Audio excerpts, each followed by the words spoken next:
Welcome to Graffiti Blueprints, Cityscapes of Creativity. My name is Dr. Marielle Barrow-Megan, and I'm the curator for Big Conversations. Today, we welcome a panel of distinguished guests who are establishing and mapping creative cities across the Caribbean, from Barbados to Trinidad and Jamaica. We are really delighted that this panel has come together. And I just wanted to give a few words of introduction. A creative city is never built on art alone. It is the outcome of many moving parts working in harmony. Artists, designers, musicians, of course, and cultural producers bring the vision, while urban planners, architects, and technologists provide the infrastructure to hold it. Policymakers and local government must champion enabling frameworks, and investors and businesses need to commit to long-term cultural economies instead of simply short-term gains. Equally important are communities, educators, and researchers who nurture participation, knowledge sharing, and intergenerational exchange. Together, these stakeholders weave the social, spatial, and economic fabric of a city, where creativity is not ornamental, but structural, transforming public space into shared heritage, innovation into daily practice, and cultural identity into a driver of sustainable development. It is my pleasure to introduce Ms. Debbie Estwick, a design strategist, an expert in the economics of innovation, and founder of Flourish by Design, who will be moderating the conversation today, and she will introduce our other panelists. Thank you. Thank you so much, Dr. Barrow.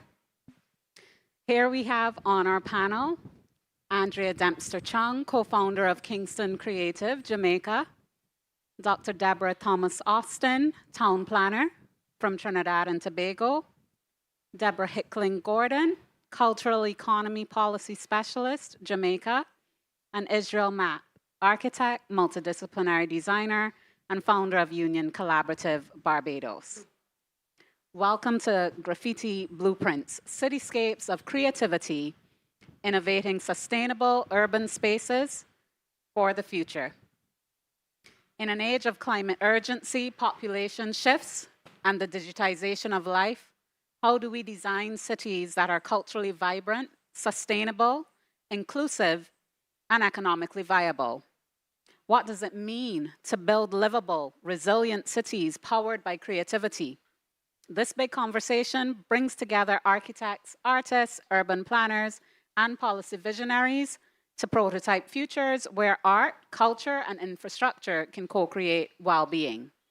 And today we'll explore how creativity can come together to shape Caribbean cities that are not just livable, but that are lovable.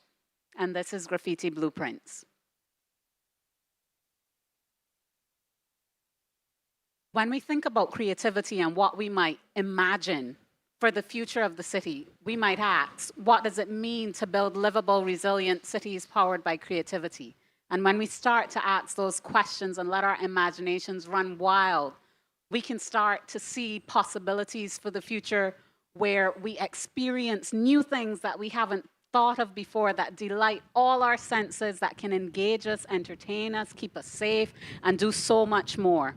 Visualized here is it's used with permission, a future vision for the city of Bridgetown brought together under the Barbados Investment Development Corporation's, now Export Barbados, Blue Flame Innovation Challenge, with a team visualized by designer Lex Carrington, where we have right in Bridgetown, persons having a kayaking race through the city. We haven't done this yet, but when we imagine it, we can put the things in place to make it happen. We might also think of what could happen with some of our historic buildings when we start to rethink their use. Even if they're not buildings that we can actively use every day, can we entertain on the grounds? Can we see culture and art and socialization and people connect with each other in new ways in our cities?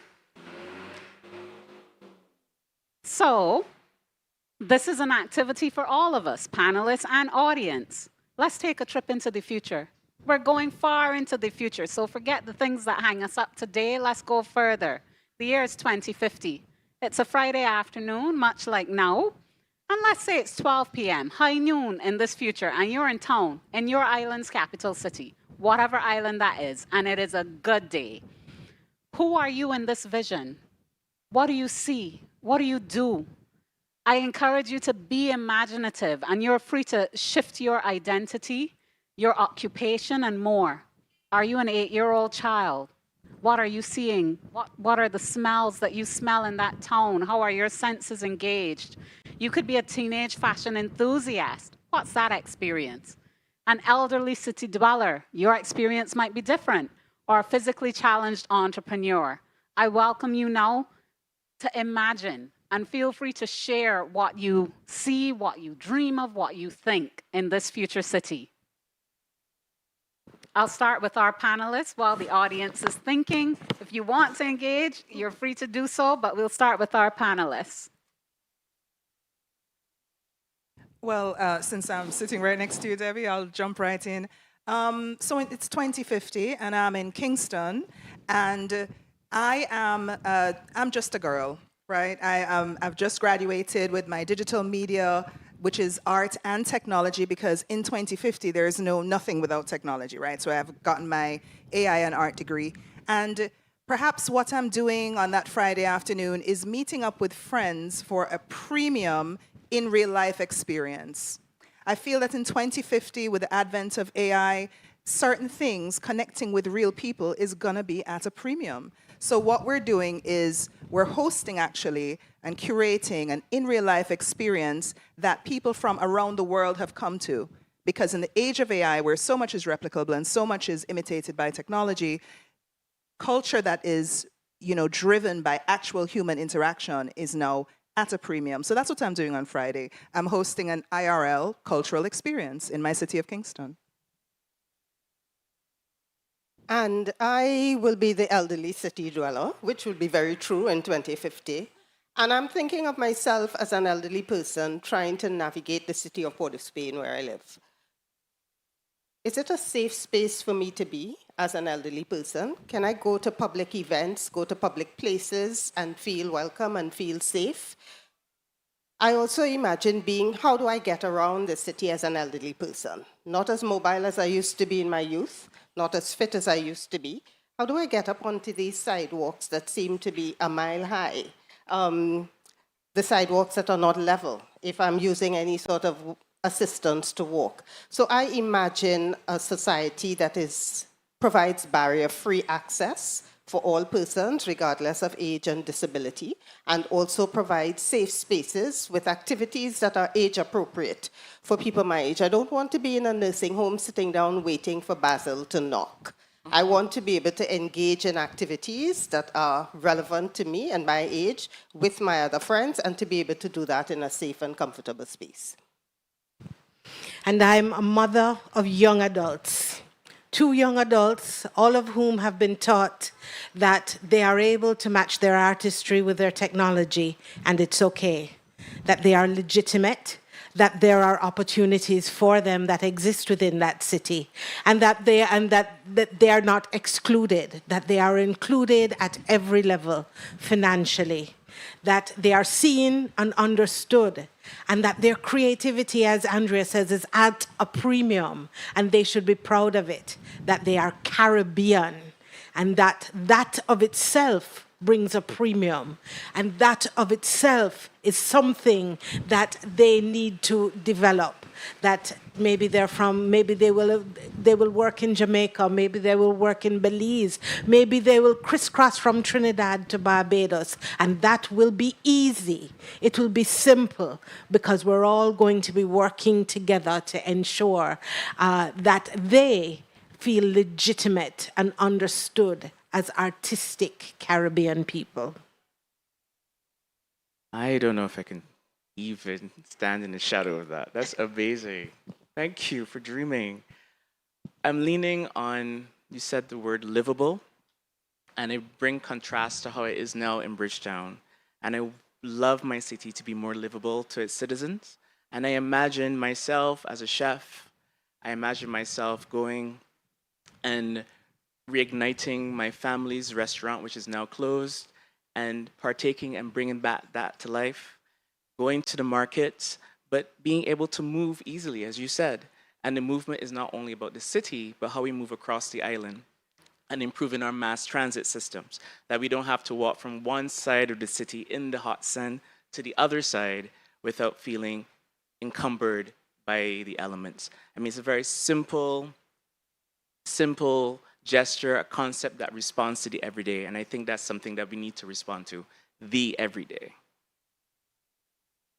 Thank you so much. These were some amazing visions. I might say that what we've heard, we're picturing a future where we're seeing artificial intelligence come in. So we're in touch with what's happening in the world. We're globally connected and we're visionary, we're progressive. We're seeing safe spaces for the elderly. We're inclusive and we're thoughtful and we're empathetic. We want them to feel safe. We want them to be able to navigate that future city. We're seeing artistry and technology and inclusion and Caribbean pride. And I might think of something that our Prime Minister, the Right Honorable Mia Mottley, calls cultural confidence. That's part of what we're seeing in this future city and how we're shaping our way and getting there. We're also seeing, I would say, with Israel's vision of the chef, we're seeing reviving of life in our cities, where some of our cities have had some declining numbers and some of our islands over the years as people leave, they die out and these kinds of things. We're bringing life back into cities. And he spoke about legacy. We're leaving a legacy and building a legacy for the future. And we're being practical. Take a cool walk through the city. Today's hot.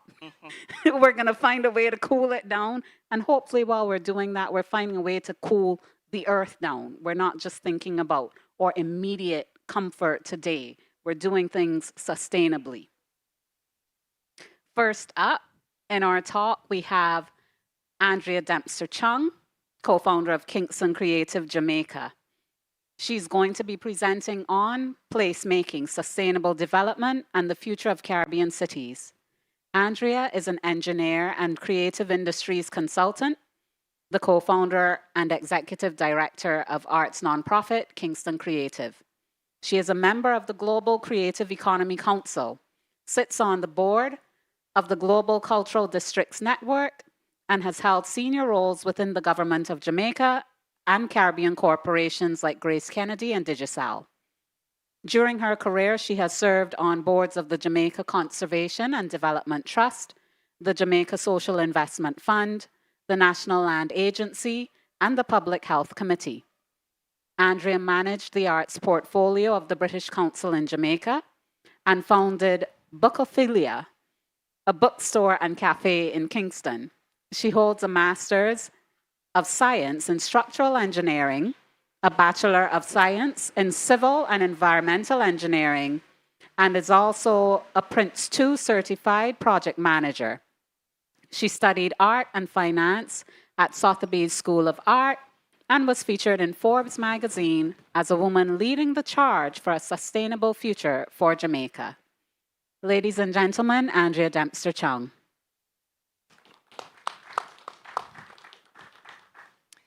Hello, everyone. Hello, hello, hello.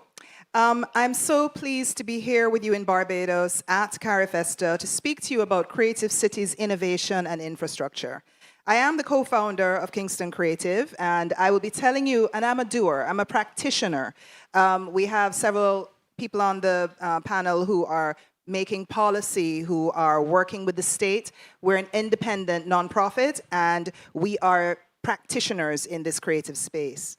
So I'm going to share some insights from our on-the-ground doing, and hopefully that will help to inform our thoughts on how we can develop Caribbean spaces for culture that sustain the Caribbean creative economy and, by extension, creative people. So, creative placemaking, what is it? Where did it come from? It's really emerged as a very simple but powerful tool. On the left, you can see a space. On the right, creative placemaking has taken place. It offers a way for urban and community development, a way to weave culture, creativity, and innovation into the physical and social fabric of cities. Essentially, it is taking the authentic identity of a place, working with the community that owns the space, and making it into a place that attracts people, that can grow the economy, that can educate its populace, that can preserve the built heritage, that can increase social cohesion, identity, and ultimately safety.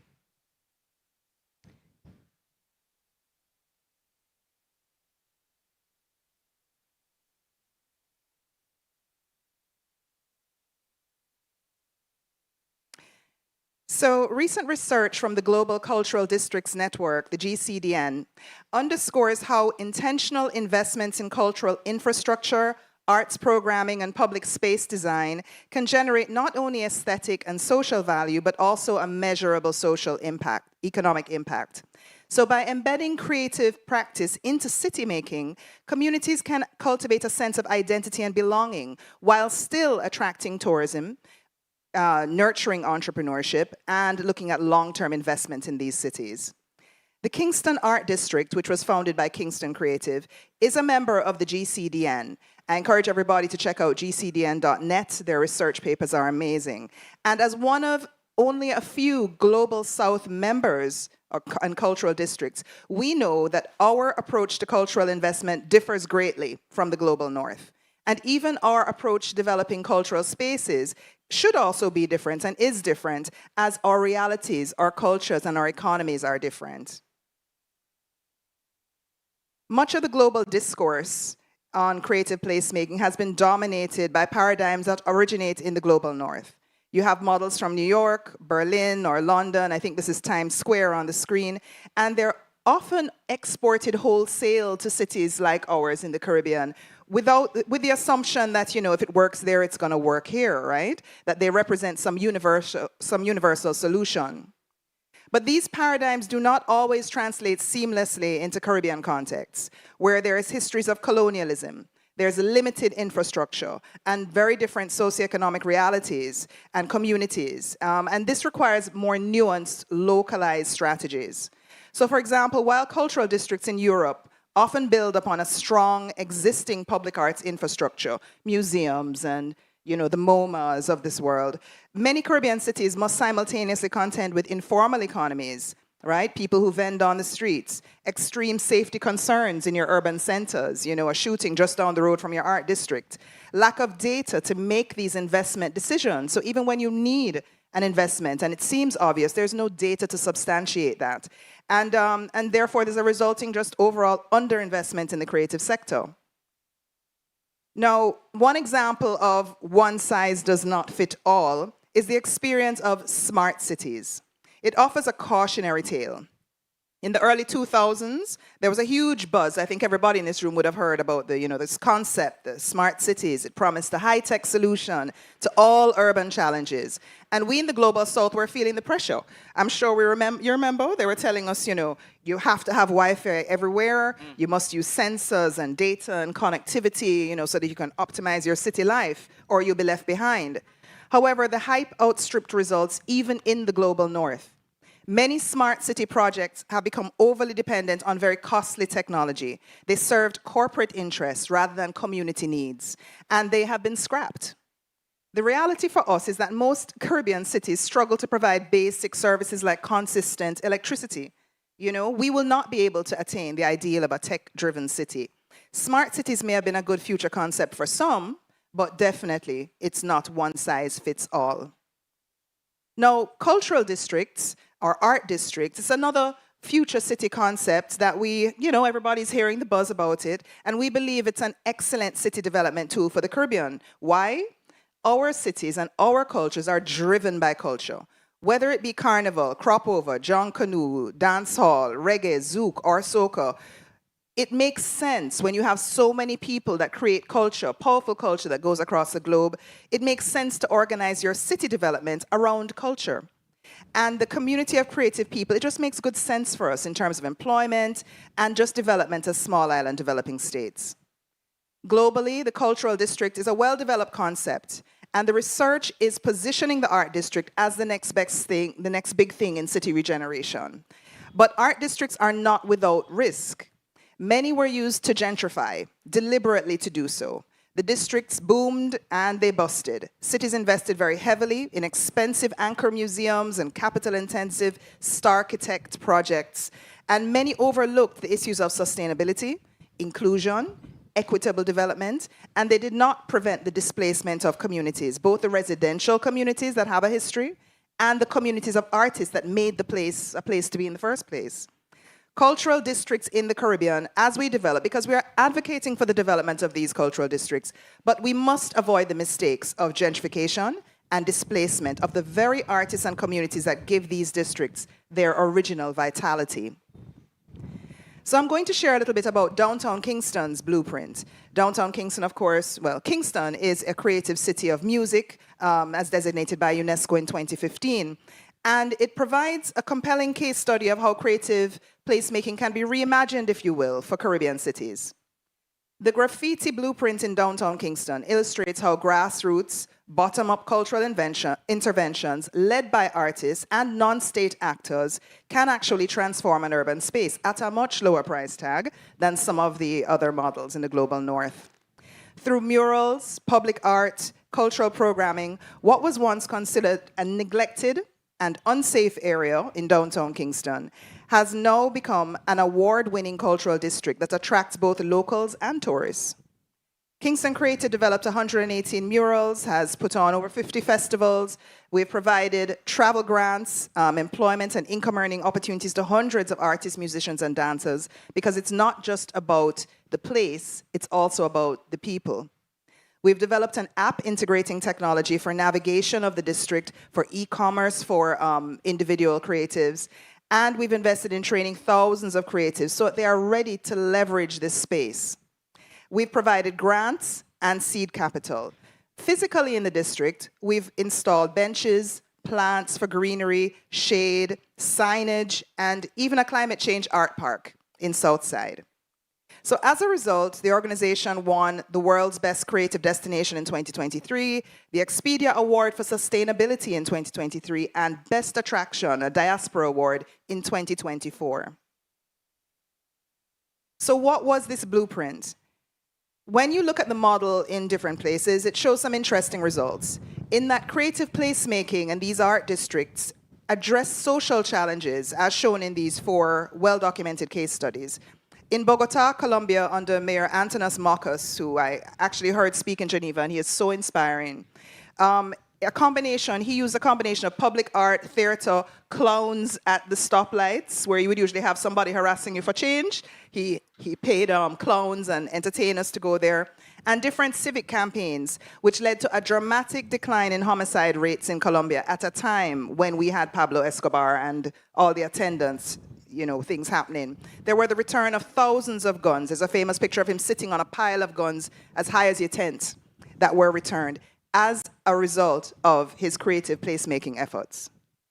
In Los Angeles, arts-led urban revitalization in downtown districts helped to transform formerly high-crime areas into creative hubs, attracting businesses, foot traffic, and cultural tourism. In Chicago, community mural projects with at-risk youth led to improved school attendance and reduced behavioral issues.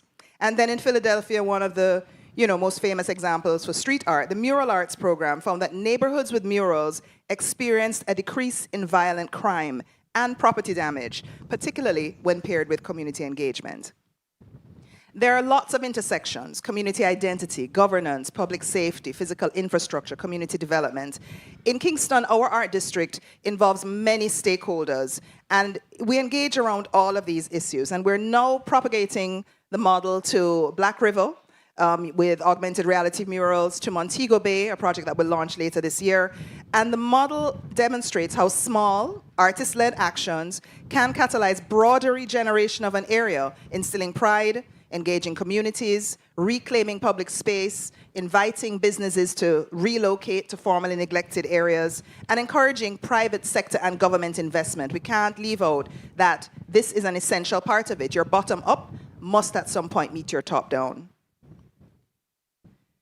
And just to kind of close out, let's think about the impact of AI on future cities, future creative cities, future Caribbean cities. Looking ahead, we cannot ignore the potential impact. This isn't another smart city fad. AI is going to affect all of us, and particularly creatives. It's going to affect how creative work is produced. It's going to affect how your urban spaces are managed and how citizens engage with culture. So we will have to keep a close eye on this as Caribbean cities and ensure that our cultural district designs, our placemaking interventions are adaptable to this new paradigm as things are moving fast. What we expect to see is AI-driven tools that help Caribbean artists to create and distribute their work in different ways to the globe. Predictive and analytics that can guide tourism flows of culture seekers to our shores. The technology offers opportunities for us, yet it also raises concerns. Is it going to deepen the inequities between artists and creators? Will global platforms powered by AI be available to the Caribbean? Will AI further marginalize Caribbean voices, or can we harness it to amplify them?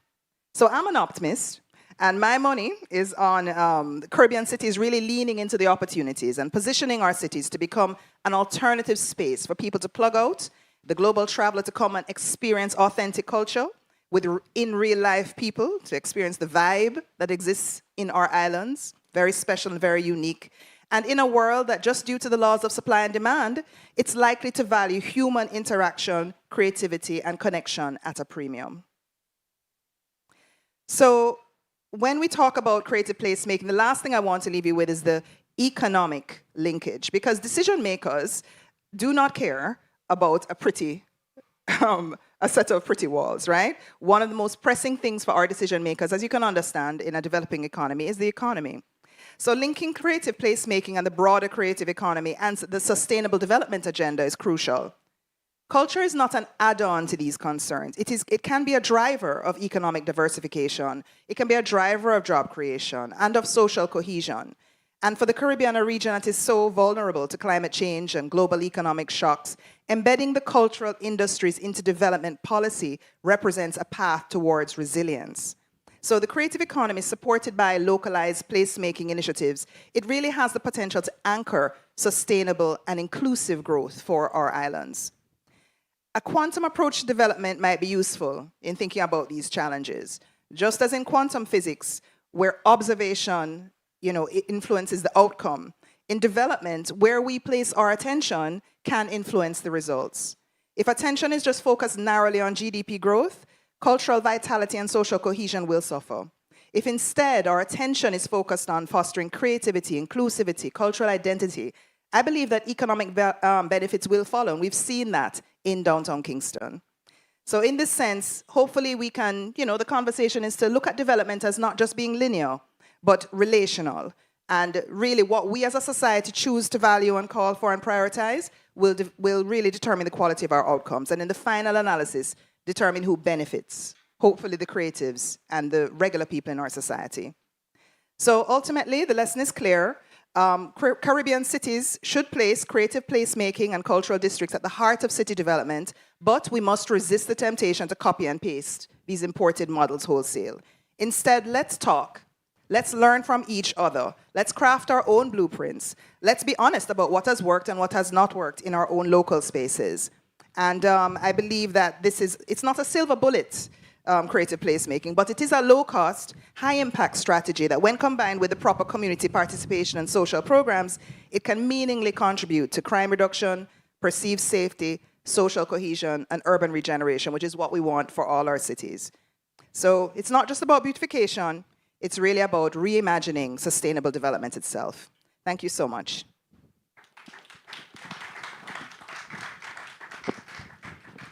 Thank you so much, Andrea. As you were speaking, I thought about what you were presenting in terms of sustainable economic development with a view to social development. And what came to mind when you shared, I would put it as no to gentrification and no to displacement, was our history in the Caribbean, where we might say these are features of our past. But because of that, what you shared is a vision of a Caribbean where everyone can belong and where we're considerate and where we have learned from the horrors of the past so that we don't perpetuate them. Thank you so much. If we can pop back up so that we can move on to our next presenter. We're going to have an opportunity at the end to be able to just discuss further, but I want to make sure we get through our presentations. We're moving on to Dr. Deborah Thomas Austin, who will be presenting on crime and public safety in the built environment, strategies for safer, livable, and culturally vibrant cities. Dr. Deborah Thomas Austin is the former managing director of the East Port of Spain Development Company, a special purpose state enterprise established by the government of Trinidad and Tobago, a position she held since the company became operational in 2006 until 2024. Previously, she also served as assistant coordinator and town planner with the Town and Country Planning Division of the Government of Trinidad and Tobago from July 2003 to March 2006. She holds a Bachelor of Arts Honours in Planning Studies and an MSc in Urban Planning from Oxford Polytechnic, now Oxford Brookes University, UK, and a PhD in Land Economy from the University of Cambridge, Wolfson College, UK. Dr. Thomas Austin serves as part-time lecturer on the MSc Planning and Development program in the Department of Surveying and Land Information at the University of the West Indies, Trinidad, since 2002 for the past 11 years, and has also lectured in land use planning on the MSc program in Occupational and Environmental Safety and Health in the Department of Chemistry at the UE St. Augustine. She is also a former president of the Trinidad and Tobago Society of Planners. Dr. Thomas has consulted for the United Nations Development Program, United Nations Center for Human Settlements, as a land use planner or project manager, working with the governments of Anguilla, Montserrat, Antigua and Barbuda between 1992 and 2001. She's done some additional consultancy services. And lastly, Dr. Thomas she served 2 terms as president of the World YWCA, a global movement of women and girls with a presence in over 125 countries, advocating for, defending, and promoting women's rights, leadership, and empowerment, and working for justice, peace, health, human dignity, freedom, and the environment. And she's a former president of the YWCA of Trinidad and Tobago.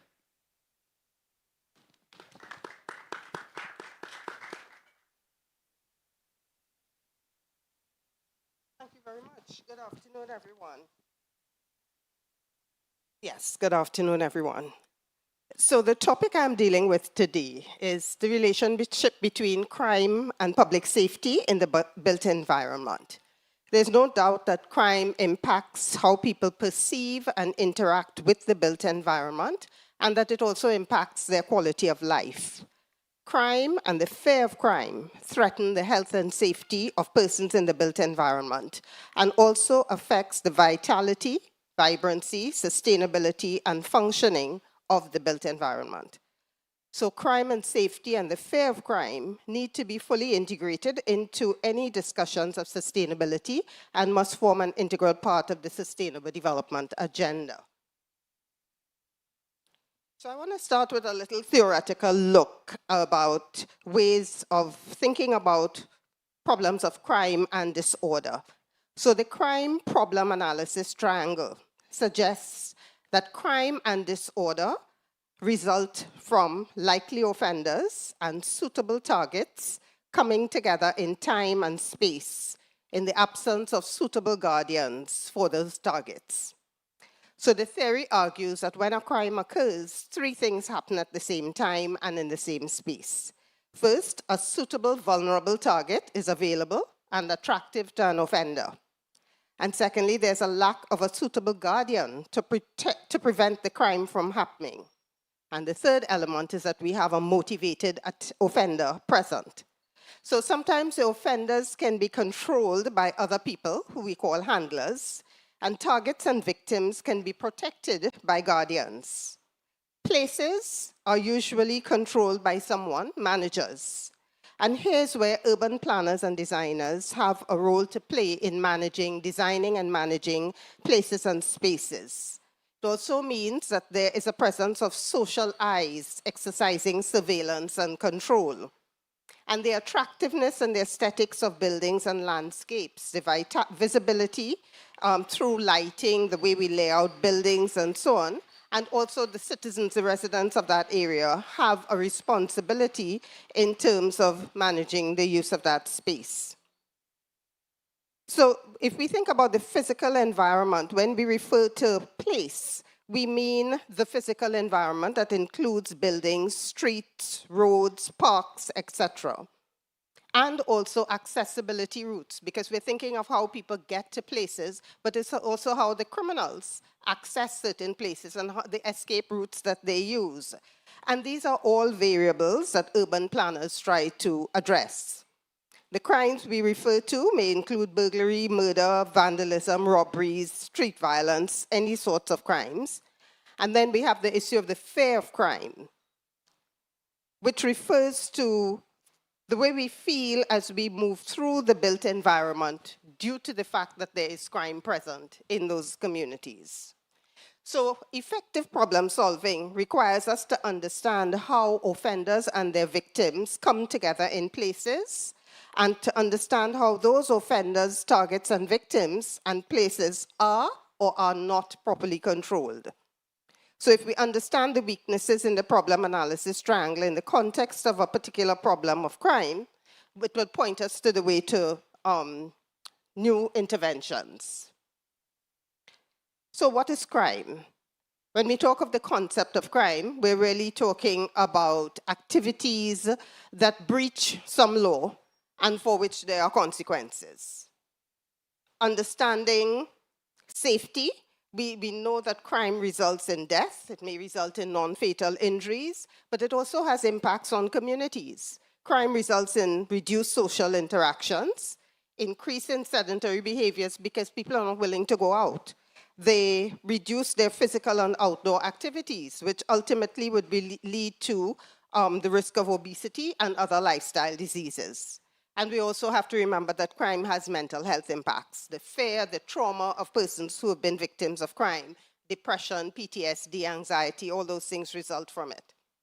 So the link between crime and public health is evident, but I argue that the link between public health and planning is a historic link. Modern day planning has its genesis in public health concerns. So crime refers to acts violating laws, while safety involves protection from harm in the urban context. But I think we can also think of public safety not only in the context of crime, because here in the Caribbean, public safety also seeks to protect us from harm due to natural disasters, whether or not exacerbated by climate change, and also protection from harm through man-made incidents as well.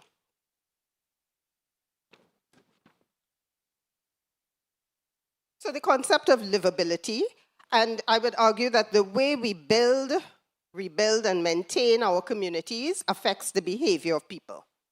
And behavior influences public safety. So the degree to which public safety exists affects the livability of communities and the quality of life of the people living in those communities. What are some of the key factors that influence urban safety? Physical design is certainly one. Good lighting and visibility in urban design help to deter crime and enhance public safety, especially at night. So as a planner and a policy maker, site development standards, land use policies, building codes, all those things impact physical design. Social dynamics also influence urban safety. Strong community cohesion and mixed land uses encourage social interaction and reduce opportunities for crime. If we have access to employment and services and other opportunities, that also assists. And perceptions of safety and fear of crime, as I said before, are important. And of course, urban safety is also influenced by the criminal justice system, but that's not my focus today. So we require effective policing and law enforcement and official judicial systems as well.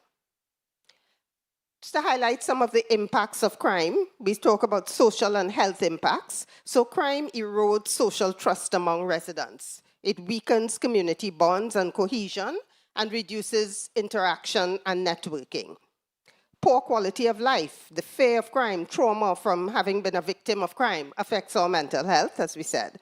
Social stigma, so those places that are considered high crime districts have to battle social stigma. And of course, the loss of life, property, and injuries to persons. There are also economic effects associated with crime. We have reduced economic vitality in communities that are impacted by crime. There's low investment, business growth. Businesses close and migrate out of the area, and there's an impact of lower property values as well. These things result generally in urban decline, a depopulation of communities, an increase in vacant abandoned lots. Urban decline and social segregation also impact residents' quality of life. And these things also lead to an underuse of public spaces if people don't feel safe going into those spaces. And I will just highlight the cost of safety. So there's a high cost to some of the safety and security measures that we have to take to protect our homes and business places, replacing assets that have been stolen, health costs that we incur. But these integrated safety measures are essential to revitalizing urban areas and improving people's sense of safety. So we'll talk a little bit about principles of urban planning, because urban planning offers tools to help us design safer environments. And in particular, I want to highlight one particular tool, crime prevention through environmental design. It's also known as CIPTED. And it basically says that the way we design, layout, and use the built environment can reduce opportunities for crime and the fear and incidences of crime, and as a result, improve the quality of life. So the term CIPTED, you may also hear other terms like designing out crime, defensible space theory, situational crime prevention, also environmental criminology. The basic tenet of all of these is that safety in urban spaces will increase when people feel a sense of ownership and responsibility for their space, that concept of territoriality. We know that crime is also very often opportunistic. So if we can reduce the opportunities for crime in the built environment, it can be made much safer. Some of you may be aware of the broken window theory, which establishes a link between visible signs of urban decay and crime rates. So if you have a lot of urban decay, lack of maintenance, it sends a signal. It says nobody cares about this place, and it's an opportunity for crime to infiltrate. We can, though, design out crime through environmental planning and design, improving visibility in public spaces by increasing natural surveillance and awareness. So from an architectural perspective, you're designing homes and buildings. You want eyes on the street. Where do you place your windows? How do you construct fences and hedges? You don't want something that just creates a solid block, because something could be happening to you on the inside of your property and nobody can tell. So the idea of visibility and bringing eyes to the street is very important. Controlling access. The way we design access can tell people where they should be and where they should not be. What is a private space? What is a public space? That is important when we think of how criminals interact, how they get into communities and how they leave communities with all your belongings and nobody can know and follow them. So thoughtful layout and maintenance are also issues that will be helpful. So the CIPTED principles are basically natural surveillance. That does not rule out artificial surveillance, because we still rely on cameras and other measures as well. Territorial reinforcement and access control, very important elements in the CIPTED strategy. And just to touch on the importance of integrating safety with urban mobility and accessibility. So I spoke about my vision as an elderly person in 20 plus years time, but even now, how do we create safe transportation networks with transportation systems that reduce vulnerabilities by prioritizing security and accessibility across all modes of travel? Appropriate infrastructure that provides barrier-free access to all citizens, including persons with disabilities and the elderly. Pedestrian-friendly designs. Well-designed pedestrian routes enhance safety and encourage walking, improving community engagement and health. And of course, it's important to segregate pedestrian and vehicular traffic as well, and creating accessible transport hubs. And since we are in the Caribbean, I just need to touch a little bit on enhancing public safety against natural hazards. It's important for us to identify and assess the local hazards to which we are vulnerable, and the impact of those, so conducting hazard impact assessments is important. Implementing resilient infrastructure and buildings, and that could include undergrounding public utilities so that we don't have all these electricity poles that blow down at the first sign of high winds and then the costs associated with that. Developing early warning systems and promoting community preparedness, and overall integrating natural hazard safety into urban planning through land use policies, development and design standards, and building codes.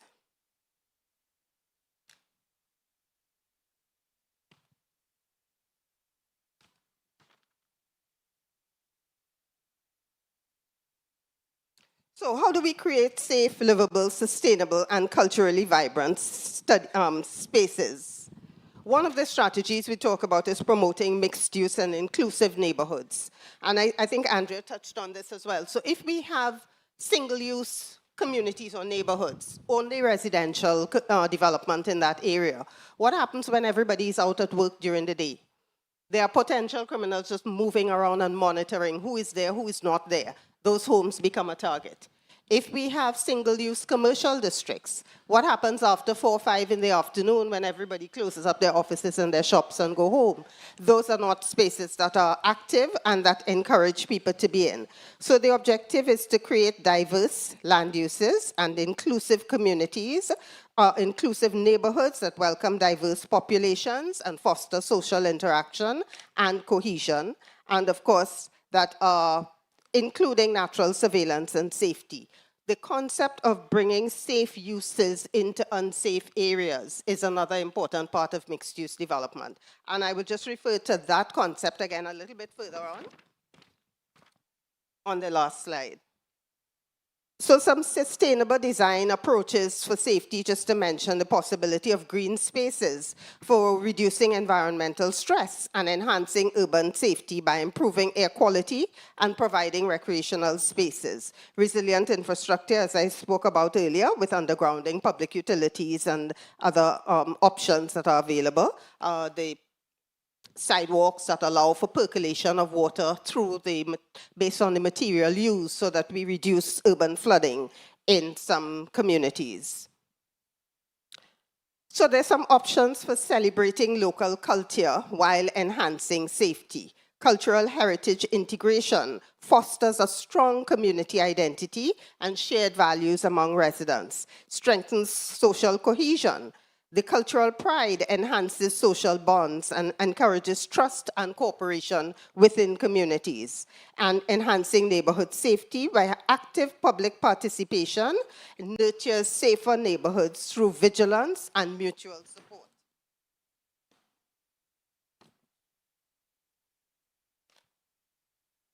And of course, it's very important for us to focus on community engagement and participatory planning to build trust through the residents in the community being involved, making sure that we address local needs and that we are empowering communities. So just to highlight some possible innovative strategies that could be used to create safe communities with a cultural focus. So if I think of Trinidad and Tobago, I noticed in the CARIFESTA village, the banner behind the Trinidad booth spoke to the land of festivals and the capital of culture. So what if Port of Spain were fully reimagined as a creative city built around its carnival and steel band heritage? It could become a dazzling fusion of music, movement, and urban artistry. So Port of Spain has also been declared a creative city through UNESCO. So we could see Carnival as urban pulse. Streets transformed into year-round parade routes with vibrant murals, kinetic sculptures, interactive light installations that echo the Carnival themes. Public squares designed as open-air stages hosting spontaneous performances.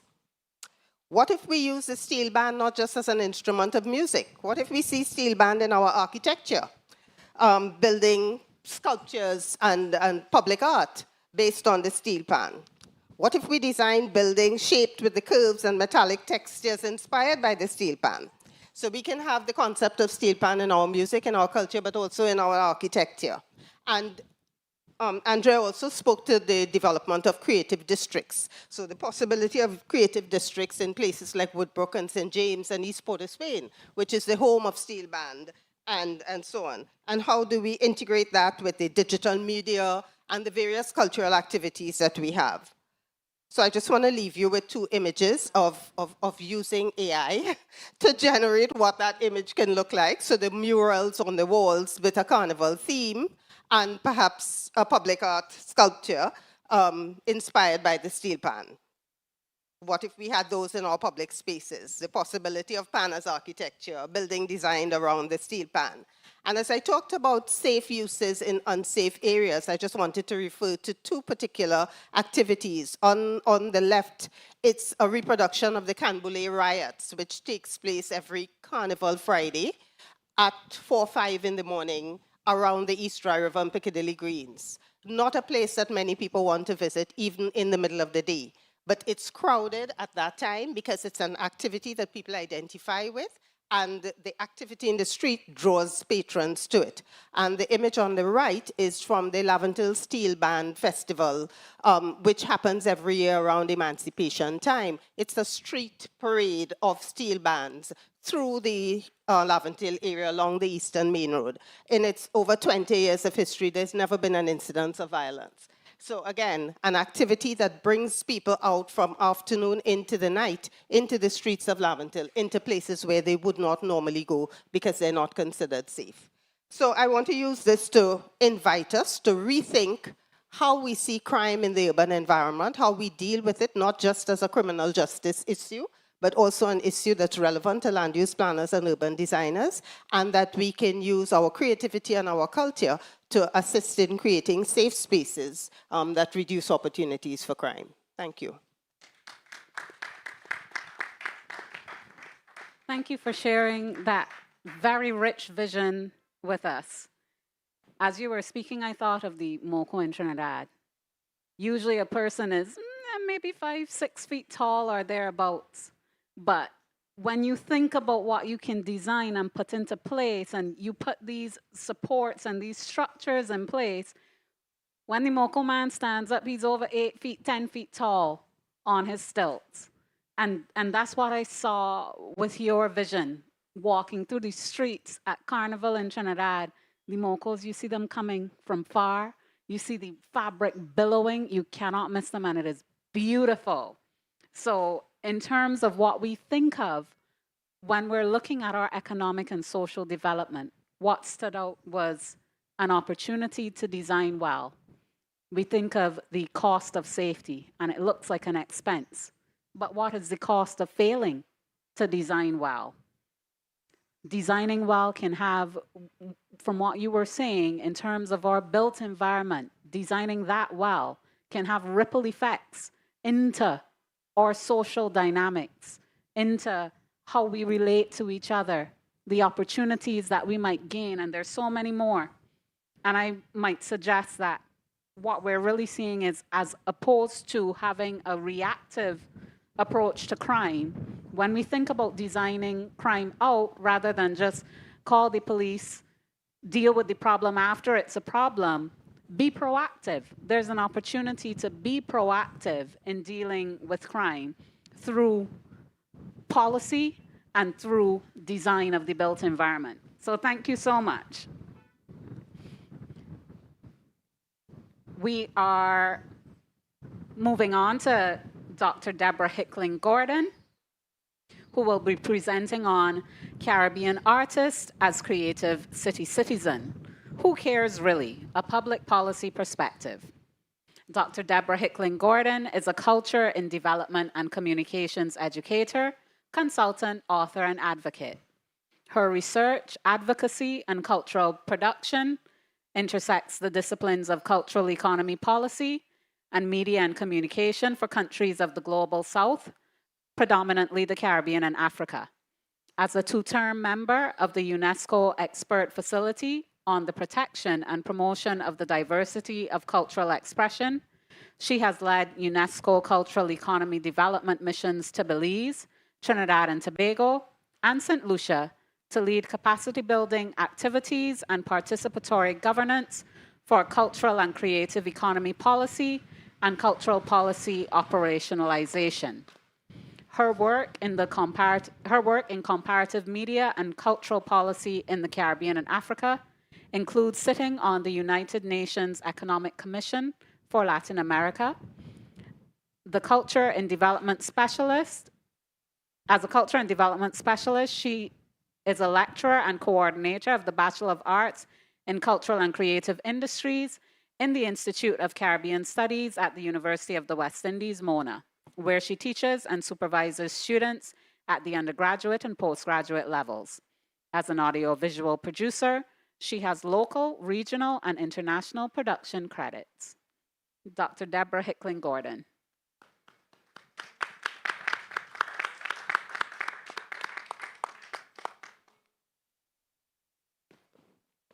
Good afternoon, everybody. I'm really delighted to be here in Barbados to be able to share some thinking on the development of cities of the Caribbean.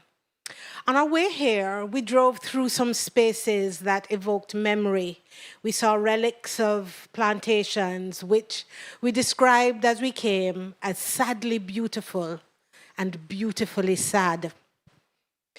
On August 1, 1838, and I want to take us back there.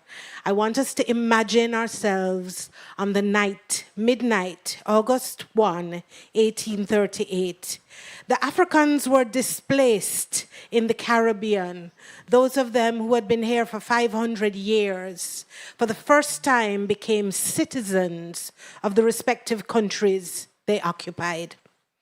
Three things happened at that time. The first was their citizenry. The second was the establishment for the first time of Caribbean cultural economy. The formerly enslaved were able to make choices, exercise decisions for themselves about how they worked and how they engaged in or interfaced with leisure for the first time. Cultural economy is where social, political, and economy overlap with the cultural fabric of a nation. And that was the first moment that we saw cultural economy for all people of the Caribbean. The third thing that happened on that August morning, in a split second, the Caribbean's informal economy was formed, with unattached workers seeking to find their way. Many migrated to cities. People make up cities, and policy serves people. Recently, Stephanie Thomas Gilbert Roberts and I, a Jamaican colleague from Europe, we worked on some funded research, which was funded by the EU, and we focused on public policy for Kingston as a creative city of music. I'm also, in Jamaica, the opposition spokesperson on culture for the People's National Party.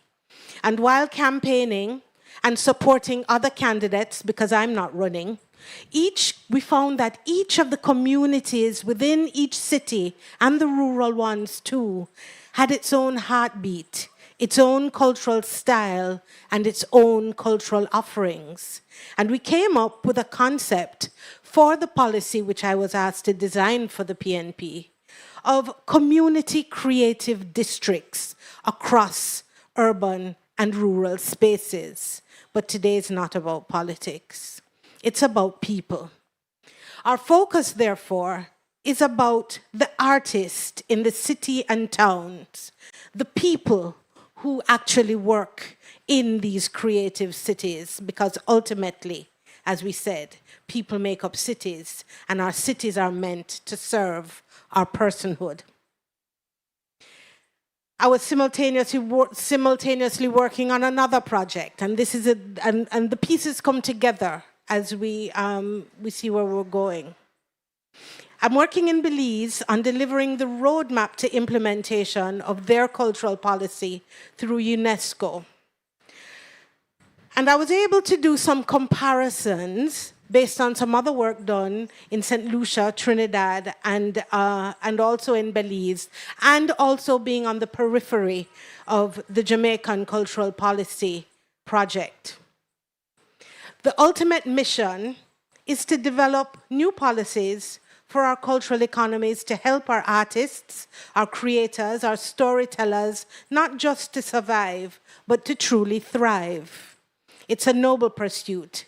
And I've been traveling from island to island, meeting with brilliant minds, seeing incredible talent, and envisioning a future where our culture is not just celebrated, but is a cornerstone of our prosperity. And I found that the realities in the Caribbean we may not necessarily have faced in the discussions that we're now having about cities, is that we really have more small towns and hamlets than we do cities. And some of these small towns and communities exist within cities. And that must be the unit of analysis, the unit of development that we must start with, the community. We also have larger cities across the Caribbean that take on international designations, but it's not enough to take on the designation. We must then use that to develop the policy to help the people who work within those cities. Very often, we get stuck at the designation. So as I worked, a disquieting pattern emerged. It wasn't about a lack of talent or a lack of passion. It was about systems. We found that our cultural policies, our frameworks, our well-intentioned plans were suffering from a collective illness, a five-fold disease that was slowly but surely holding our artists back, and by extension, holding our creative cities back.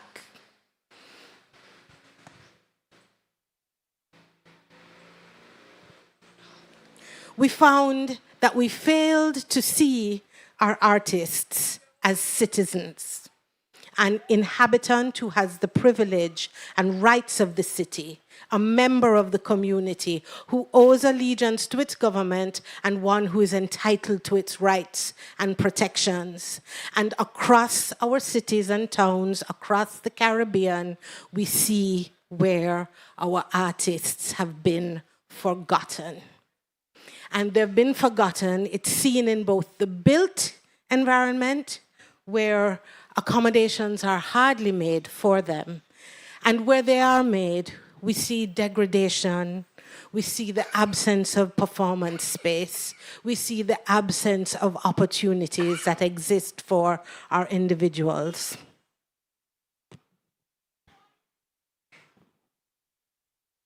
So today we want to talk about the artist as citizen.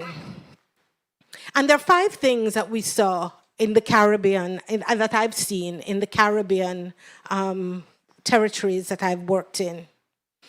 Illegitimacy exists, inequity exists, precarity exists, inaccess exists, and there is great immobility that exists for our artist communities. Now, we've decided, as we're looking forward, to flip the script. We found illegitimacy. Artists are often not seen as professionals or entrepreneurs, but as hobbyists. Their work is not taken seriously enough to warrant formal investment or legal protection. Their contributions are seen as nice to have, but not a necessity. So we must address illegitimacy, and we must do that with formal recognition. That has to be the first place that we start. The research we did with Stephanie Thomas Gilbert Roberts showed that in many of the countries that exist, the artist is not defined in the Caribbean, and certainly their role is not defined, and that has to be the place that we start. We need to create comprehensive legal frameworks that protect intellectual property, simplify business registration for them, integrate cultural statistics into our national accounts, which Andrea also spoke of cursorily. Let's make the artist a recognized and valued citizen of our creative economy. And each picture is really relevant. I see Kim Vasquez from Belize, and she took me to this place, which is the Garifuna community in Belize. And these are some of the themes that emerged from some of those visits. We found inequity, inequitable access, funding, opportunities, recognition, inclusion, concentrated in a few hands, a few places, leaving the vast majority of creators struggling in the shadows. We fix inequity with equitable access. This means decentralizing resources, creating microgrants for emerging artists, and investing in community-based cultural hubs like the cultural districts I spoke to you about. It means building pipelines that bypass the old gatekeepers and empowering new voices. The picture here is of the issues of inequity that are. There's a dialectic that happens in every country where there's inequity that exists in Jamaica. It's race, class, and color. And very often, it's also political, orange and green.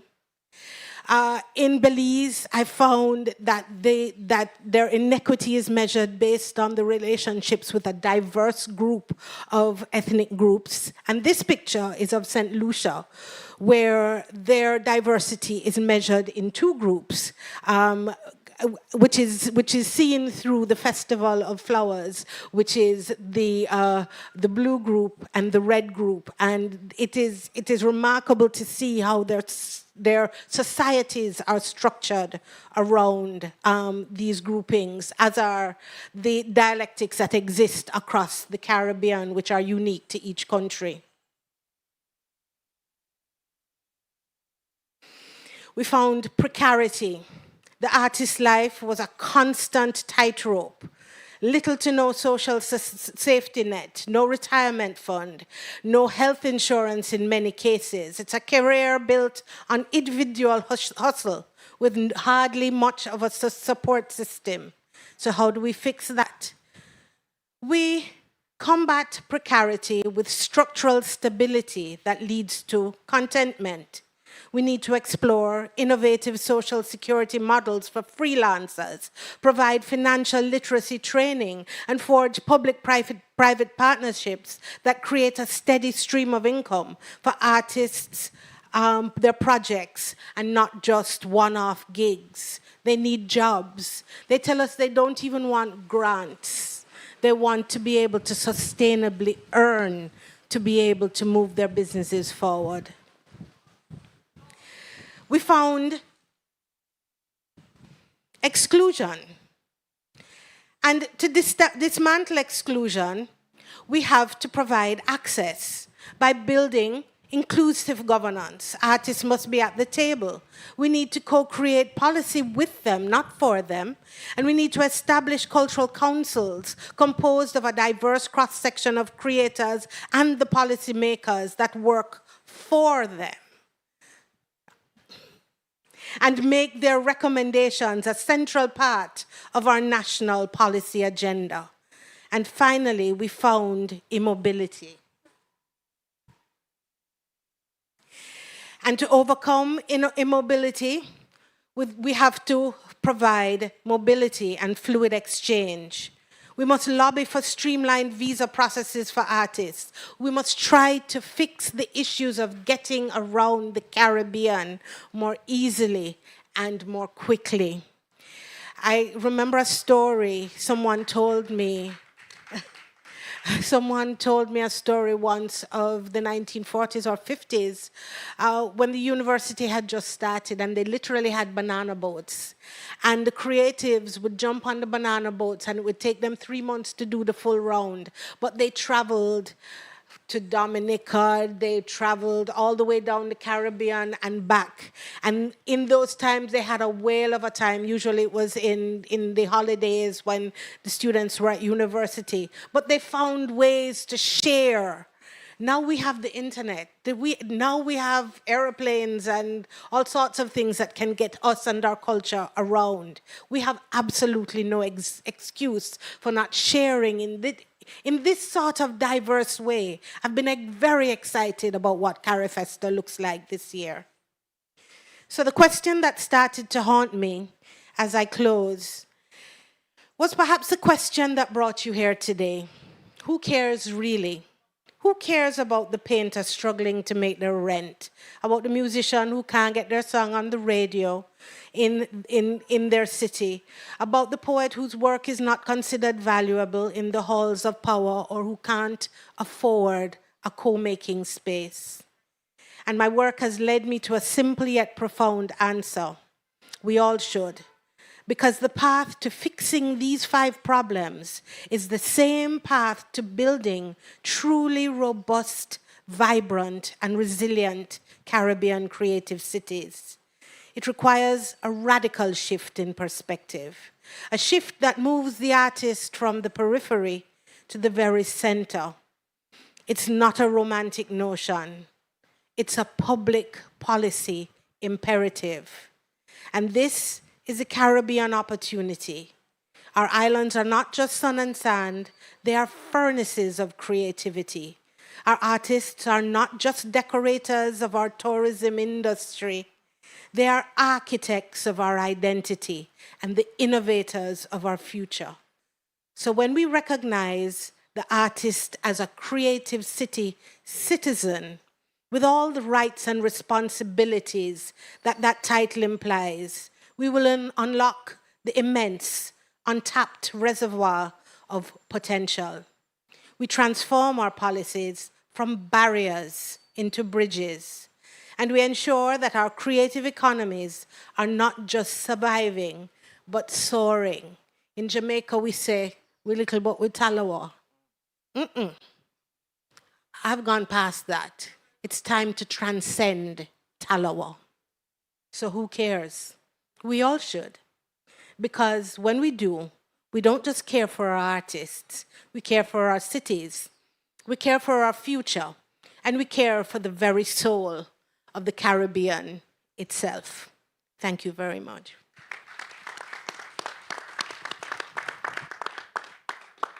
Thank you so much. I love that thought, not just surviving, but soaring. As you were speaking, I love the title, From Chattel to Citizen. I thought of the chattel house. Formerly slave properties very often, you can easily move it around, and in its design that was quite smart. You can move it from here to there, but there was a feature on it, on many of them, the fretwork. Gorgeous, intricately detailed fretwork. And we might overlook the artist sometimes. You talked about legitimacy, equity, contentment for the artist, access and mobility. When we forget about all these multiple little things, those intricate little details that need to be there, we can end up erasing what could be. If the fretwork was not on the chattel houses, on the historic houses, would they be as valuable as they are? Would they be as beautiful as they are? We must remember the artist and to value the artist and to put the conditions in place for the artist to thrive. Thank you so much. Thank you. Israel Mapp from Barbados is our next presenter, who will be presenting on Making Place, the City, a Quilt of Stories. He's a multidisciplinary designer, excited by the creation of great things out of nothing, from placemaking towards successful live work and play spaces to a new useful object of beauty Israel has design ethics that synergize thoughtfulness, beauty, function, and performance. In addition to being the principal designer at Archipelago, Architecture, and Epoch 11, product design, he co-founded Barbadian creative startups, the Artists, Designers, and Makers Collective, Tandem Movement, and nonprofit Union Collaborative, Inc. He's the 2023 Tilting Axis Fellow. Israel explored ideas intersecting materiality, intangible heritage, innovation with co-creative spaces. He is currently the Cultural Impact Fellow with the Clara Lionel Foundation. Israel. Thank you. Thank you, Debbie. And thank you, Andrea, Debbie, and Debbie. There are three Debbies on this floor. You guys set this table so well. Andrea speaks about being a doer. I am a doer. I'm all about praxis. Debbie number 2 spoke about people. I'm really about people. And specifically, Debbie number 3, I'm really about creative practitioners. Everything they said today, this afternoon, aligns, resonates with me so fully. I'm so happy to tell our story from Bridgetown, Barbados. I'm going to present to you the city, a quilt of stories, and it's really stories about people. I'm going to start off, but I need at least 2 volunteers from the audience who loves to read. Anyone out there? Who is this? You'll go?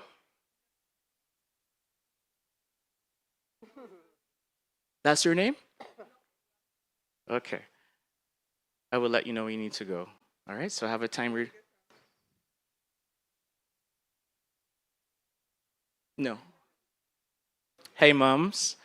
This is Dr. Evelyn, everybody. Thank you, ladies. I'm going to start off. So, a couple 100 feet from here, there's an amazing space called Union at Beckwith. And it's a centuries-old building that we pretty much adopted in 2016. It's a long story, but I really want to get to the kernel of things, which is about the people. I'll go first. Levi. On Saturday night, March 15th, on Prince Alfred Street, was never meant to be activated as it was, but art does that. It spills, it calls. As Gotham by Keyshawn Abrams featuring Che Quarles opened in Dream Space's Pod 8 studio in Union at Beckwith, and a bar off-grid speakeasy flickered to life with streams of Smoker's Delight by Nightmares on Wax, lit oil lanterns on cocktail tables spilling into the street, Bridgetown began to breathe again. Then came Levi, a street entrepreneur, one of many quiet itinerant hustlers of Bridgetown, washing cars with a rag and a bucket, collecting bottles for cash, or doing odd jobs to occupy their earthly time. That night he rolled up on a BMX bike, somehow maneuvering it with a shopping cart full of vegetables. A man with a mission, hawking sweet potatoes, chives, cucumbers, onions, limes, and Scotch bonnets. The only thing missing, he said with a grin, is the pork. Then this would have been pudding and sauce. So Barbadians in the audience, I listed out the ingredients for the pickle in pudding and sauce. He placed 4 modest sweet potatoes on the bar. These were $5, he told the bartender. Would you like to buy a cocktail with those potatoes? Asked the bartender. You, sir, Levi replied, are an intelligent man. The drink was mixed, trade was made, and almost house was christened.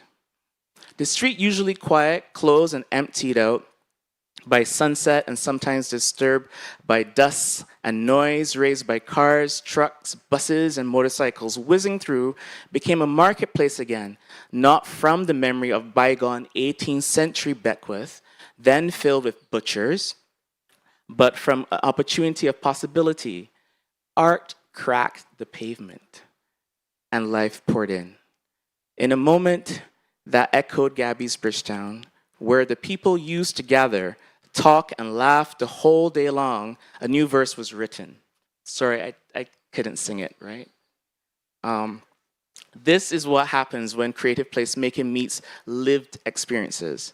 When an art residency unintentionally regenerates a city block. When value is measured not in dollars, but in exchange. When a shopping cart becomes a cultural artifact. Bridgetown, you're still alive. I like to credit Che Quarles, Amy Mayers. They provided some of the photographs, as you all can see. You've had time, you studied the photographs? Yeah? All right, we're going to the next one. So you're up, Adil Abu.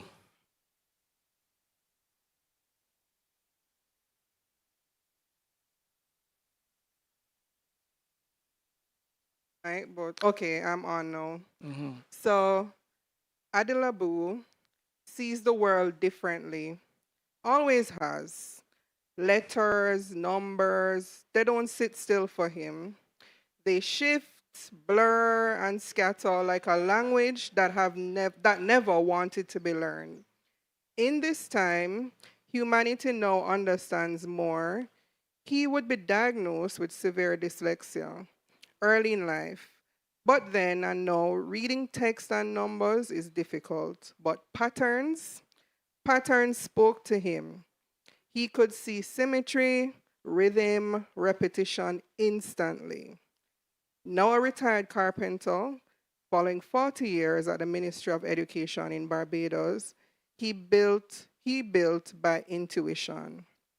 Blueprints were a challenge, but spatial logic, natural. He didn't just measure, he understood structure.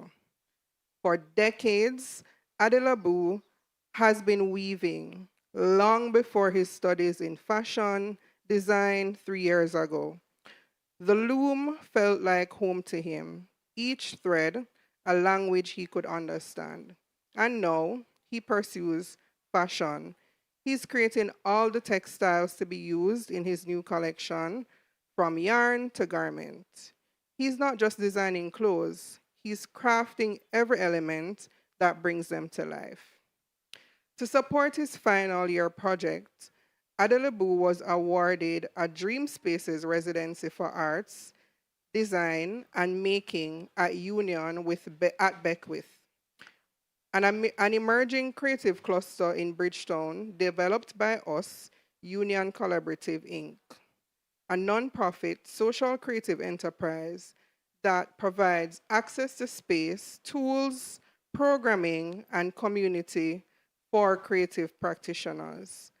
The Dream Spaces residency offers 260 square feet of studio, exhibition, or workshop space for 1 month, encouraging independent, experimental, and contemporary creative expression. Through the residency, Adil Abu didn't just gain space, he became a part of a growing, supportive community of creative practitioners, a group that understands what it means to create with your whole self, to start again even later in life. His newest collection launched last May at the Barbados Community College, the Visual and Performing Arts Fashion Portfolio 2025, a journey of textures and tones. It's not a reinvention. It's a return to the language he's always spoken, one of structure, material, and movement. From saw to loom, from wood grain to warp thread, Adil Abu is still building, only now he's weaving a legacy. Thank you, Latoya. That's amazing. So, zoop. Does anyone know what a zoop is? Okay. So, in our flagship building, unit at Beckwith, we have an amazing green space, which you can't really tell from the street edge. And we made it since 2023 to acknowledge the non-human, meaning plants and animals have the same agency and interest as the human. So we've included them in all of our decision making and the things that we do. And it's not only the green space, but also the near shore, because we're, I don't know, a couple meters away from the ocean, which you will see soon. So that is what a zoop is a Dutch word. So essentially, you're acknowledging the non-human as part of your community, an active part of your community. How do I make this play? Oh, plays itself.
Okay. I'd like to credit Christian Paul Gibson for taking the film. He's one of our Give Back students. We have a program here in Barbados where university students give back to different organizations. And he helped me compile and design that film. And yes, that is in the middle of the city. So, Dr. Evelyn, you get to speak on behalf of the ZOA. Or you're speaking as a ZOA. Right. This is Voices of the Courtyard. It's called Urbanana. We are the banana trees in the heart of Bridgetown. Rooted in stone and soil, we rise green against the gray. Our leaves have caught the wind of conky season, and now at last, we offer our first fruit. We know our purpose, to nourish, to shade, to cradle conkeys in our leaves, to mulch the earth when our cycle ends. Even when we are cut down, our spirit lives on in the suckers we push forward. Continuation, resilience, legacy. In this courtyard, we are oasis. Birds drink from our stems. Lizards skitter through our shade. Ants climb our stalks as if ascending mountains. The humans call this place cool. They feel peace here. We call it balance. The rural breathing within the urban, the slow inside the fast. We are alchemists. With nothing but sunlight, water, and the carbon humans exhale, we create sweetness. Out of air, we bend life itself, food, oxygen, and atmosphere. The humans call it science. We call it magic. We do not ask for much, only love. And in return, we give without measure. So listen to us and remember, be like a plant, grow, give, and turn even thin air into possibility. Thank you. Thank you, Latoya. Thank you, Dr. Eveling. It's so good to hear those words coming from other voices. And both of you did it so well. Thank you. So I'm going to try something. It might or might not work. But we have another. Okay. Jian. So just let me cue it up. So Jian is from Switzerland. Hold for me.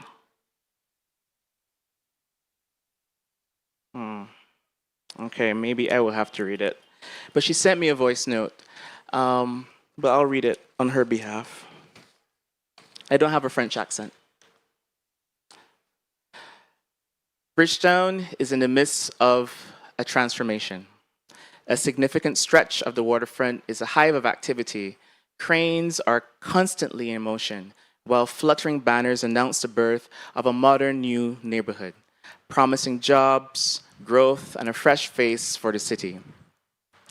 Just a few steps away, on this quiet Saturday afternoon, Bridgetown's formerly grand colonial buildings, somewhat neglected, seem to be dozing, if not completely abandoned.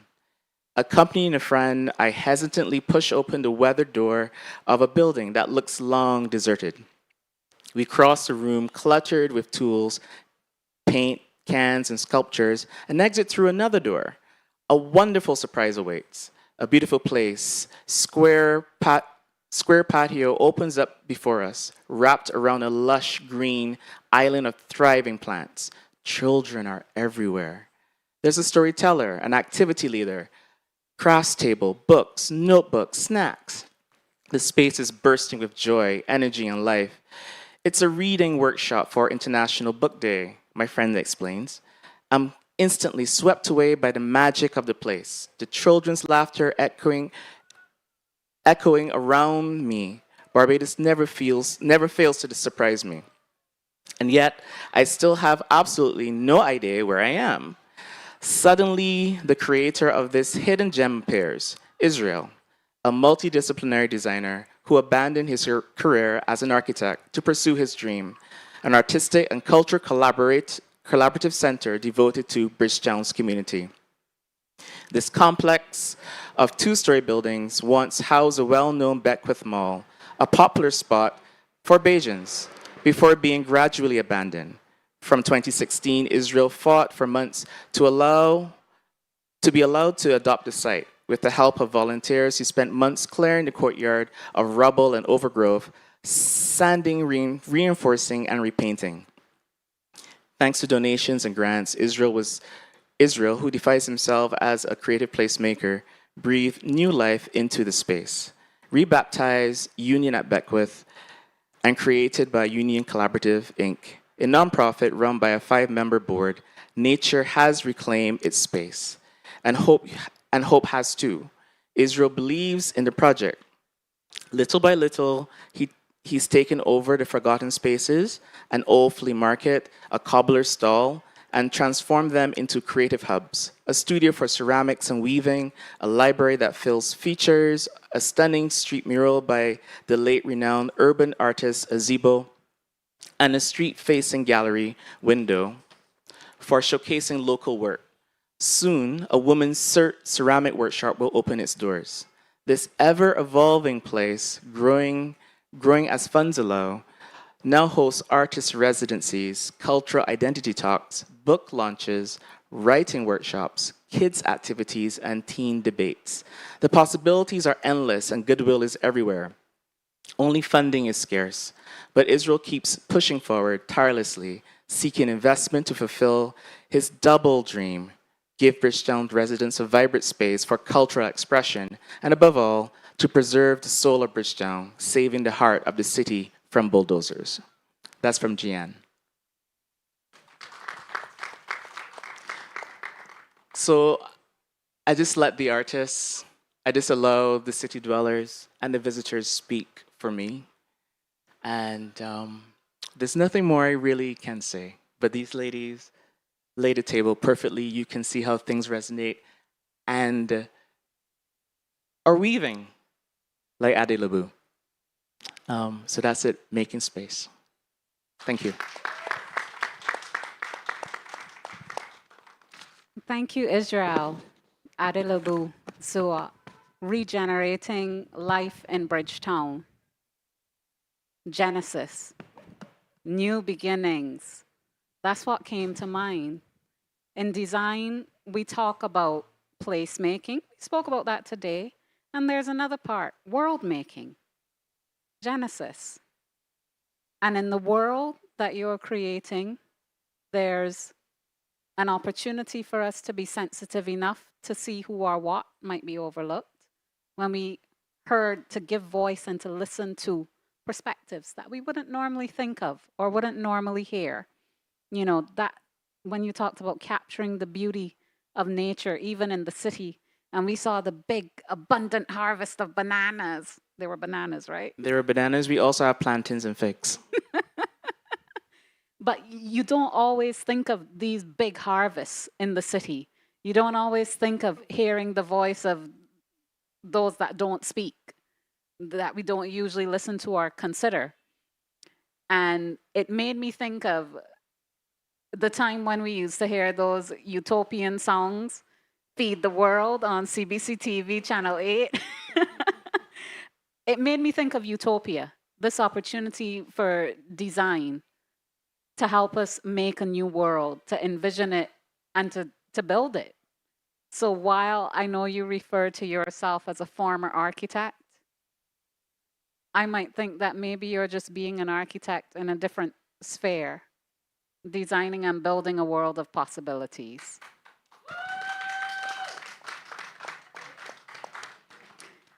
Thank you so much, panel. We are soon out of time, but I have one more question for all of us. At the beginning, we pictured this world in 2050. What do you think we might put in place now to help make that future world? Your world can change, by the way. You don't need to stick to the one you gave earlier. But we've listened to each other. We've heard some perspectives. What might we put in place now to help make a better future city a possibility?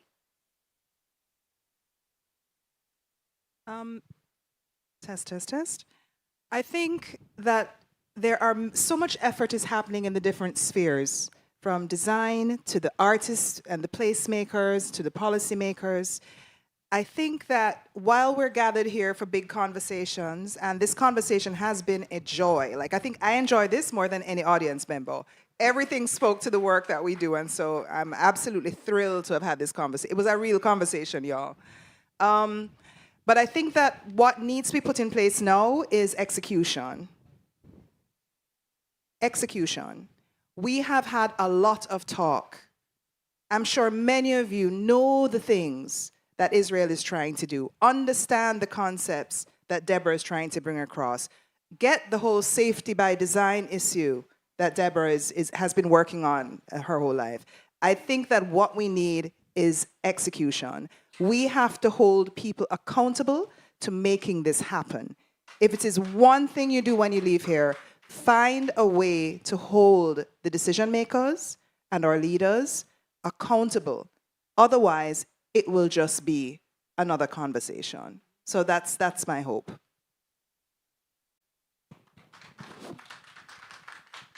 Yeah. So I'm thinking so many things at the same time. I think it's important to connect the dots. Things don't just happen by chance. We have to know what future we're trying to create. And I think the idea of asking people to envision 2050, what it's going to be like and how that world is going to impact us. I think it's important. It's like a jigsaw puzzle. When you buy the 1,000-piece jigsaw puzzle, you have no idea where to start with all the pieces in the box unless you had that picture on the cover. So I think that's the 2050 vision. It's seeing what that end state is, and then what are the various pieces that we have that we need to put together to create that, because we need to bring them together. And I do agree that implementation is important. I think it's important to have clear policies to guide implementation, and that's what also helps us hold people to account in terms of are we delivering based on the policies that we set. So that is important. I think it's important to keep people at the center of development, for us to see our part in development. You know, at East Port of Spain, we had a slogan. So if you write the word development, you see the letters M-E in there. So we see ourselves in development, and we see people at the heart of development. And I think that has to continue. And to do what we're trying to do, we need to integrate all of that with the proper resources. What are the resources that we need to give life to these creative cities and to, yes, to create the visions that we have articulated today. I'd like to say ditto to Andrea and ditto to Deborah. I think we both need execution and to connect the dots. But I think we also need to take responsibility for that process. So just to add a little context to what Andrea and Deborah have said, we've been having these conversations about what we call the cultural economy in the Caribbean from about the mid-1990s. In 2015, our former Prime Minister, P.J. Patterson, went to the CARICOM heads, and he spoke to all of them. He presented a paper where he outlined the utopia we spoke of today. It's 2025. And we've had different countries doing different things. Some have policies and never implemented them. Some are on a path to implementation. Some are just starting their policies. Some have sat on their policies for 20 years. And I think it's time that we get up and decide that I am going to take responsibility for making this thing happen.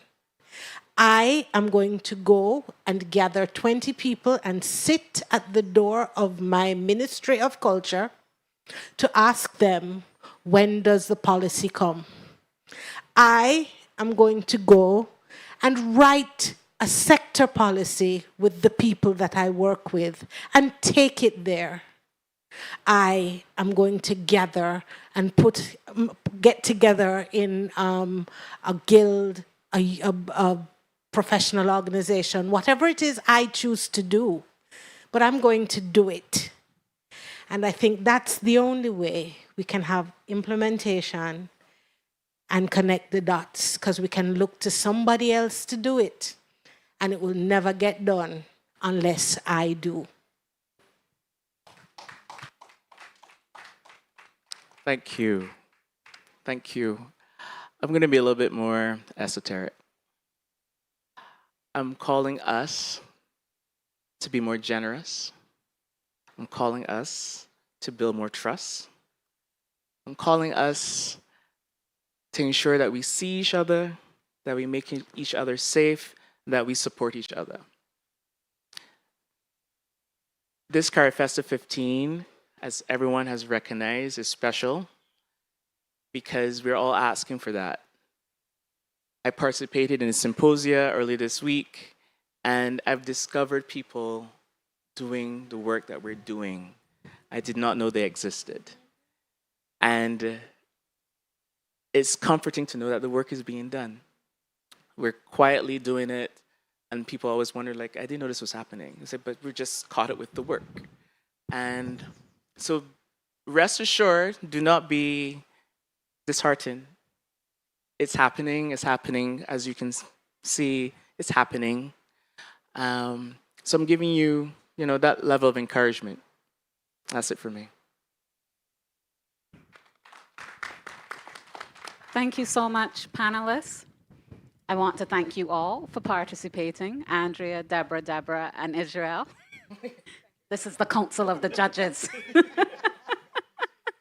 I'd also like to give a special thanks to Dr. Marielle Barrow, Mark, Lisa, Kim, and the team, and also the audiovisual team and the CARIFESTA team, all of you. Thank you so much for making this a possibility.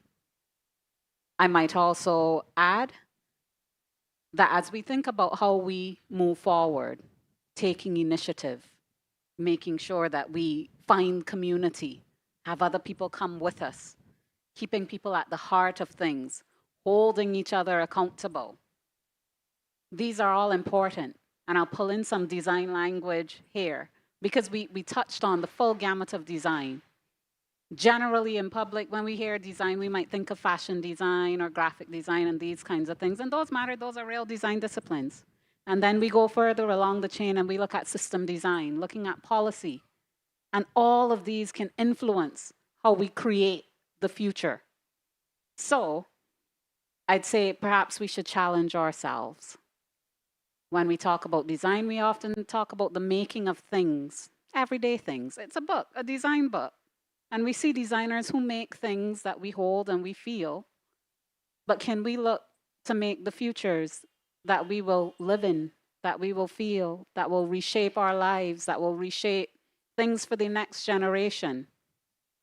That's our challenge for today, to move from just making it in terms of things, but to move to making it in terms of thriving in the future and making these futures a possibility.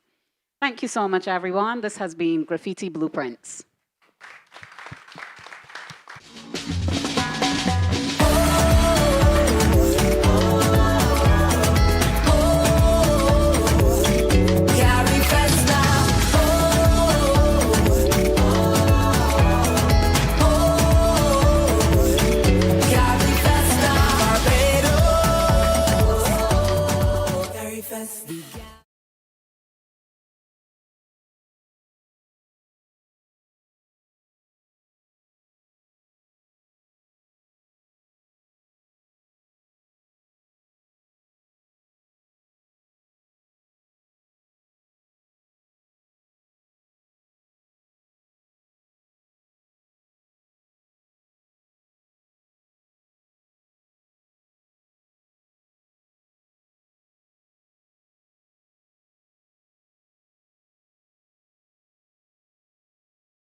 Good afternoon, ladies and gentlemen, and it's a great honor for me to welcome you to this panel, which is titled Yard Rhythm, Sounds of a Nation.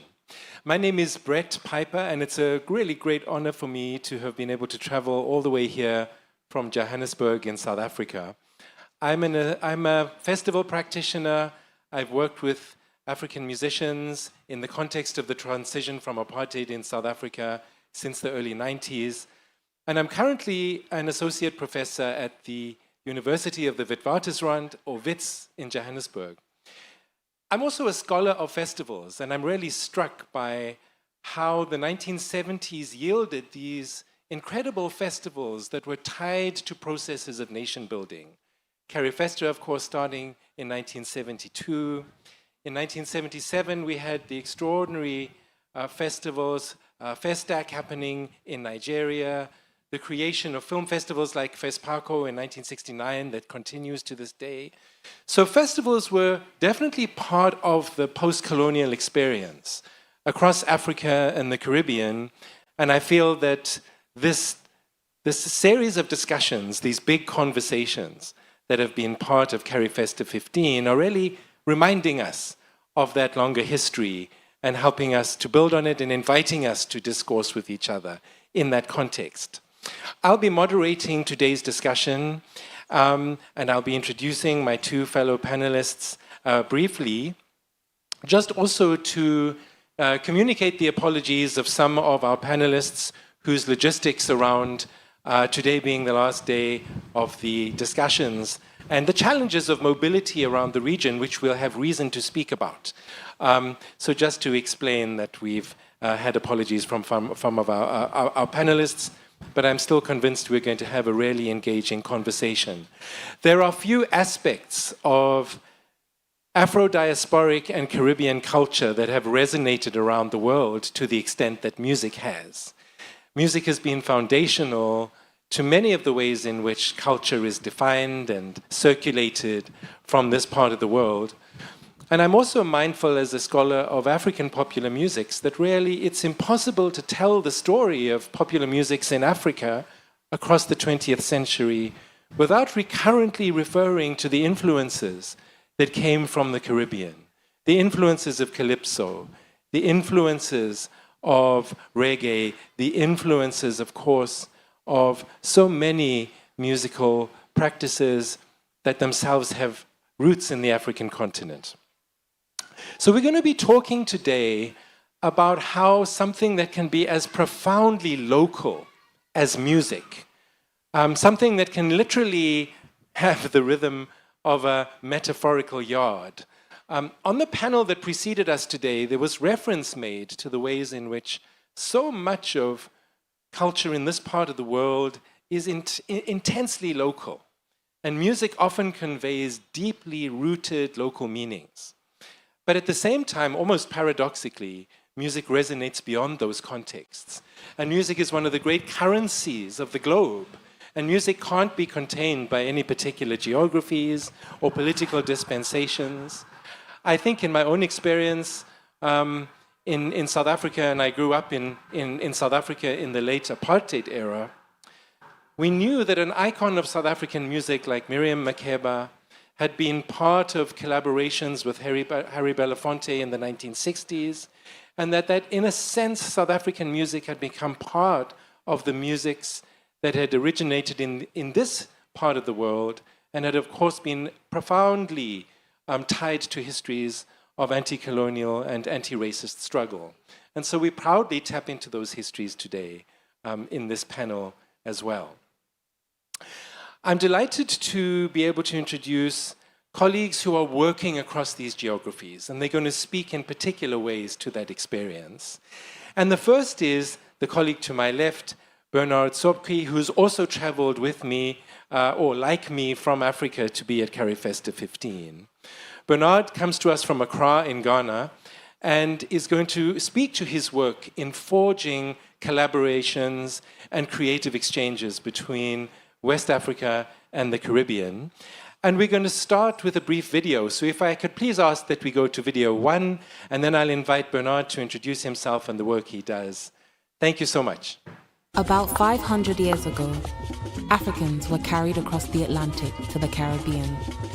We lost our names, we lost our languages, but one thing survived: our sound, our drums, our rhythms, our voices. They became our music, our shared language. Today, the internet is our new ocean. It carries our rhythms faster and further than ever before. But too many creators still lack the space, the skills, and the support to thrive. That's why we built Jumbo Spaces, a creator hub in Accra, which has become home to creatives of every kind. Creators come to learn, grow, and most importantly, collaborate. Music has always been a strong arm of Jumbo Spaces, and we have a fully equipped studio and engineers to support our community. From this community came Molly, a Ghanaian singer and songwriter. She joined forces with Jamaica's Silent Addy and gave the world the smash hits, Shake It to the Max. And if you hear this and then go on your back, go on bend your knees, baby, shake it to the max. The DJ please turn up the bass to the max. Please just rewind, let me shake it to the max. Shake it to the max. This was not just a hit, but a movement, born from our shared rhythms, celebrated across the globe. This is the power of collaboration, Africa and the Caribbean building together. Because when we make music together, we don't just make hits, we make history. Let's come together and take it to the max. Rice and peas, body hotter than the last. I feel bigger tears anyway, you see my past. And if you hear this and then go on bend your back, go on bend your knees, baby, shake it to the max. The DJ please turn up the bass to the max. Please just rewind, let me shake it to the max. Thank you very much. Thank you. If we could jump to the slides, yeah, great. I wish the song didn't have to end. I wish I could enter this presentation dancing, but I don't want to get carried away. So let's just go straight into it. I'm very happy to be here. I'm very happy to be in Barbados. Not to give away my age, but over almost 38 years on this planet, I've tried to figure out how to connect with the Caribbean. And it's been something that I've always been like playing in my head. How do I connect with the Caribbean, especially for someone who works in marketing and is curious about markets? But interestingly, because of this project I'm about to share, this year alone, this is like my 6th time in the Caribbean. And I've been to Barbados twice already this year. And it's exciting. It's an exciting time, and there's so much more to come out of these collaborations and what we are working on. So to tell you about myself, my name is Bernard Kafui Sokpe. I pride in calling myself a West African brand and culture custodian who is enabling creators monetize globally. I've been doing this. I've been working for over 15 years in working with local brands, working with multinationals, working with creatives across the entire spectrum, from fine arts to poetry to film and to music, most importantly. At some point, I was working at Twitter as a senior partner manager on the continent of Africa. Well, until Elon Musk took my job and sold the company to X. But currently, I'm the co-founder of Jumbo Spaces, which is Ghana's first digital creator incubator, and I'll tell you some more about it. So Jumbo Spaces is basically what I term a home for Africa's digital content creators. It's a creative hub that is focused on helping creatives turn their creativity into currency. We know a lot of creative people just want to be about the talent and about the passion, but we try and guide them, or we've built that space to guide them so they can make money from their passions. There's so many stories of African creatives who excite and entertain people all their lives, and then in their old age, they are very broke, and then they die very miserable deaths. And we don't want that. So we want to be able to tap into opportunities to make money as a creative. We operate Jumbo on 3 pillars. One is space.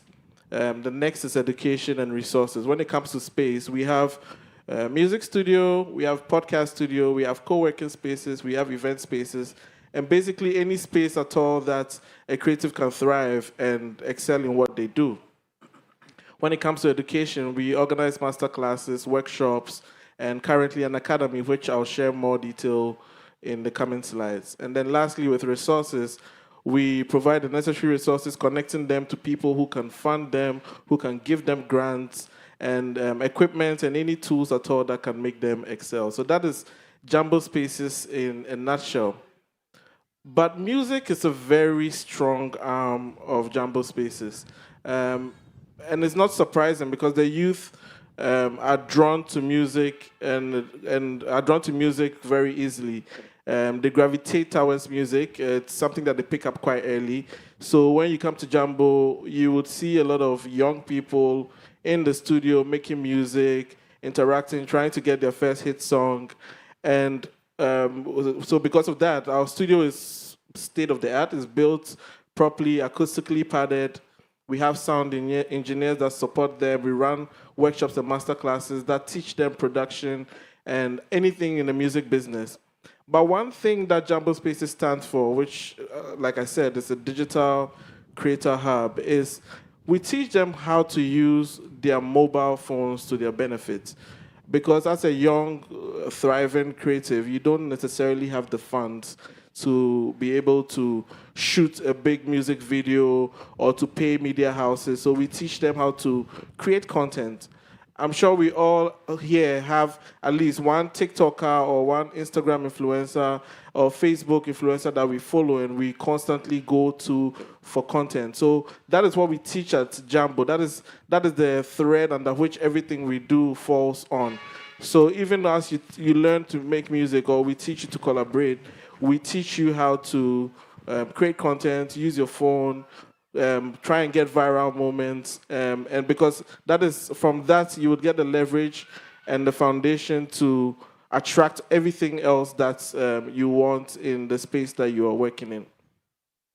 So we come to Molly's Shake It to the Max, which I played and shared a video earlier. So Molly Montgomery is a Ghanaian musician, and she collaborated with a Jamaican DJ called Silent Addy. Molly spent a lot of time at Jambo Spaces. She's always creating TikTok content. She's always recording music. She's always interacting with the community. And she had Silent Addy reach out to her because of some songs she had put out on her TikTok. And they worked on this beat together, which is currently Shake It to the Max. And she decided to do a video with her family. And they created content and it went viral. And that video went so viral that it caught the attention of a lot of people in Africa and gradually seeped into the Caribbean, Jamaica especially, and then went across to all the other African countries. So Shake It to the Max is an African-Caribbean music collaboration, which is fueled strongly by TikTok, Instagram, and digital content creation. Just to say that this isn't the first of such collaborations. We've had Beanie Man work with Stonebwoy. I don't know if Brett, you're familiar with Reggie Rockstone, but like we have the legends. The legends have been collaborating for a while. We had Davido work with Popcan. We've had Shatawale and Vibes Cartel, but this time we were able to create something different. And the unique thing was the fact that there was a viral element to it, the fact that there was TikTok, there was, I'd say, not cheap, but a completely less expensive way to promote the music without having to pay anyone, basically from the phone. And that's what made the difference between this song. So like the video said, 500 years ago, our main connection from Africa to here was the Atlantic. But now, I would say the internet is our new ocean. We don't have to necessarily come here. We don't have to necessarily pay anybody to come and meet our brothers and sisters out here. We basically need to leverage on the tools that we have, which is our phones, our social media, learn to create content, and learn to collaborate to using these tools to drive engagement. So some stats that came out of this hit song was they had over 235,000 TikTok dance videos across Africa and the Caribbean. There was a Caribbean remix that had Skilly Bang and Shensia on it. And now we even have Sean Paul. And just yesterday, I was sent a message that because Busta Rhymes has Jamaican descent, he's just done his version too. And they keep popping up because everyone now wants to jump on the bandwagon because the Caribbean has a rhythm culture and we love to see it. So the Caribbean remix smashed past 100 million YouTube views, making Molly have the most viewed video ever by a Ghanaian artist. It is top charts worldwide, hitting #1 on Billboard US Afrobeats charts and Jamaican charts. And also, I just saw online that the VMAs have added a second nomination to the song as the biggest summer song of this year. So, based on that, we had always wanted to create an academy under Jambo Spaces as our core product.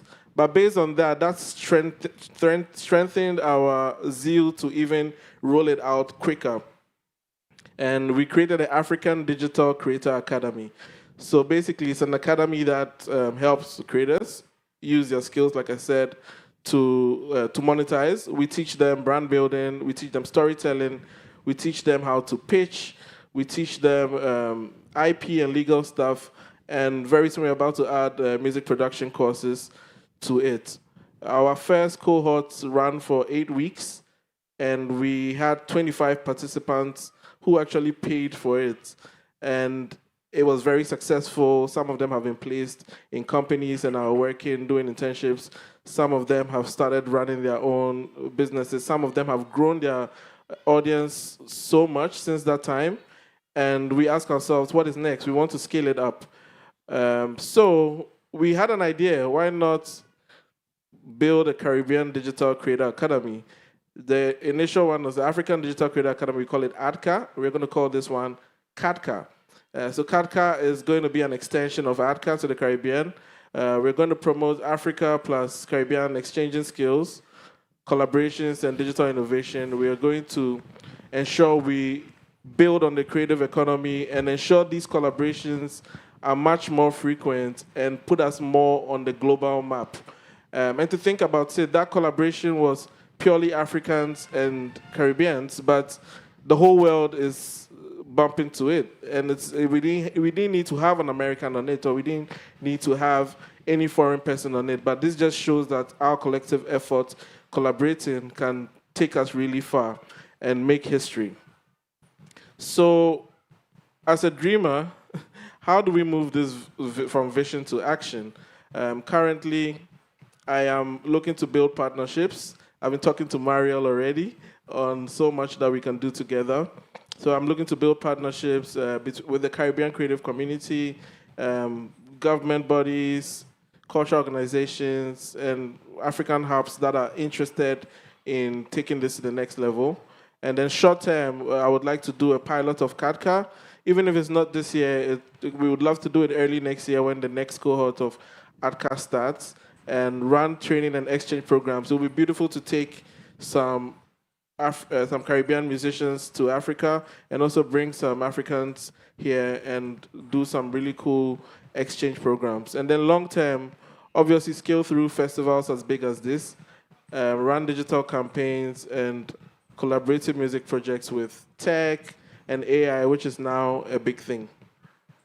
So the key things I would like to leave and also to add to the conversation that we are building on now is that music is the strongest connector of Africa and the Caribbean. Also, digital content creation is our biggest media platform. It's free. It's just on your phone. You just need to figure out the ropes around it. And you don't necessarily have to be an influencer, but you might be able to get your message out there, even if it's not related to music. And then lastly, well, not lastly, we're looking forward to having intentional collaborations because those are quite sustainable beyond policy. Those can even drive policy to be put into place just because there's no way to ignore it anymore. And then lastly, we need to tap into our shared rhythms because we are very much alike. Yesterday, I was telling a friend that every time I come to the Caribbean, I see somebody that looks like another person back home.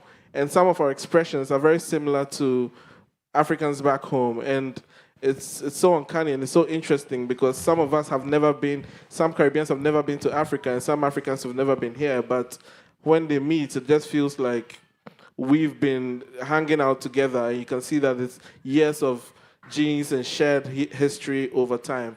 So why not we build a shared future together? So yeah, let's reshape our culture together with collaborations, leverage on digital content to amplify it, and let's take it to the max. Thank you very much. Thanks so much, Bernard. And how wonderful that we've been able to start with this really successful current example of what happens when musicians who are using this new ocean, as you referred to the internet, and thanks so much for this wonderful, powerful metaphor, people who are tapping into this new connectivity in ways that are really generative. So I'm going to speak to, I'm really glad Bernard in many ways has spoken to the new music economies, the ways in which digital economies are making new kinds of connections possible. And what I think is really exciting about having this conversation at this time is that these new economies have not displaced, but they've added to the economies that really are still centered on musicians playing together in real time, in person. And we're needing to think about how those economies link to each other. So I'm going to ask that we play the next video, please, and then after that we'll go to another PowerPoint, and we're going to be looking at another case study from Southern Africa, and I'll be speaking to some of my colleagues' experiences in that. And so this is a video that documents the first decade plus of a project called Concerts SA, Concerts Southern Africa. And basically, for just over the last decade, we've been quite deliberately trying to build live music circuits at the local level, but also at the regional level, which I think is going to resonate in interesting ways here in the Caribbean. Thank you. Action.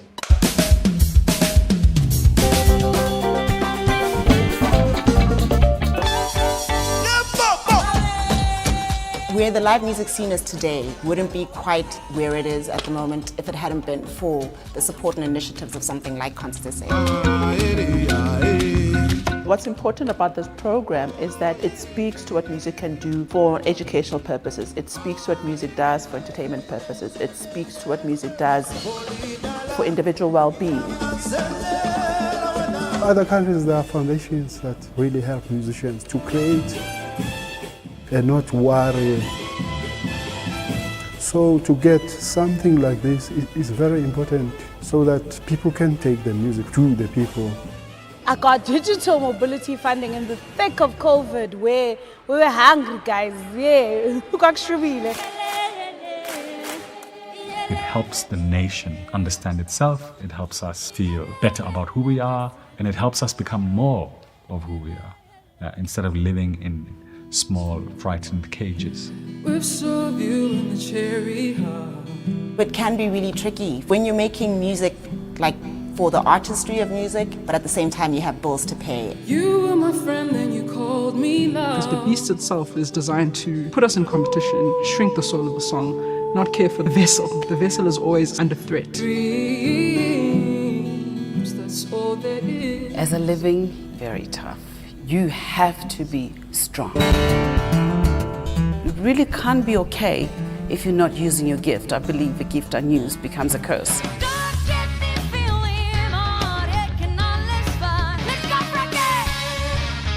You want to allow your creativity to just go big. Music is not just cerebral. Music is deeper than that. It's what you are. It's a healer. And we need to nurture it because it's vital that we create spaces for music to be able to blossom and heal. we as musicians have a very important role to fill in society. We're like healers of some sort. We're therapists. We need to sell the truth about the importance of something like this and get support for it. I believe that if Concerts SA were to disappear, there is nothing in the wind that would replace it. If we get to a place where we don't have that, I'm a little bit scared.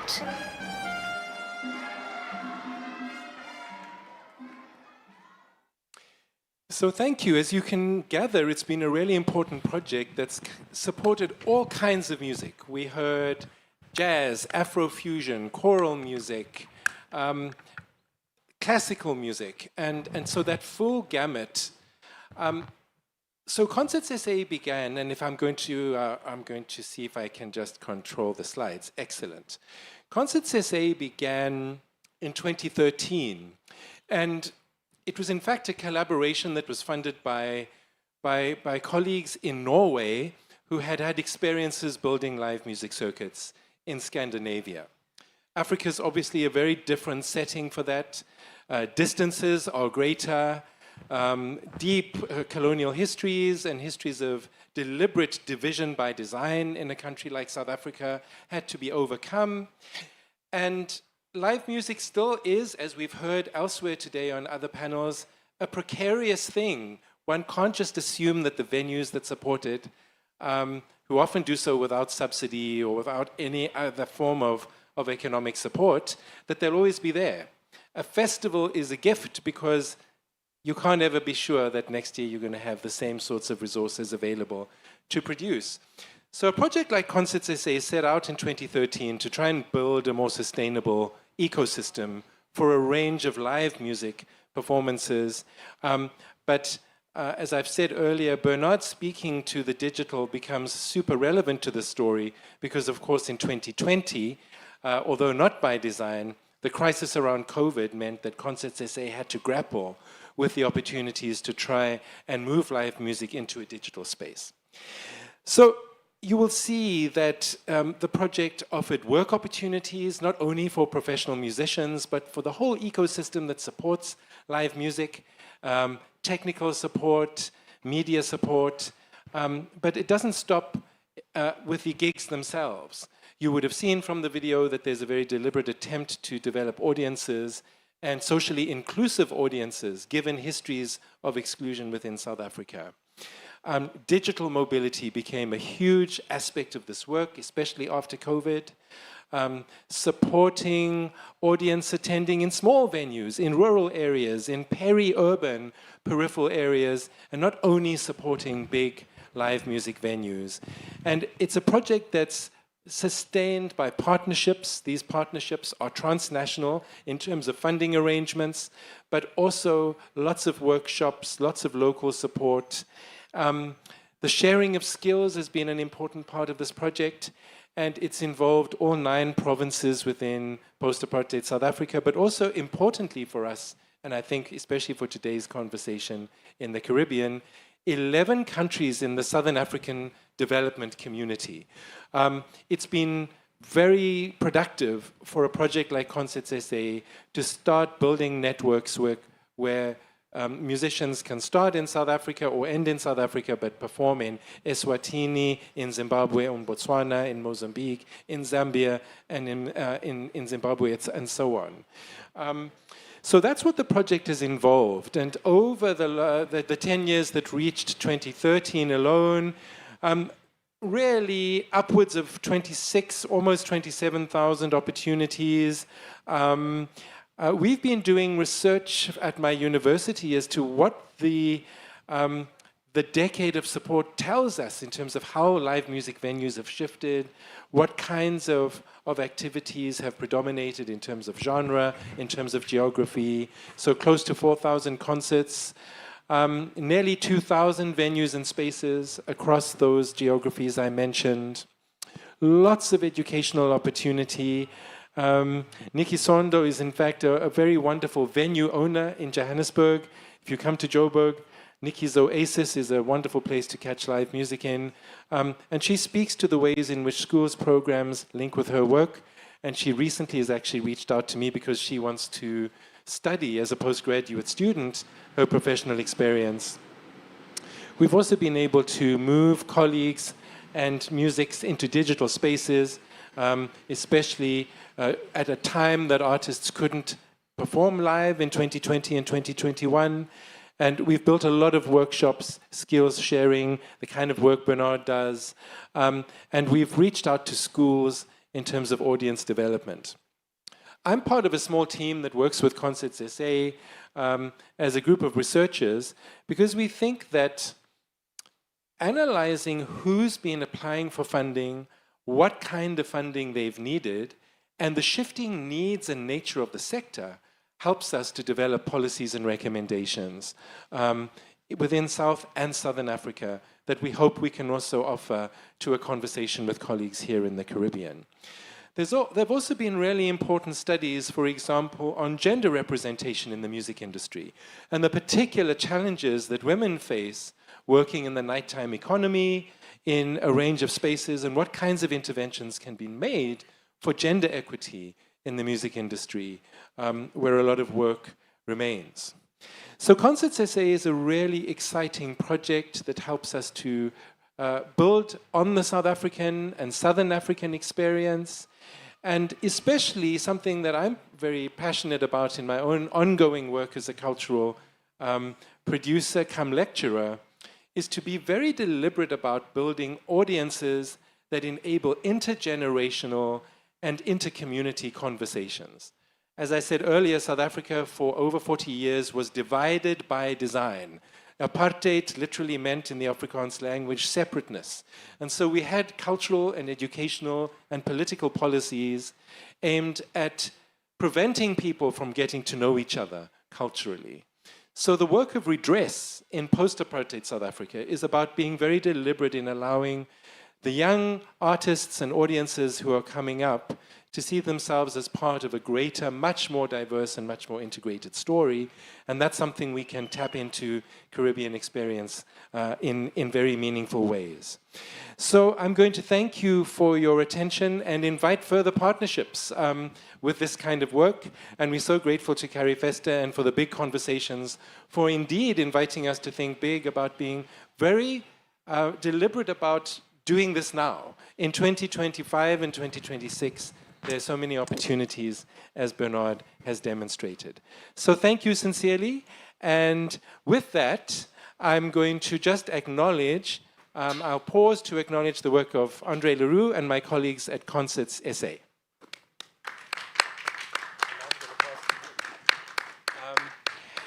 And now we're going to move to our other panelist, but I'm going to invite much interaction from colleagues in the audience. And of course, we're also very grateful that we have an online audience for this wonderful series of big conversations. So I've been delighted in the last 2 weeks to firstly online meet Nicholas and to be able to really get a sense of the kind of ways in which artists, professional artists, are navigating careers here in Barbados and in the larger ecologies of the region and indeed the larger world. So please join me in welcoming Nicholas, who will be responding to what we've been discussing. Nicholas, with that, over to you. Thank you. Thank you very much. My name is Nicholas Branker. I was originally born in England, but don't hold that against me. I grew up in Barbados. I am a Barbadian through and through. These two gentlemen have given us a wealth of information, which I think we can try our best to utilize and take advantage of. It is important for me to give you a little sense of what my history is. I have been a professional musician / producer for my whole life. I have never had what people call a day job. I have always supported myself. It is important that I say that because there are not very many of me. When we think about the Caribbean, we have CARIFESTA, we speak of the Caribbean as a place. The Caribbean is a region full of countries whose populations are vastly different in terms of number, in terms of economic power, and in terms of access to resources. So when we speak of the Caribbean and then we speak of Jamaica, it is unfair to Dominica. It is unfair to St. Kitts. I know that I have to speak sometimes what appears to be negatively, but it is practically. I think that the smaller islands in the Caribbean are suffering from a lack of non-political artistic investment. I think that it is important for us to recognize that all of the music that we're talking about, all of the music from Africa and from the Caribbean is rooted in the struggle for freedom. It is a political statement. It has always been a political statement. We use it commercially in order to generate resources for ourselves to further our fight for freedom. So, governments have either tried their best to suppress artistic expression, or they have tried their best to fund it in order to control it. What I find is problematic in terms of developing a really fertile artistic environment, what I find problematic is that most of the largest avenues for exposure are controlled by government, which affects whether you think it obvious or whether you think it subconscious. It affects what is said. It affects what is represented as artistic expression. And I think we need to think about ways, which is why I was listening to you gentlemen very carefully, and it sounded to me, even though you weren't really fully specific about it, it sounded as if your funding was outside of the political spectrum, which is a crucial thing. But you have large societies, so it is maybe easier to get that done. I think it is an important point for us as the artistic community to think about ways that we can generate resources that are not attached to artistic control. I think, for example, of our carnivals, which we perceive as being the most amenable avenues for musical expression. But they are extremely limited in what they allow or what they can promote. The music is very specific, and because of its specificity, it is difficult to export it. But the amount of time and resources and energy that is put into it, I think it is counterproductive. I would like for us to think about ways that we can firstly have year-round musical creation, not seasonally specific musical creation, because in a lot of ways, what we make for carnivals is much like what we make for Christmas. It is played for 4 or 5 weeks, and then it has no value after that. We may love it because we love it, but it really only has 5 weeks of commercial value. That song that you are talking about, that you did, can last for years. I think we may have 10 songs in the last 40 years that we could say that about. I'm not talking about Jamaica right now. Outside of that, maybe 10 songs that we can speak of as being legitimate commercial successes internationally out of our musical environment. To me, that is not really a good sign, considering that we put out thousands of songs every year, regionally. The second thing that I want to say is that for my own personal warm part, as we say in Barbados, I am committed to the increase in quality of the musicians that we produce. I also find it important that we give them a sense of where they fit in the relay of this musical life. A lot of young musicians in the Caribbean do not know the musicians that came before them. They do not understand the struggles that they had. They don't know what their artistic statements were, or what their artistic direction was, or what the environment was that they came out of that caused them to do what they did. My work, I have a band. I am functioning as an NGO, but I have a band. We have 3 generations of people in it. Well, 4 really. There are people in the band that could be my grandchildren. I shouldn't have said that. It's not that I am old, it's that they are young. But the point is that I tell them about things that they have never heard about. Things that happened in Barbados, about musicians that grew up in areas that were very similar to where they grew up in. They don't know who they are. I have another kind of configuration where we have musicians from the Caribbean playing together in one unit. There aren't many of those units. In fact, I don't think there's another one where everybody is from a different country in the Caribbean playing music and exploring one of its rhythms. Those are the things I would like to see more of, so that we would have, I think, a more valid statement to make when we get to a place like Ghana, when we get to Africa. We have more to say because we have a greater sense of what makes. We are very similar in many ways, which is a good avenue in, but we still need to be different in order to have viability, in my mind.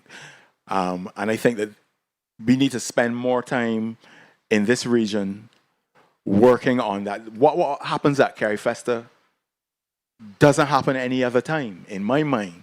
And CARIFESTA happens once every 2 years for a week. And we all come and we are all excited and we all talk about all the possibilities.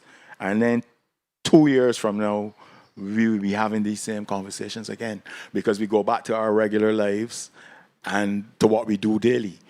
And the feelings of collaboration and togetherness that we have now, we need to find ways to sustain, maintain, and develop. Out of that, I think we will begin to create a much more vibrant artistic community that is more diverse than it is now, and therefore more scalable is the word that economists like to use, and bring more revenue into this part of the world, more attention to this part of the world. But it is a work in progress, and I hope that in my lifetime I will get to see a much more all-encompassing approach to artistic development and remuneration. So that's my point for right now. Thank you.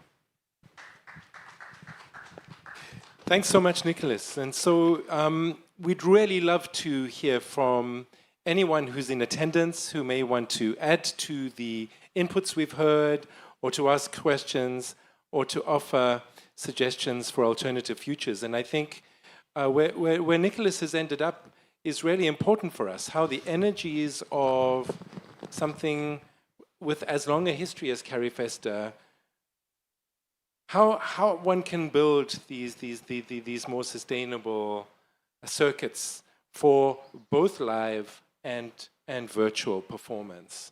That seems to be the key. And it sounds fantastic to me that you have those intergenerational dialogues and intercultural dialogues happening within your band, and that certainly sounds like something that we'd love to hear more of in Africa. Would anyone in the audience like to pose a question, offer another perspective?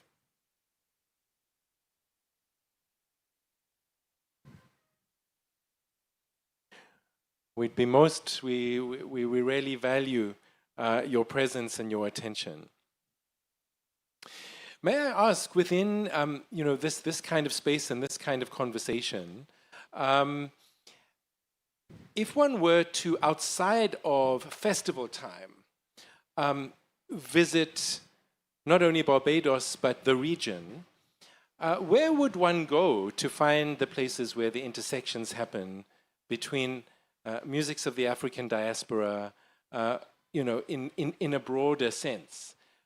It does strike me as an opportunity that this panel is having a conversation across hemispheres. Are there places anywhere in the Caribbean where, outside of the context of a big festival, something like that happens, where African musicians and musicians from the African diaspora in the Caribbean can be creating together and be developing an audience together? I don't know of any. There is a lot of collaboration on the internet, right? There is, well, I shouldn't say there's a lot. It depends on where you go. There is collaboration. I know of Trinidadian people that are doing collaboration with people in Africa, and I do know it in Jamaica as well. I know in Dominica there is some connection, and definitely in Martinique and Guadeloupe, who are French speaking, there's a different kind of connection altogether. But it is not, I wouldn't call it a movement. It is sporadic, it is not consistent, and I do not know that it is like a model that can be followed. I think it is based largely on personal relationships that were developed over time, from like historical connections between musicians or whatever it is. I think the fact that it is so difficult for us to move from one island to the next makes a lot of the collaboration that we would want to do, the physical collaboration, extremely difficult. It is cheaper in some cases for us to get to the United States than it is for us to get to another Caribbean island. And that is problematic because, as you would very well know, most artists are not wealthy. And so how you do that kind of physical collaboration is difficult. But as I said, the festivals are brought into being, and they do provide a template, but the amount of resources that is required to put on like this CARIFESTA, I mean, we can't do this every 6 months. You know what I mean? It is impossible to do. So we have to find ways to maybe reduce this singular expense and spread that investment over time so that it has more longevity. And that's just my thought. Very interesting. Please, Dr. Barrow. Hi, good afternoon. So, of course, the conversation has been intriguing so far. And while I am not, my background isn't solidly in music, I wanted to share some examples from other subsectors that I think are potentially instructive. So in the visual arts, we have spaces like Tilting Axis and Linked, where they do regional residencies. And this brings Caribbean artists together to dialogue, to engage. They also share, they also do conferences at various locations at various times. But this is done through international funding for the most part. And it really then becomes about whether the individuals or the organizations that are doing this work are able to secure that international funding and what are they leveraging to be positioned in this way. Again, I don't know much about music, but that's how it happens, or how it has been happening in the visual arts over the last 7 to 10 years, perhaps. And it has been really, really effective. I mean, even on the last panel, we heard the introduction to one of the panelists, and it said, I'm a Tilting Axis fellow, right? And so he was speaking specifically to that institution that has been built around the region. So I don't know what the possibilities are for music, but I suspect that they are greater because music has more popular appeal than the fine arts and visual arts. So I think there's so much that we can draw on and build on from there. Thank you. And of course, as you mentioned that example, I think where an enormous opportunity lies is, in fact, collaborations across those kinds of spaces. Galleries are wonderful places for live musicians to play in, and vice versa. And we don't have to take the kind of canonical separation of genres as a given. That's one of the wonderful things about festivals, is that they do actually encourage us to make art of all kinds in spaces of all kinds. Good afternoon. My name is Stetson Wilshire. I wrote a few songs in my time. I worked quite a bit with Mr. Nicholas Wanker. Nicholas mentioned something earlier about the fact that there are not many like him who was able to survive only on music. What do I say to a young person about getting involved in music when clearly here in this region it's extremely difficult to make a living from music?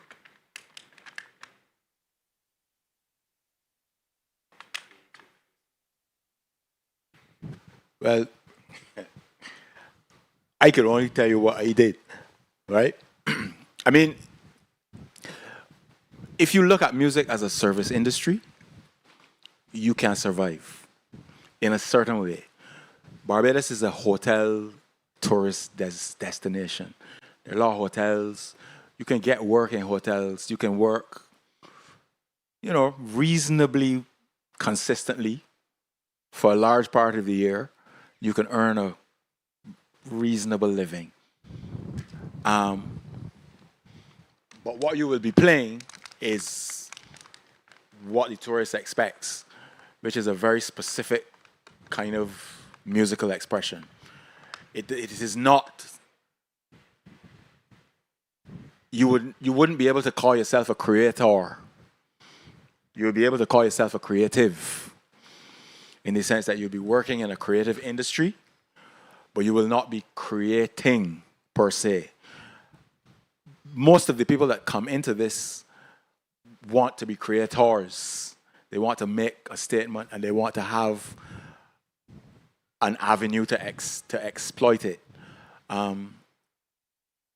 In this time, I think that you are really going to be having to think of yourself as a world citizen as opposed to a Barbadian.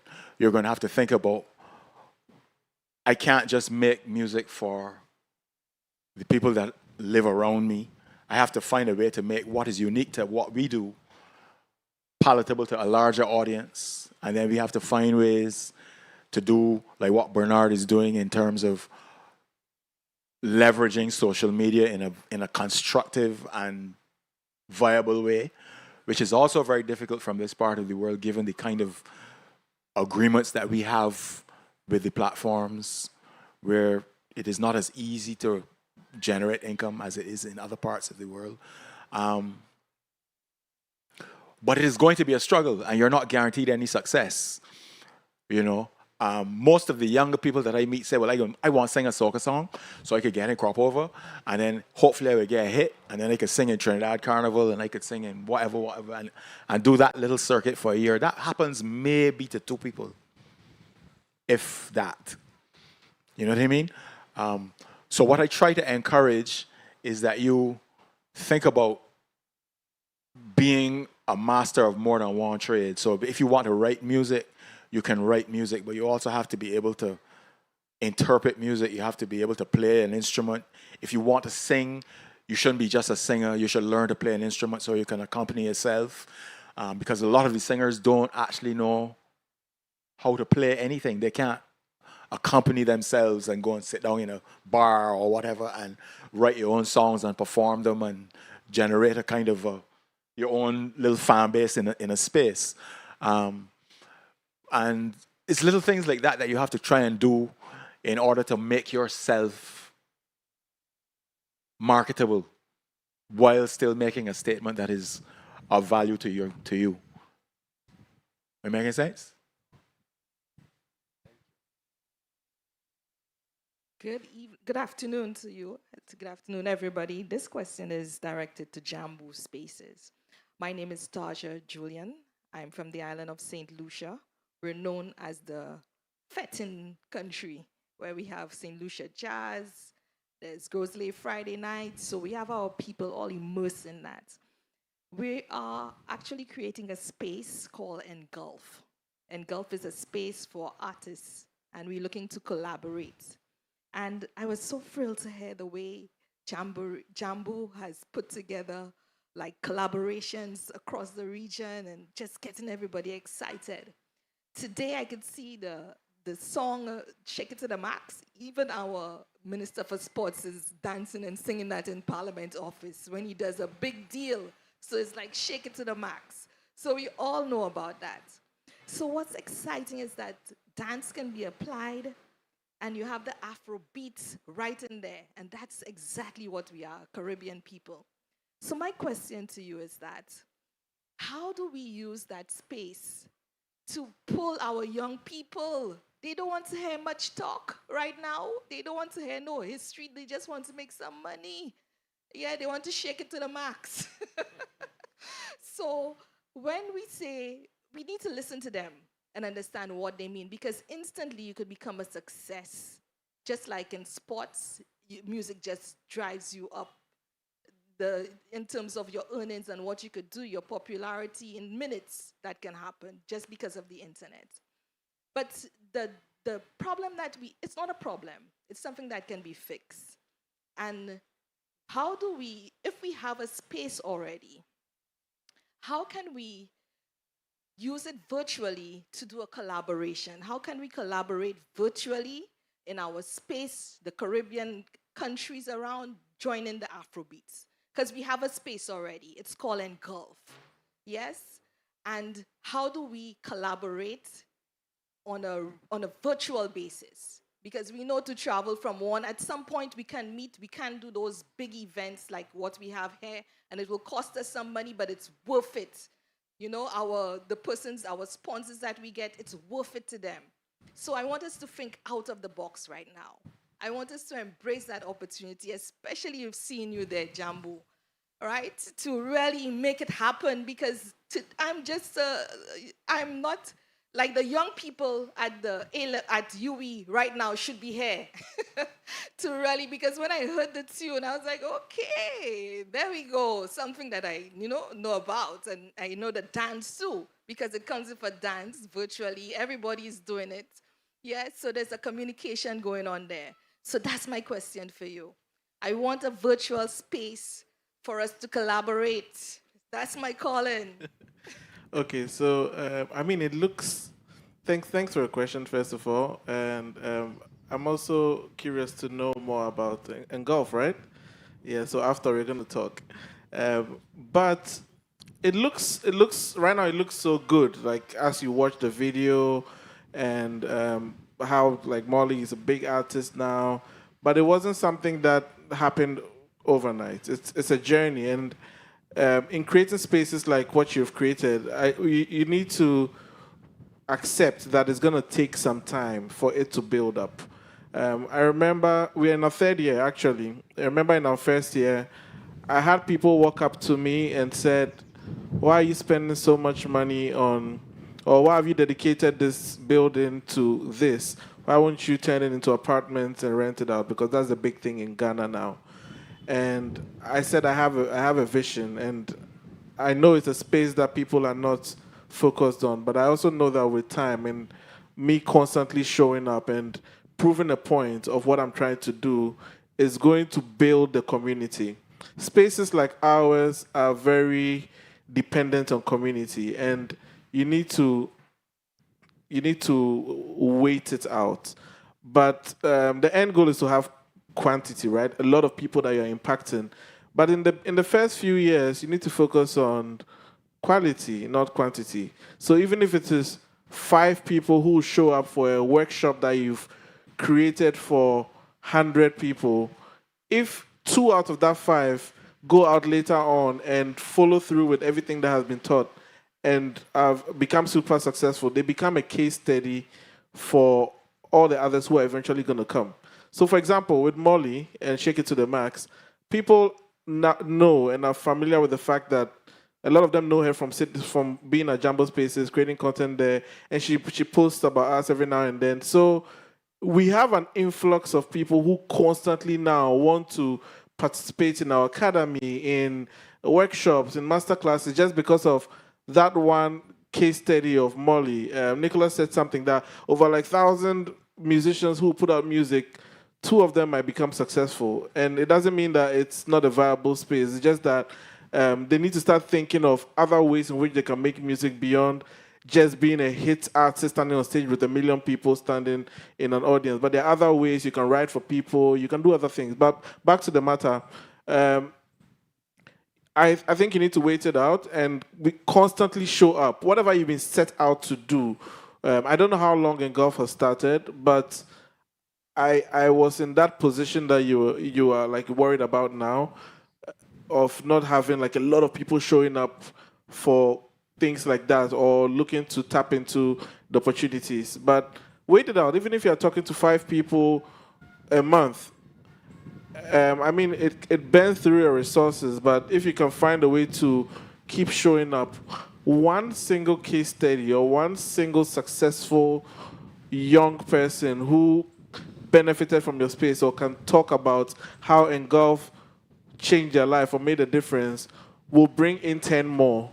And it's now, currently for me, it's quite easier to get people to engage with Jumbo Spaces because they have seen evidence of people who are successful. When I say, oh, I'm from Jumbo Spaces in Ghana or Nigeria, people say, oh, that space that did, or that space that did that. And the emails are becoming more, the conversations for funding are becoming more, and it just gets easier. Just like any business, traction is what shapes what you want to do. But you're right, digital is the best way to even scale further, but you need to first make sure that you impact a few people that are coming, and then with time it will catch on. I don't know if I answered your question.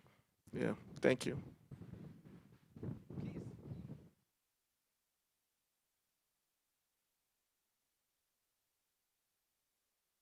Hey, so I have 2 thoughts. The first question is speaking more to what Nicholas would have touched on earlier, where when he talked about the Caribbean, he said the Caribbean is rubber stamped as the Caribbean, but we're a very diverse region. I believe that Africa suffers the same thing. People say Africa or Afrobeats, and we kind of brush Africa with one brush, but it's a huge continent with so many diverse cultures within it. My question is, and I know you asked earlier if there is a space where we as a region kind of meet outside of these big festivals. I want to know if in Africa, like you have Jambo, but is Jambo specific to Ghana or does Jambo reach other nations within Africa itself? And then are there spaces where there are creatives that meet outside of festivals that happen in Africa? Have you been able to manage or find spaces? And Africa is huge.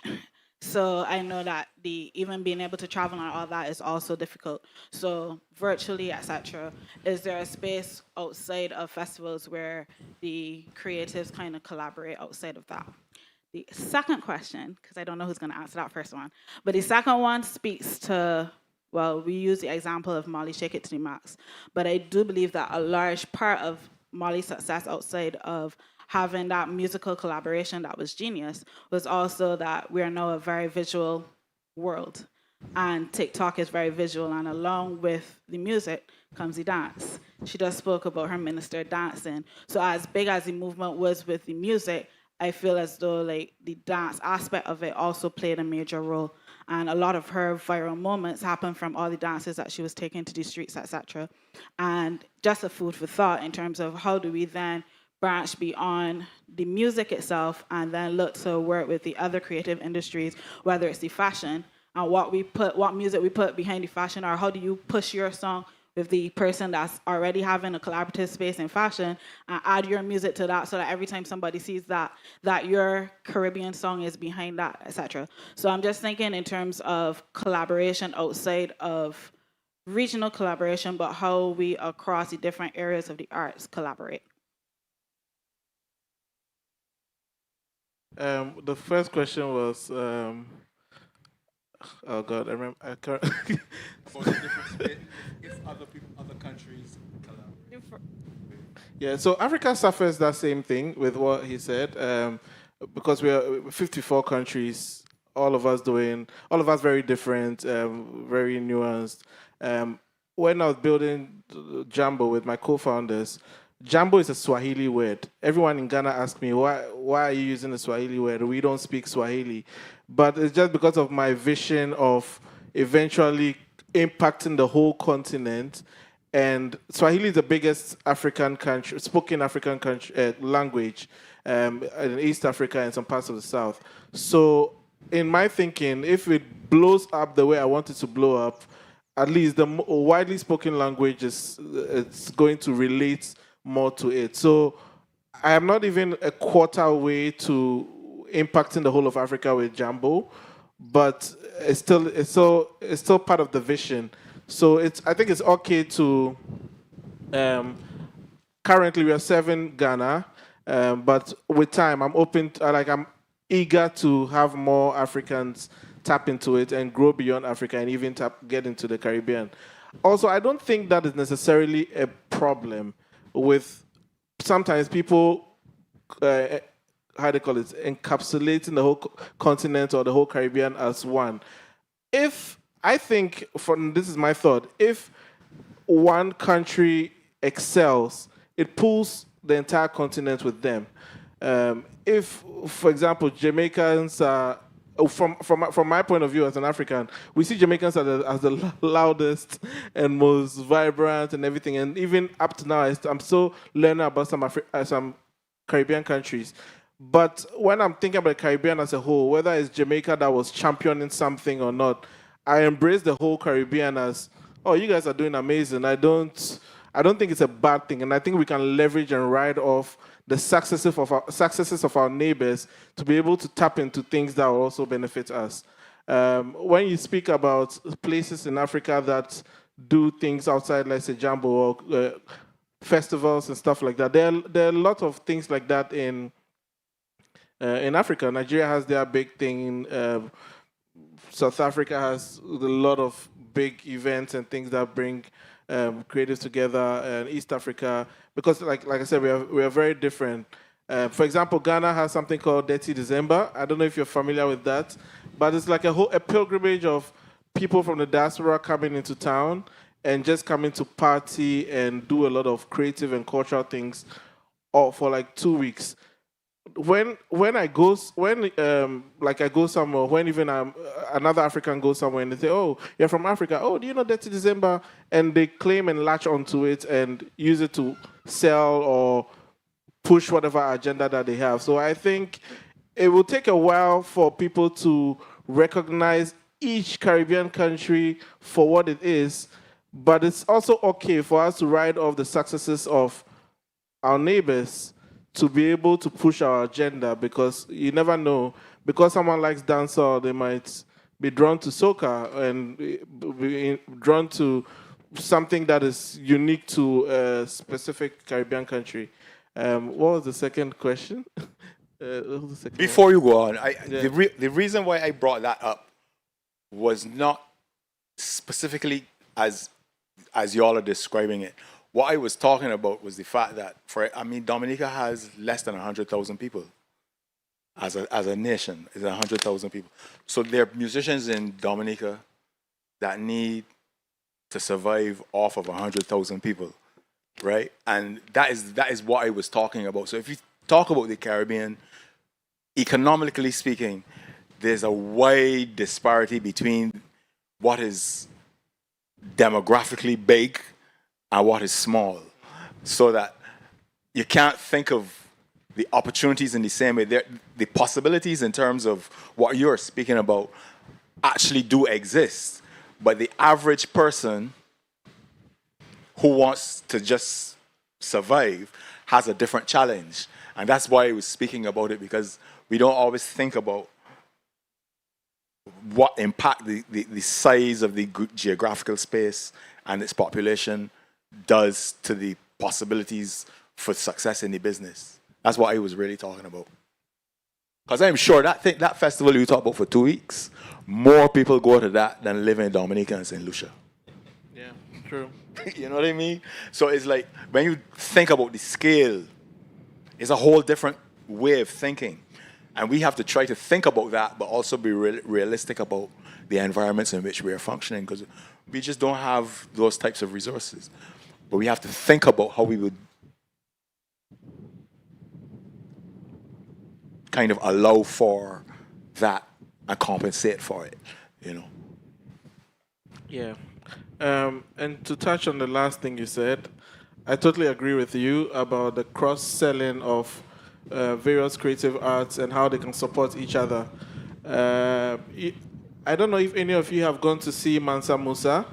Mansa Musa, the theater thing that's showing by Chief Movement. Chief Movement is from Ghana, very good friend of mine, and he's been doing this for years. An example, Mansa Musa is a good example of how poetry, fashion, music, and film come together in one production. And that's a good example of how we can cross-sell each other. Because, for example, if Mansa Musa goes to the kind of heights where it's on Broadway and is being shown in like beyond even like in like bigger markets, it can get to a point where labels might come to him and say, hey, we want to plug in maybe this song by Beyonce in one of the scenes because your thing is so big and people are constantly watching it. And that's an avenue for him to make money. That's an avenue for him to also amplify other people's music in the space and his commercial approach. So, yeah, I think we should be creative. We are creative, so we should be creative about how we can tap into other avenues. If it is fashion, whatever it is, that can push whatever agenda that we are pushing as a creative person. So, yeah, I totally agree with you, and I think it's something that we should explore. Please, sir. Thank you very much. I wanted to say something about the scale issue that Nicholas is referring to. One of the things that I perhaps would like to ask of the others is, are there not musicians who come from small towns or villages who face the challenge that Nicholas described for people from a single country, in our case, a sovereign state, but who are operating on the same sort of scale that a small town in one of the bigger countries have? And I presume what they do is they migrate to the urban center because it's all within one sovereign state. So is it not just a question, Nicholas, of mobility within the region that hampers somebody being able to grow as a musician when they originate in one of these very small states?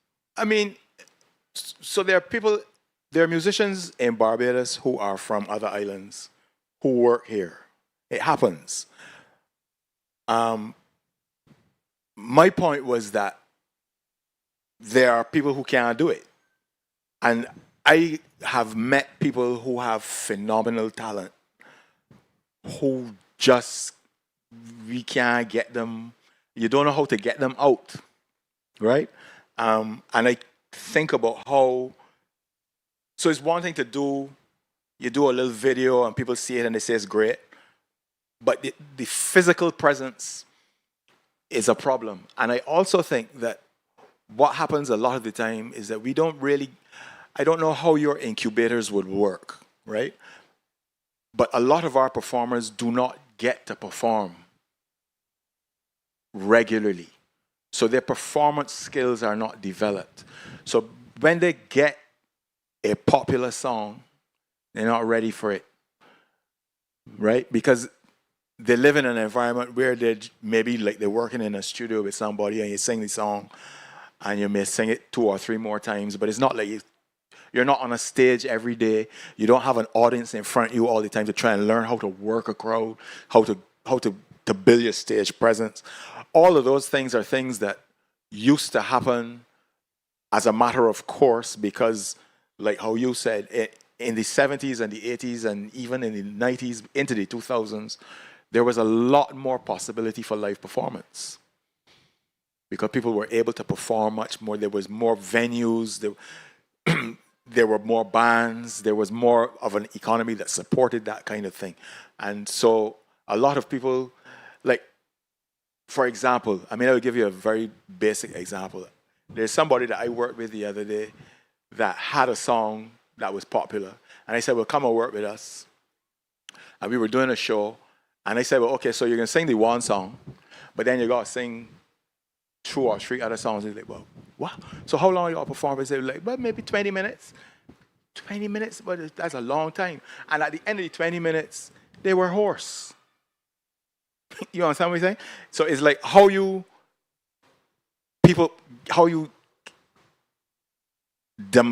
democratize the resources across the Caribbean so that people in islands that don't have opportunity feel like they do and can develop the skills that are necessary. You know, it is that I'm thinking about. And if I could perhaps just ask a different question, and that's about diversity. Because one of the things I think we've had in the region is quite a significant diverse creation of different genres of music from the different communities and cultures that all find themselves in this region. But I'm not sure that there has been as much cross-collaboration between those cultural genres as there probably could be. Or perhaps I'm wrong in that it is because of that cross-collaboration that all these genres are being created. I wondered what your thoughts are about that kind of cross-cultural collaboration. Well, all 3 of you involved in the industry. I just spoke. You please. So thanks for the question. And again, you know, given South Africa's history, we, for example, have an extraordinary history of jazz musicians, many of whom were forced into exile under apartheid and have come back. And there's an incredible newer generation of musicians, but the audiences are not intergenerational. So it tends to be an older audience for jazz. So there are some deliberate projects on the go right now to try to bridge that divide. And of course, the full range of improvised musics can talk to one another musically. And festivals can also be really wonderful, fecund kind of platforms for that. The way that musicians can be commissioned to produce something new that will speak outside of the boxes that are seen to be, you know, mutually exclusive. Most musics are families of other musics, but the ways that they're marketed and the platforms for them tend to be quite segregated. So it does take some deliberate creative and also marketing backup. And because you're a marketer, I'd love to hear your opinion. I think I was going to touch, as he started speaking, I was going to touch on no matter how small a place is, or no matter how unique a sound is, if it's good, it's going to cross borders. A good example is even South Africa. They have a sound called Amapiano. I don't know if anyone here is familiar with Amapiano. Amapiano started in South Africa because South Africa at a point was so big on house music, and I think they started adding like the keys to it, and it became its whole thing on its own. And it was just like one DJ who started it, and now Amapiano is like played across the entire continent of Africa, and even in the US and wherever. My whole thing is, I don't think like a country needs to be, no matter how small a country is, or no matter what collaborations that come out of different sounds, if it's good and it's marketed well, it is going to make the impact that it's supposed to make. Young people are very impressionable people, and in the advent of TikTok and Instagram, if you're able to market or create trends or create viral moments out of whatever sound it is, it would catch on, and before you know it, people will start trying to replicate it, and it becomes a trend. So, I mean, that's a good thing about the youth, and that's a good thing about understanding how they think and positioning musical material for them to jump on. It is an art that is tough to crack, but I mean, that's what we teach at Jambo. That is how we try to get into the minds of these young people and see what can get people taken. Like Molly's dance is just a very simple dance that she covers her face and she winds her waist a little bit. And we realize that people who are shy and don't want to show their face but still want to dance will still do it and cover their face and do it and put the video out. And it caught on like wildfire. So it is not cut in stone, or it's not specific science, but there's a lot of chance to it, but you can keep trying until it works out. But it's not impossible to, yeah.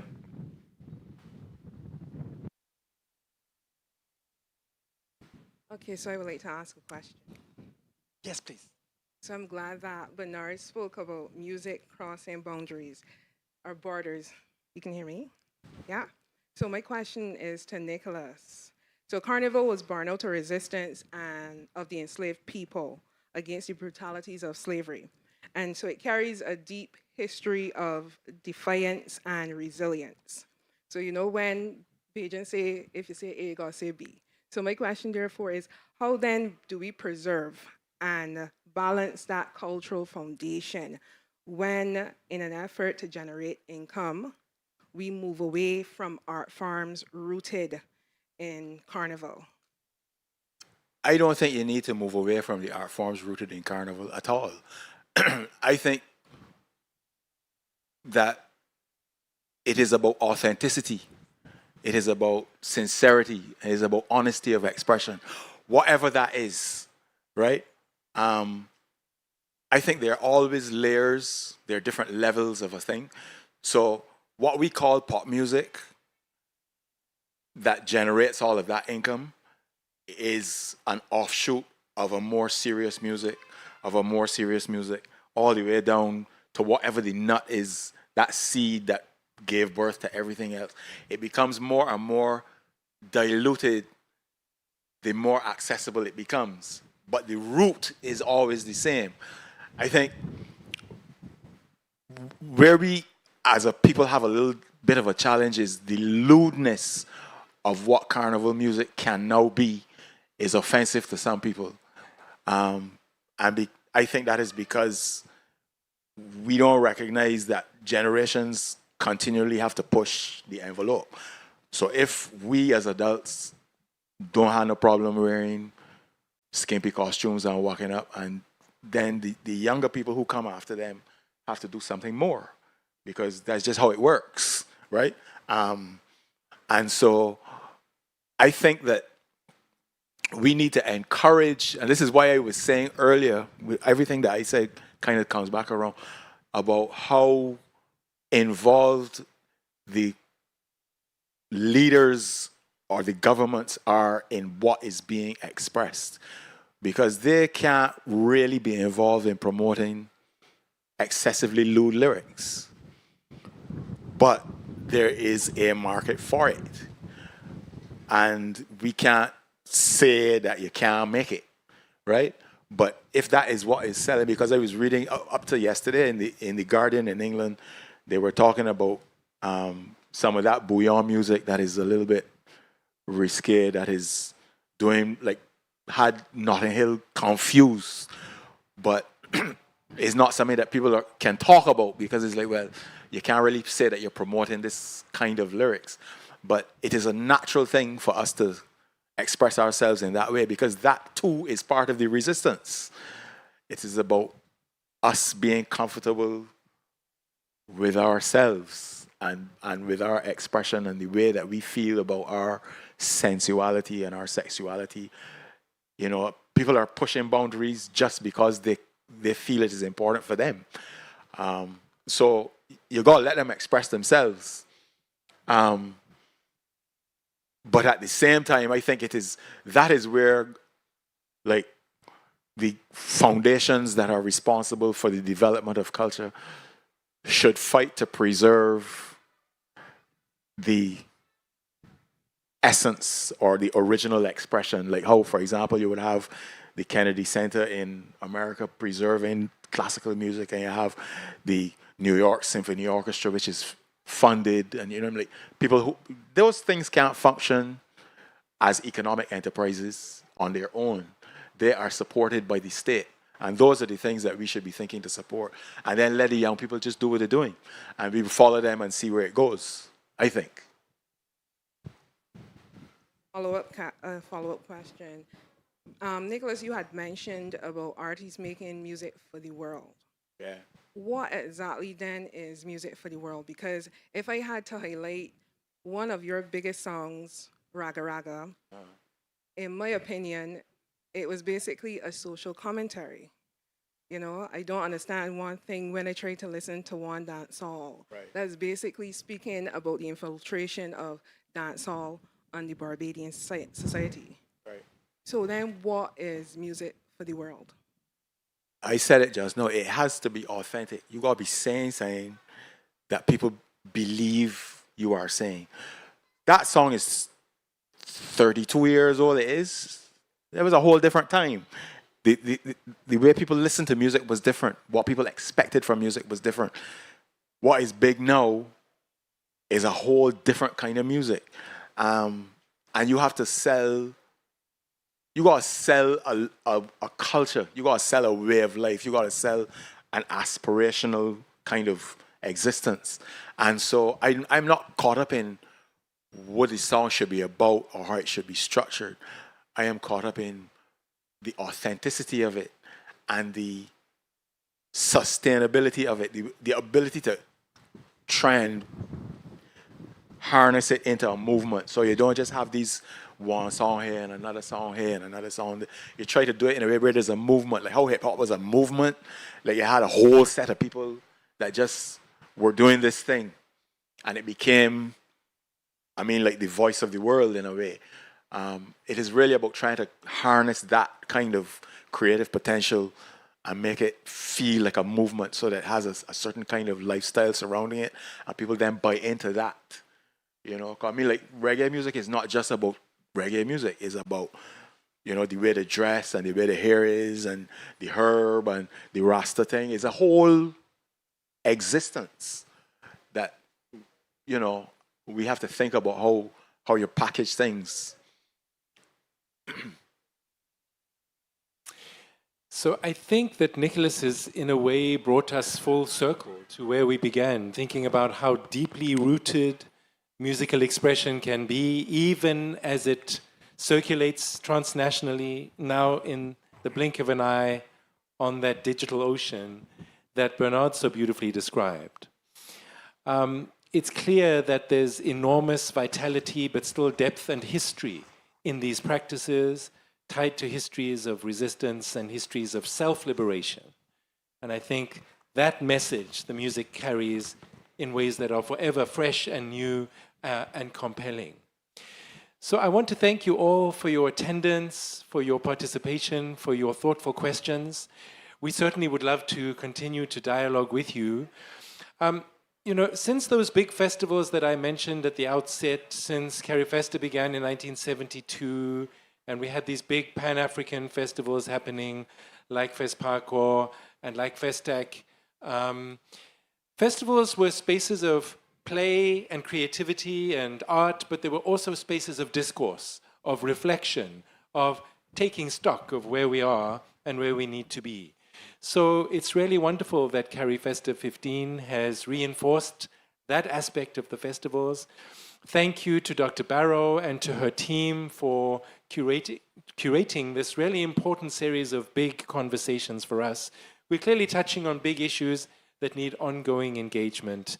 And we thank you, and with that, let me thank you all and wish you well for the remainder of CARIFESTA 15.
Good afternoon and welcome to Big Conversations. Today, our topic is Open the Playing Field, AI, Access, and Open Source Futures.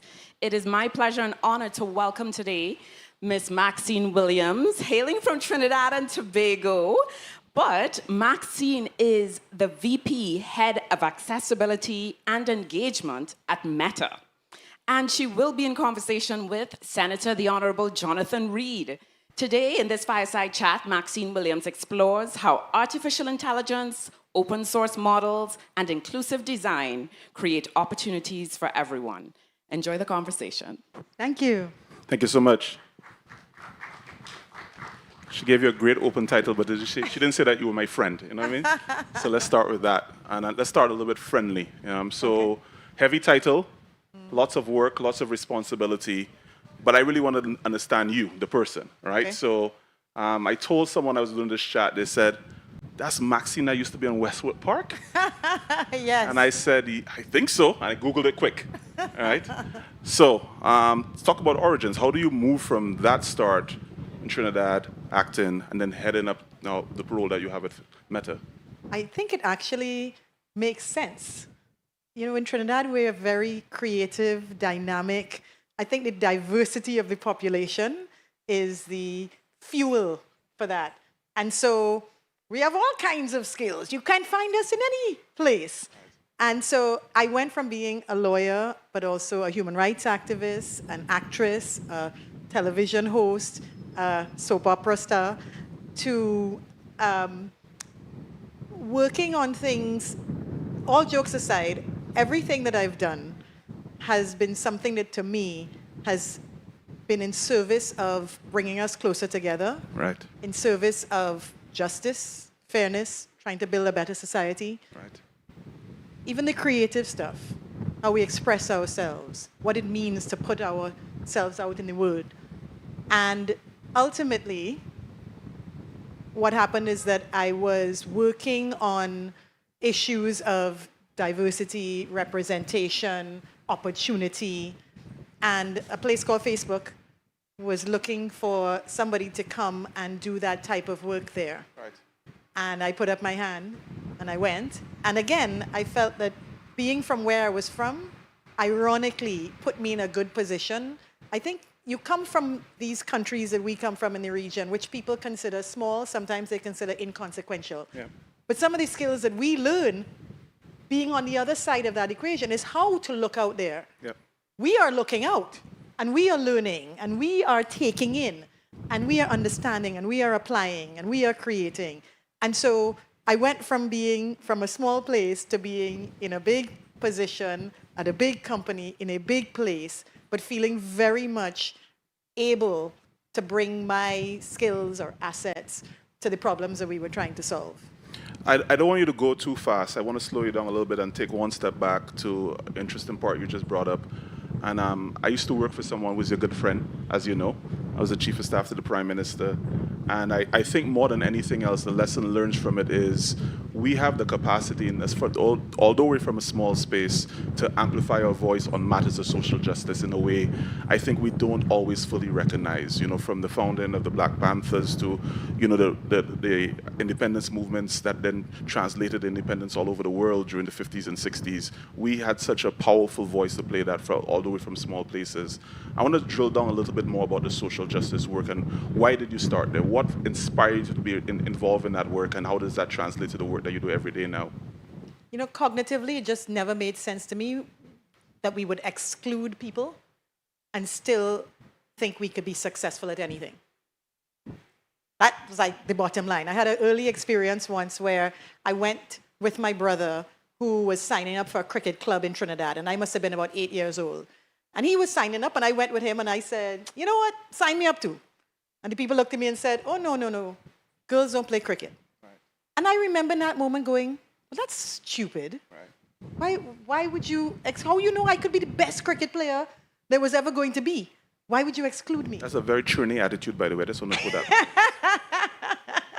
I just want to put that on the record. You mean my reaction was very Trini? 100%.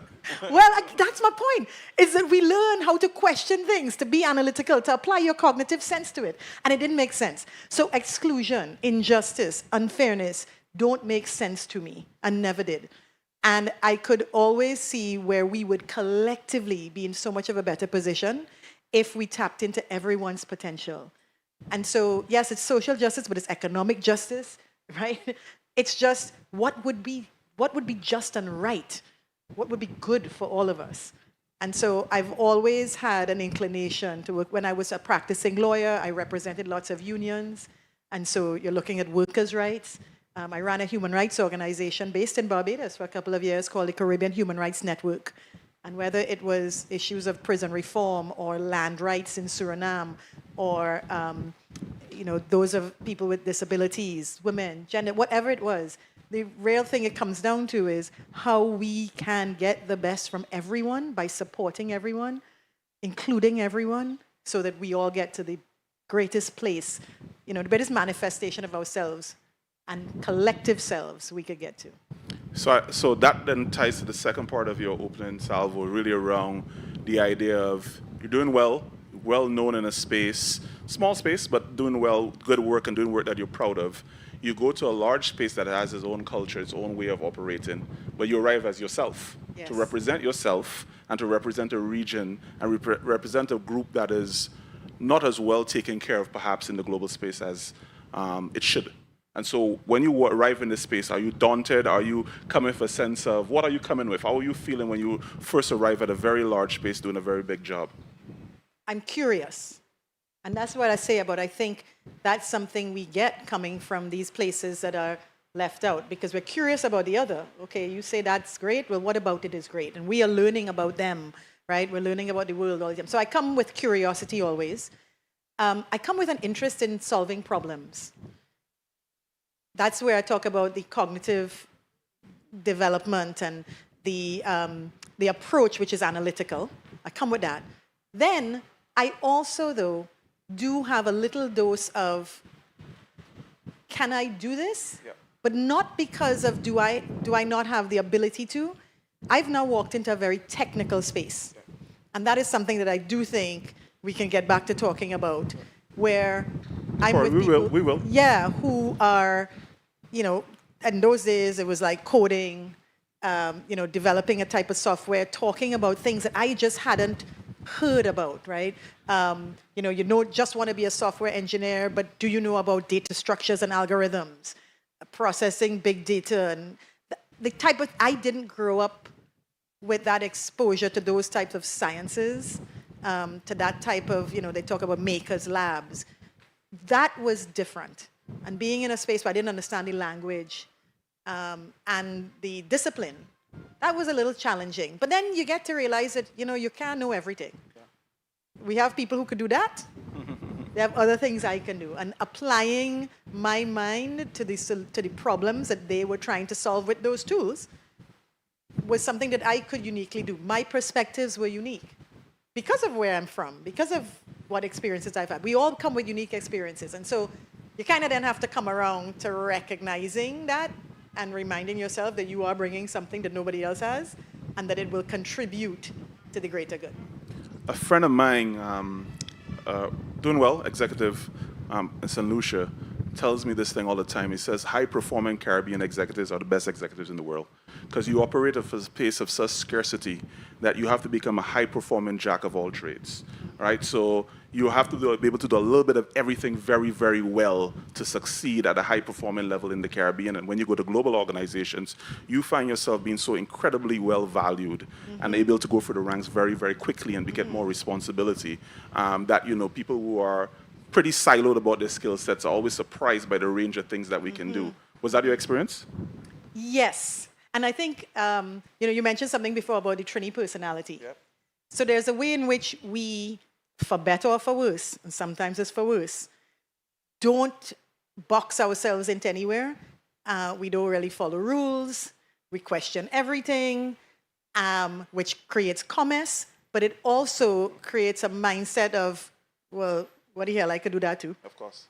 And so that confidence, when you bring that, helps. There's a way in which You don't fear taking risks or trying something. So I remember the first time I met one of the biggest executives at Facebook who was running the whole business. I went up to her and I introduced myself, and I was 3 weeks at the company.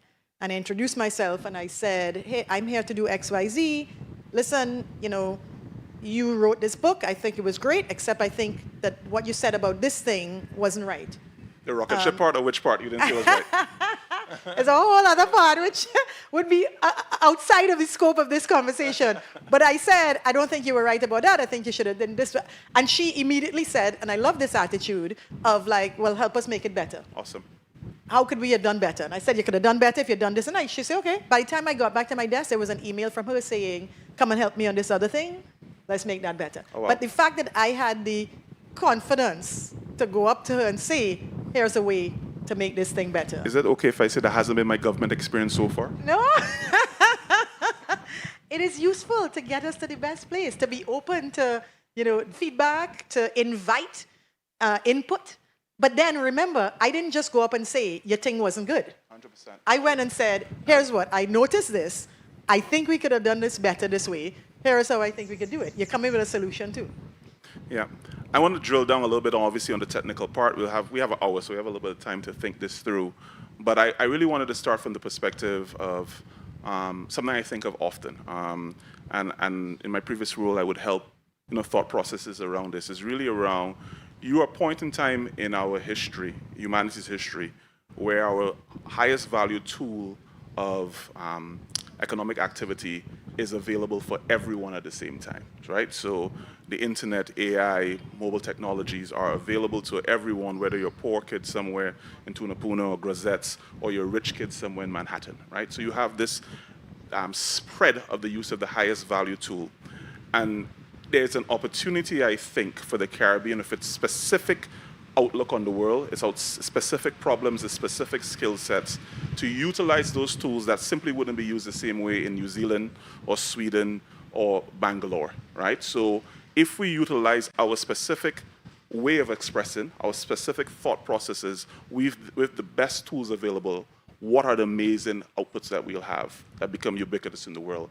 Do you think about those kind of things in your role? How do you think about encouraging a space to be able to take up the tools to do more with it? Oh my gosh. I think we live at such, so two things. We live in a moment that is a transformative one, and we should be conscious of that, how lucky we are. The other thing is that we, as Caribbean people, you know, what you said just now, one should not take for granted. You said, we can access X, the internet, AI, these tools, as much as somebody in Manhattan. But everybody can't. We in the Caribbean, maybe, we have a high penetration of electricity, right? Basic. Yeah. A lot of people in a lot of places don't. 100%. So they can't access it. We can. So we have plenty of opportunity here. Accessibility hitting me on my wrist, no problem. No, it's true. So we have a lot of opportunity to use the same tools that others have, to which we can apply our interests, our desire, whether it's a business interest you have, an artistic one, to create things with these tools, to reach markets, to reach people, to build communities. There's so much we can do with these tools. And they have been made available essentially at a very low access point in terms of cost, right? You know, think of other revolutions, where the Industrial Revolution, where they've created new amazing machines that transform agriculture, but everybody can't buy that machine. And everybody doesn't have access to that machine. But now in this revolution, actually, people like us do have equal access, almost. And so we have the opportunity now to do and to build and to create in ways that we just didn't have before. Yeah, I agree 1,000%. I mean, I have a role where I have to say this, I suppose, but personally I am as well. I'm absolutely bullish around what AI could do for the transformative power of Barbados, the Caribbean, the Global South, really. And with any new technology or tool, there will be downsides of it. There will be people who will be negatively affected. Same with moving from horse buggies to cars. Same thing with the first time we had flight. When they are transformative technologies, they are winners and losers, undoubtedly. And we have to put safeguards in place for the losers to be able to live a healthy and sustainable life in society, 100%. but the ability to move and positively impact people's lives, specifically for the place that we deeply care about, which is, of course, the Caribbean and the Global South, I think is phenomenal, right? So if the equivalence of the steam revolution or electricity revolution come in at the exact same time the rest of the world has it, small places have never had that ability before. Right. So how do we fully capitalize on it? Yeah. So I want to connect that to the work that you do on a day-to-day basis and utilize that, part of your title, accessibility. You've moved from a place where doing legal work, doing human rights work, driven by the power of your pen and the power of words, to a place now where you're managing hardware and code and software. I didn't wear my glasses for any reason to show off because I know you got some fancy things to show us just now as well. But tell us that transition to moving into an organization where it thinks much more about digital presence, the actual physical presence, and helping people in the physical world using digital tools. Yeah, so I had a job before where I focused a lot on people and creating opportunities for people to come into this space, to build, to have as much cognitive diversity as we could possibly have among the builders of the technology, so that the output, what we built, would be relevant, would be useful to diverse populations all over the world. Now that I work on accessibility, I'm very focused on our products. I work a lot with designers and engineers and prototypes and researchers as we try to ensure that the products that we're building are useful and usable by everyone in the world. So to give you an example, think of when you create something on Instagram to get captions created, right? The captions are so that people with certain disabilities, think of somebody who is deaf or hard of hearing. So if you just had your video with people speaking, they wouldn't be able to hear or understand what was going on, but the captions allows them to understand that. So now this product and this output is accessible to them as well. Now, side note, what has been discovered is that something like captions, which you build for certain populations to have access, it turns out, who knew, that people who are not deaf and hard of hearing love having captions. And you see in certain environments that 80% of the people who are looking at consuming certain media are putting on the optional subtitles or captions, even though they don't have the disability. So they are getting value from it. All the people watching like these South Korean soaps and eating, No, they're watching things in English. Artisan. Yeah, but turns out, well, I have theories for why, but 80% of people love having captions. The other thing to note too is that it may be that you are in an environment that's loud and you can't hear, you have the ability to hear, but you can't hear, so that's called a situational disability. Anyway, the point is that as we develop these technologies and try to make them accessible to everyone, we are learning about the value that they bring beyond that community, which is also good for the product. It's a better end result. But yes, now I am deeply embedded with the researchers. We're doing all sorts of things with electromyography, where wristbands that can read a pulse, a muscular intention, can be used to help people navigate computers, people who don't have hands. I mean, it's really amazing. It's high tech, it's high science. It's a new learning path for me as well, which is also exciting. But so let's go. I mean, the reality is that you're learning, but the company's also learning, right? So you came into a company at the time where it was Facebook, right? One product. The famous thing is, your founder, as this quote in the movie that everyone's seen, talk about, he's just going to drill down and focus on Facebook. He wasn't diversifying into anything else. Eventually, of course, he has, right? You've evolved what you think of it, purchased other platforms which are also ubiquitous in terms of Instagram and WhatsApp, and then obviously moved on into the physical world as well. So the company has evolved, right? Very much so. So not only has your role evolved, the expectations of its executives, the expectations of the global market has evolved. Talk to me a little bit about that, because I mean, we're from a space that the scale of Facebook is unimaginable for a small Caribbean space, right? The amount of PhDs you have, the revenue lines, the customers you have, the daily considerations, the range of expertise, all the matters that you have to come where, I guess, when you're in your executive bullpen. Tell me a little bit about transitioning from Facebook, the company, to Meta and all the pillars that's under it. Yeah. So I've been at this company for almost 12 years. And the company is only about 20 years old, and that is counting from a dorm room. So when I joined, we still used to talk about it being a social network. You haven't heard that phrase in years, because we've moved so far beyond that. Yes, with Instagram, with WhatsApp. Then it was a messaging, and we were connecting the world. And now we talk about presence, bringing presence to people. You mentioned these glasses, well, the hardware. One of the pieces I love the most are these Meta Smart glasses. Show us now. You're talking about it and you're showing us? They're AI glasses. So, and again, an accessibility story here. One of the first prototypes we saw of these glasses was designed by Meta engineers who were themselves blind or low vision, or had blind or low vision people in their families. And that perspective allowed them to understand that there was something valuable in being able to get information about your surroundings without having to touch it yourself, without needing a sighted person to tell you what was around you, without losing, if you're blind, you might have a cane in one hand, or you might have a guide dog in one hand, and so already one hand you can't use, and you're using the other hand sort of to help you. But what if you could have use of this other hand by getting the information some other way?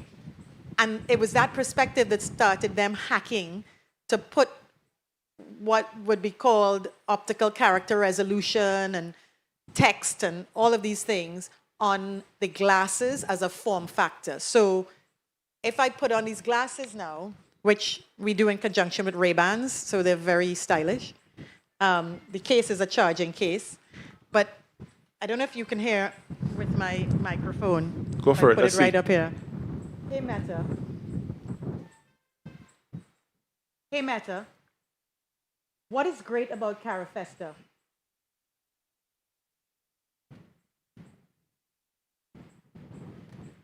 This microphone is not the best to do this. Yeah. Hey, Meta. Oh, no. Meta, can you all hear it talking? No. Oh, sorry. Okay. Not a great demo. If I had a lapel mic, I could put it up there inside and you'd hear. But basically, the AI is talking to me and telling me what's great about CARIFESTA.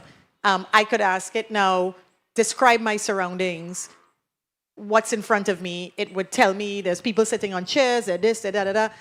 I have been out with a group of blind people, and it is the first time in their lives, and they're wearing glasses, that they don't have to ask me as a sighted person at the table what's on the menu, because this is going to read the menu for them.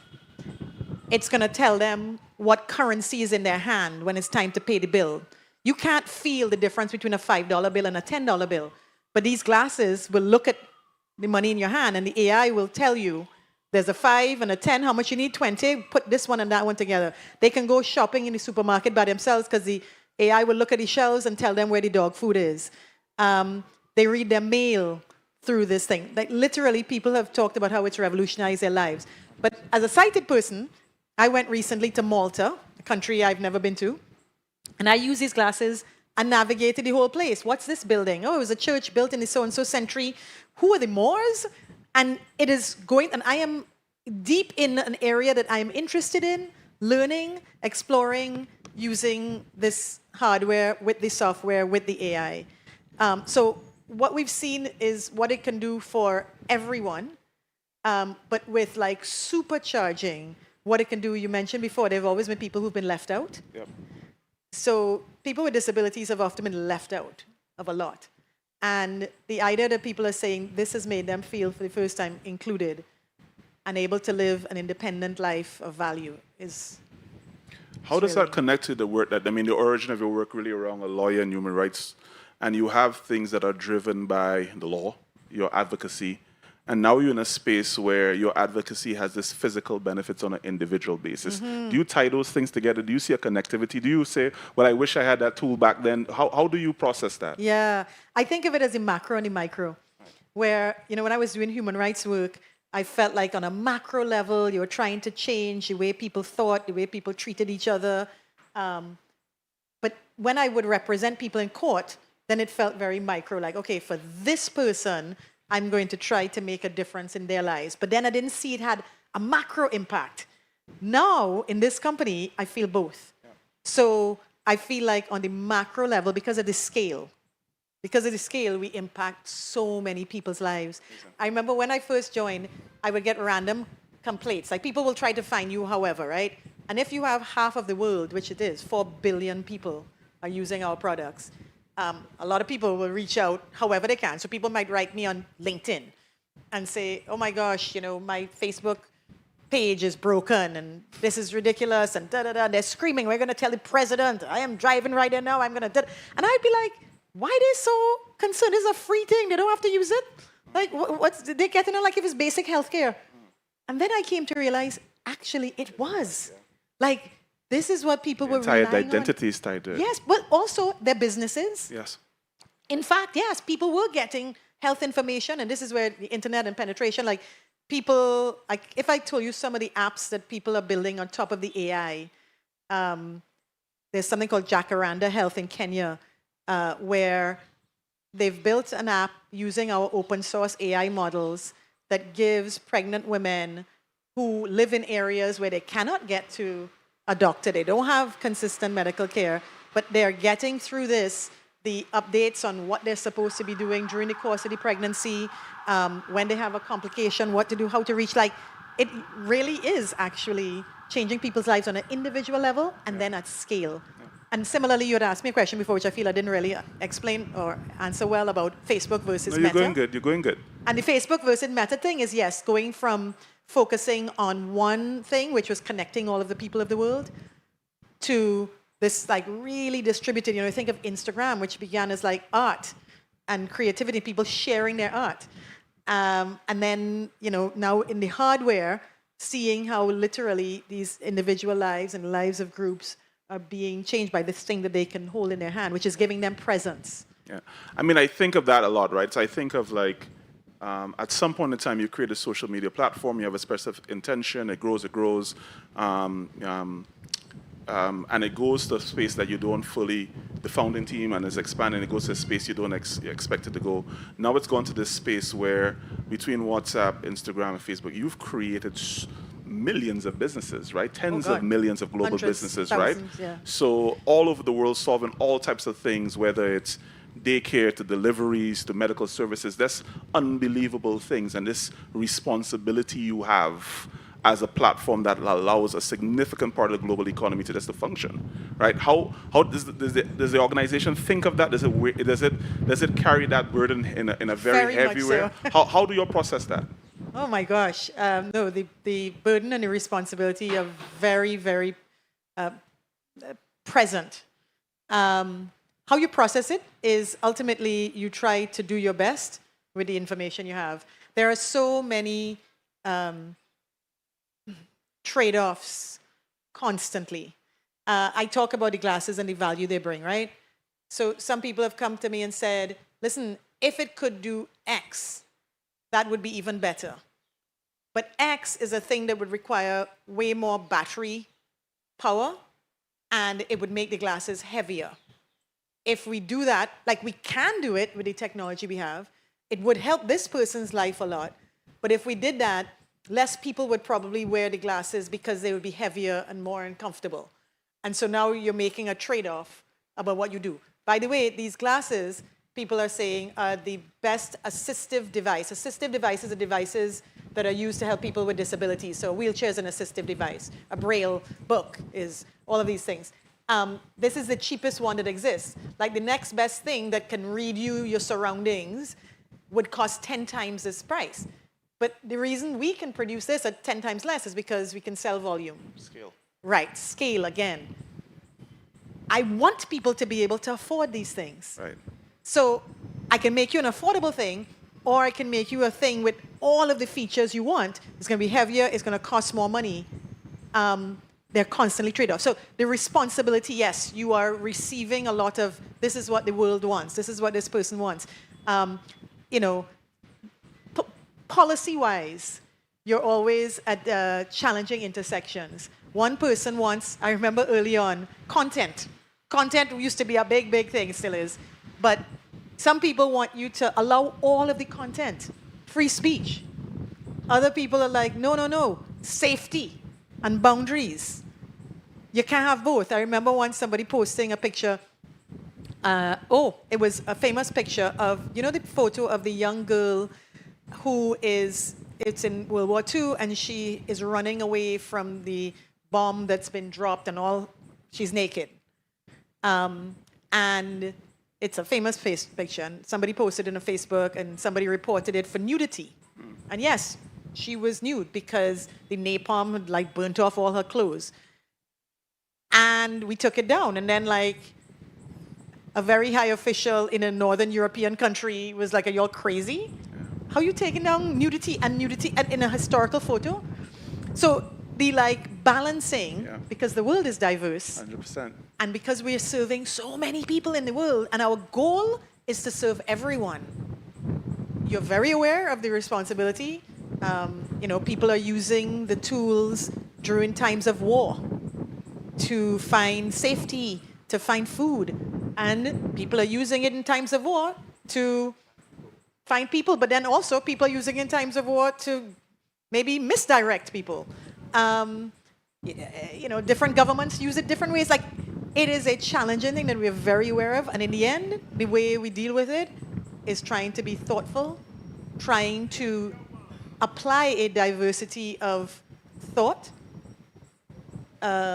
views, considering different angles, to then come up with what we feel is the best thing to do.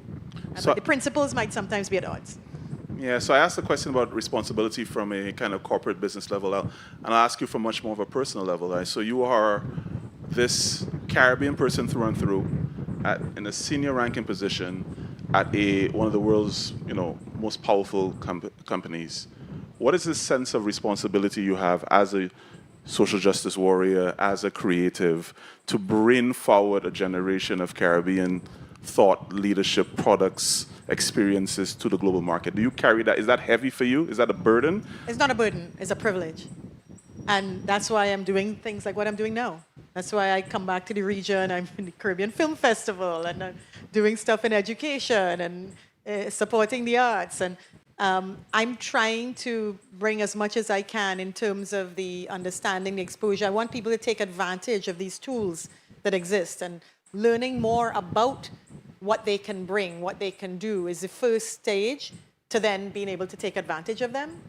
And then on the other side, I bring to them an awareness that we are here, that we exist, that we are meaningful, that we create, and that we matter. So I want to connect that directly to the framing of the conversation is really about open source futures. And what open source ultimately represents for a small region is the ability to build on top of, right? So your framing, I like around the origin of the glasses. I'm just finishing Henry Ford's book, his autobiography, and obviously he's done a couple of things that we don't love. But there's some incredible insights in terms of this thought process of someone who obviously changed the world.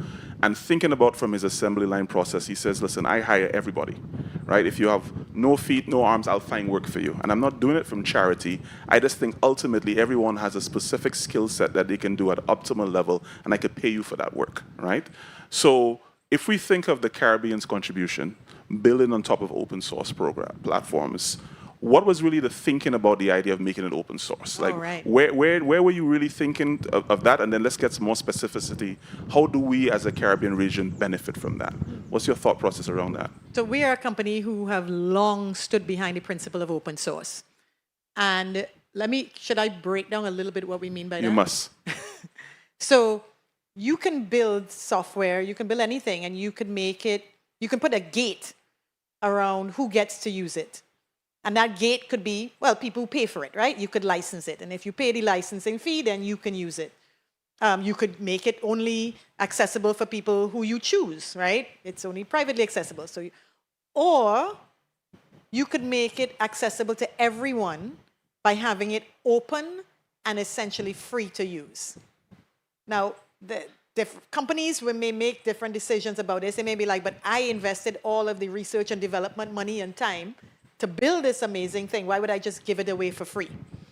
Our principle has been, that is where, A, you will get the benefit of allowing people everywhere to create with this tool, these tools, if you make it available to them. We will learn and see things created in this world we could never have imagined by making it available to everyone. We can't assume that we are the only people who know what the best thing is to do with this. And the other thing is that in that creativity, you also get collaboration. Yep.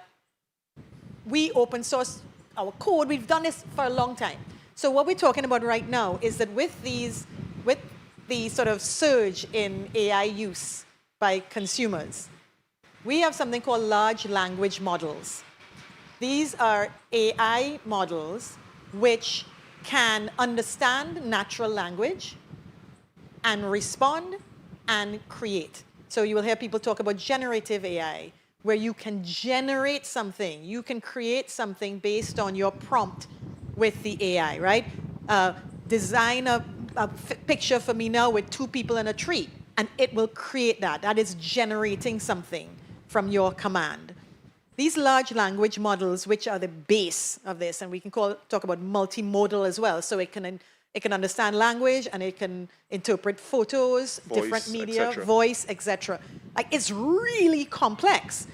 But once you have that model, you can then build something on top of it. So think of it like that being the engine, and then you build a truck, I build in a car, the next person build in a helicopter, using this model. It is very expensive to build these models. Very, very, very, it is prohibitively expensive, right? Certainly for individuals, but even, you know, for most companies, for most countries, to build these models. We've built some of the biggest, best models, and we have made them open to everyone in the world to use for free. What we then see from that is, as I said, like I've seen all over the world, people, I met somebody recently in Nairobi who was building 3D prostheses for amputees on top of the model. We see people solving agricultural issues that are affecting cassava. We see apps for dyslexia. And people are all over the world using their own culturally specific understanding, needs, interests, and then building on top of that model to produce something that is good for, right for, that serves their needs. So you move away from, well, this foreign company built this thing, to, but I am using it to solve a problem I want to solve that is relevant to me, to my people, etc. And all of that is available to us now. And because it is open source, you don't have to pay. So you get the advantage of that. And it's back to the issue of access. Right? It makes it just far more affordable to build the thing that you want to build. But you don't have to go far, because I don't normally do this, but I'll do it because we're on stage doing this, that I've been harassing you for the last couple months to help my development team have access to things that we were building for Barbados, right? So we want to leverage the power and the reach of WhatsApp to make things ubiquitous, right? So I have it on my phone, demo right now, actually, I could show some people, is we've created effectively a chatbot that has all the information of Barbados, right? That's available online, that's available on government websites, so laws of Barbados, school codes, driving codes, everything. So I could ask it a simple conversational question, what uniform is, you know, green and has green and yellow in it in Barbados, and it'll tell you, and you'll break down, you'll have a full conversation with it. So we've built that using your open source platform. And a next team, we thought a lot about payments, right? That everyone is living on WhatsApp. What if we could make payments conversational, right? What if I could stay within WhatsApp and I could pay my bills? So we have a demo of that as well, also on my phone. So I'm a living testament to it. Yep. Yeah, so we could do some cool, the idea is then your problems are nuanced in a Caribbean space. You have a particular lens, you have a particular approach to a problem you might want to have. You now have platforms and access to tools in a way that we simply didn't have 20, 30, 40, 50 years ago in the comparative decades of development. How do we fully leverage that? I mean, what are some of the things you say to yourself, I wish I saw from the Caribbean? I know you're a Caribbean baby. I know you like Carnival. I know, what are you thinking that, yes, and I wish I saw this thing come up from? I wish I saw more understanding of what these tools are, what they can do, and more expertise to even do the part which I keep talking about building on top of. I think I see an underrepresentation in the region of people who have taken the time to understand what is available. And then you go the next step to figure out, okay, well, how do I build and use this? You know, I started off saying I didn't grow up hearing about data structures and algorithms. And I went to very good schools in Trinidad. It wasn't a thing. I know people who did grow up, like, I mean, Mark Zuckerberg began this whole company, you could say, when he was like 14 and he got a computer, or he started using the computer in his father's dental office. And he started like breaking down, okay, how does this thing work? What's going on behind it? What is this code thing, right? And started writing code. It's not that hard. Right. You'd need the exposure to it. Now we are in a place, AI, in fact, is making it even easier. Yeah, you don't write code anymore. You don't have to write the code. The AI will write the code for you. So what we need is to have the intent and enough understanding. I think we know what our problems are. I don't think we have enough understanding of what tools are available to help us solve them. Yeah. So you knew that, oh, there's a functionality here in WhatsApp where the AI is now built in that we could feed it all of our data. This is the on top part, right? Making it personal to you. All of our data for Barbados, and it will be able, using this natural language understanding, etc., to analyze things and produce results which will be helpful to the citizens, to consumers, etc. You knew enough to know that. I don't think enough people in the region have taken the time to understand where we are and what is available. And then the next step of, okay, how do we build on top of it? You do need a little technical skill to build on top of it, right? And we need to have at least that. Yeah. I mean, I want to go to a couple parts a little bit ticklish, and I'm intrigued by your thoughts on it. I have a lot. I think about it a lot. Is the idea of intellectual property in the age of AI, and what does it mean to? Has that evolved? And I think the natural answer is yes, right? So. I almost think of it, and a friend of mine is in the crowd right now, we talk about this a lot. It's almost like the prompt is now your IP, right? The prompt is the conversion of the concept that you have that spits out the results on the basis of your thought process, right? So the AI is an aggregator of information, but it's not a creative, original thought, right? Correct. So how do you then think of, how does you as an individual, and a lawyer, and as the company think about IP in this age of AI?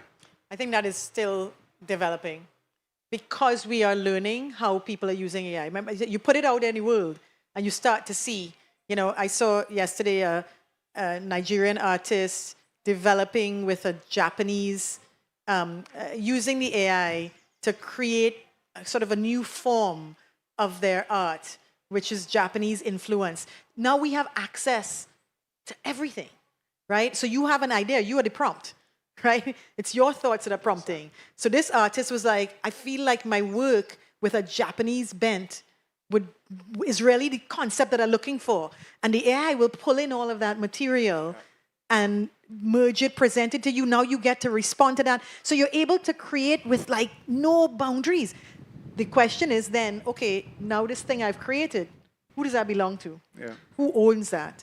If we start off with a concept which is mine, but we take it in a different place, who owns that end result? I think all of this is stuff that people are still grappling with. Yeah. Countries are still grappling with it. I think a lot of the regulatory frameworks are still kind of nascent. Yeah. Principally because we're in a revolutionary, transformative moment. And people are still kind of harkening back to what they had. 100%. Right? What was copyright? What would it mean? Well, it meant a different thing when you couldn't just generate 100%. new work like that. And now you can.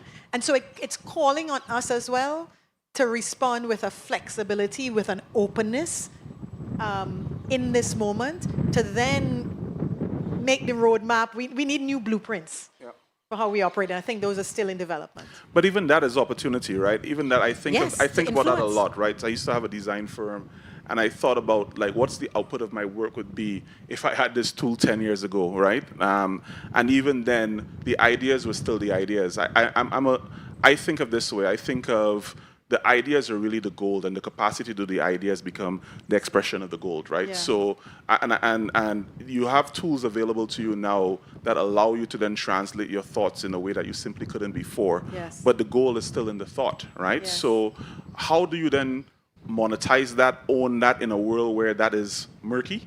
I think we're still figuring that out. We are. And I don't think there's any reason why the Caribbean can't take a stake in figuring that out, right? Absolutely. So building tools, building machines that ultimately track, hold, monetize, leverage this new moment of intellectual property in a way that the world needs, right? So I think there's so many levels of opportunity.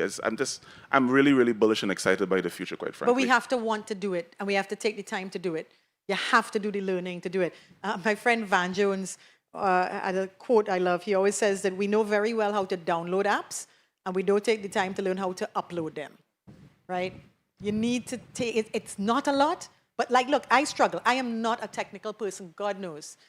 I have put myself in this position now, but I'm a person who has a lot of ideas and things I want to talk about, and I love communicating with people, and I'll have an idea, and like how a musician will have a melody playing in their head, and then they'll be like, I had to get this down.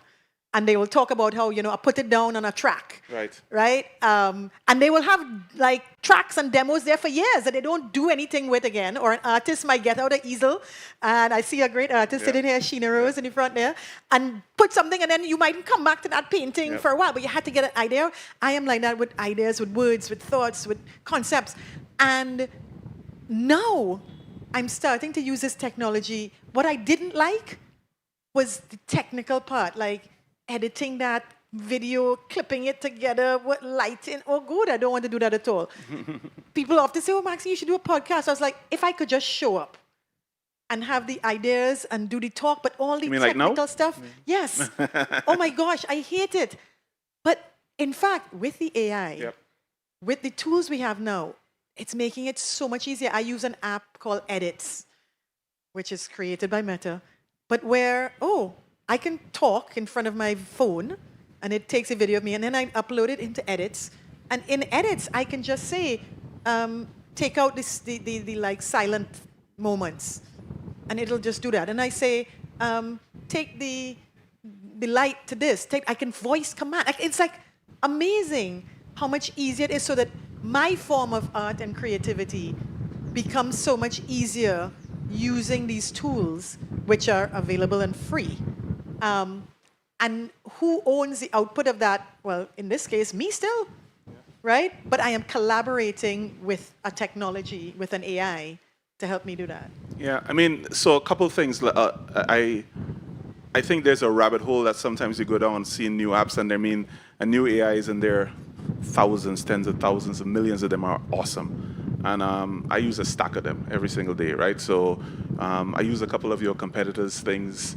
I love the one where I throw a 200-page PDF and it gives me a podcast.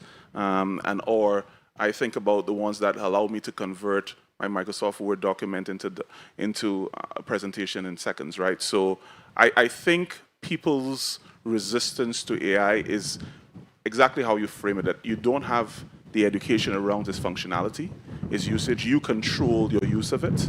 You control your input into it, and optimizing it for your life, right? I think really there's going to be a wave of that's happening over the next couple of years. And I have a role where a lot more of the work that I do is around public education of those things, so I'm going to be ramping that up. Well, personalization is one of the treasured pieces of AI.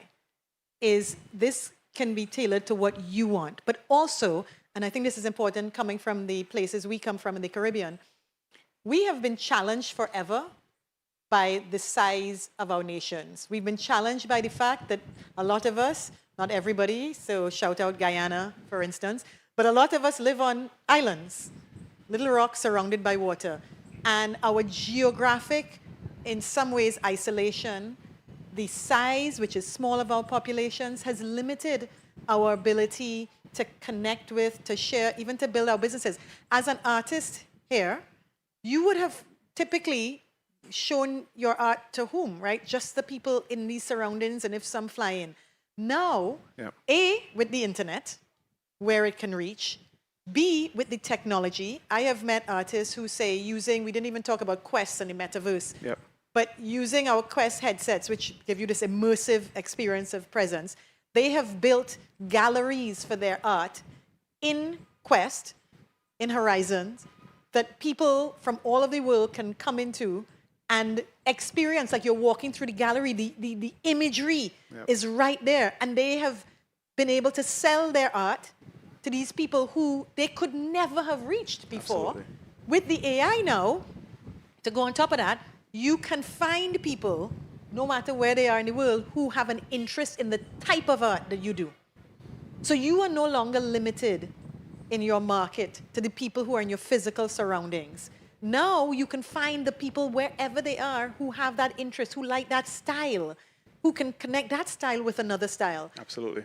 But it works for you if you participate in it, of course, right? And participating means you have to understand how the thing works. You have to know how to bring your stuff into the atmosphere, and then how to use the tools to connect with others. But that's when we talk about democratization, when you talk about globalization and personalization, right? You can personalize what is the type of art I like.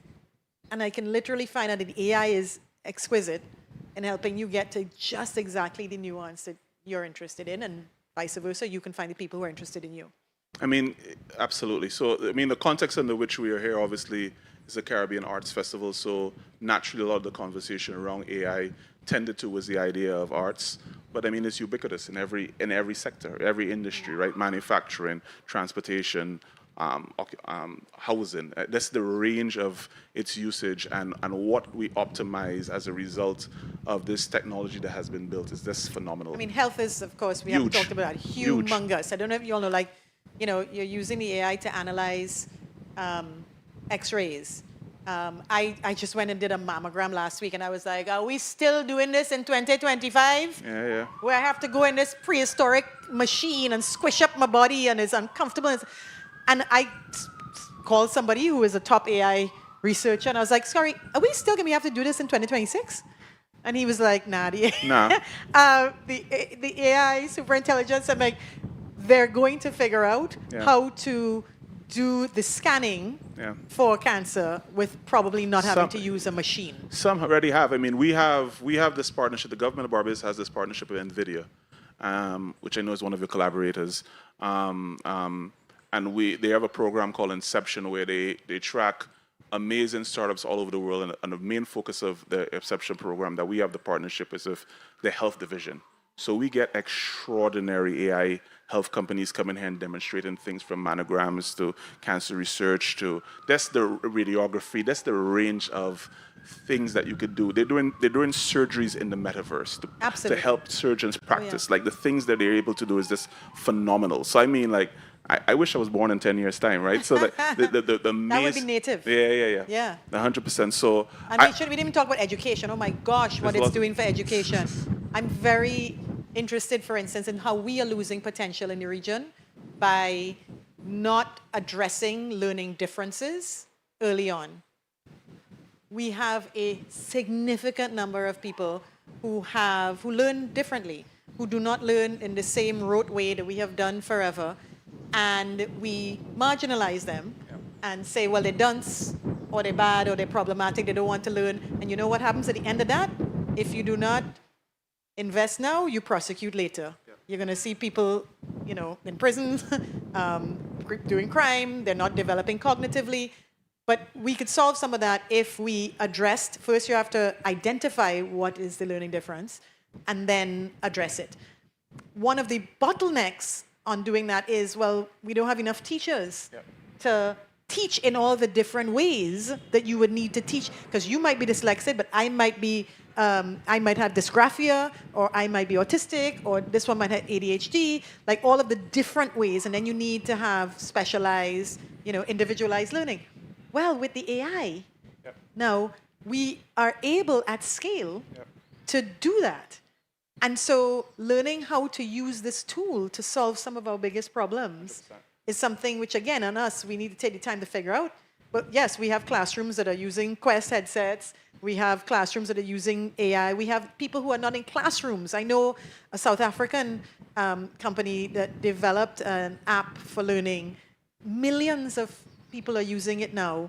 And, you know, it'll do things like you're dyslexic, but it's going to, the AI again, is going to reformat the language, the text, in such a way that it is more comprehensible to you. You're trying to get to understanding and comprehension and cognitive development, right? Yep. However you get in there. And we're able now to personalize the learning, 100%. individualize to, again, we back full circle. We might be also at time to realizing everyone's potential.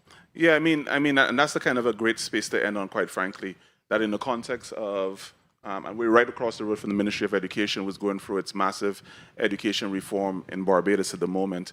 And the idea of having entrepreneurs, innovators, teachers, whoever, right, or dabbling with open source tools to be able to solve problems from a micro scale for this kid in the class who's usually interested in go-kart racing and cricket, and I could give him compositions or math examples specific to his needs and help him get the context to understand the fundamentals. Or I'm going through specifically a case in a hospital in a small space where I don't have the radiologist or all those tools. I can leverage tools available to it. So the accessibility, despite being in a small space of this tool, again, I think is where we share our excitement around.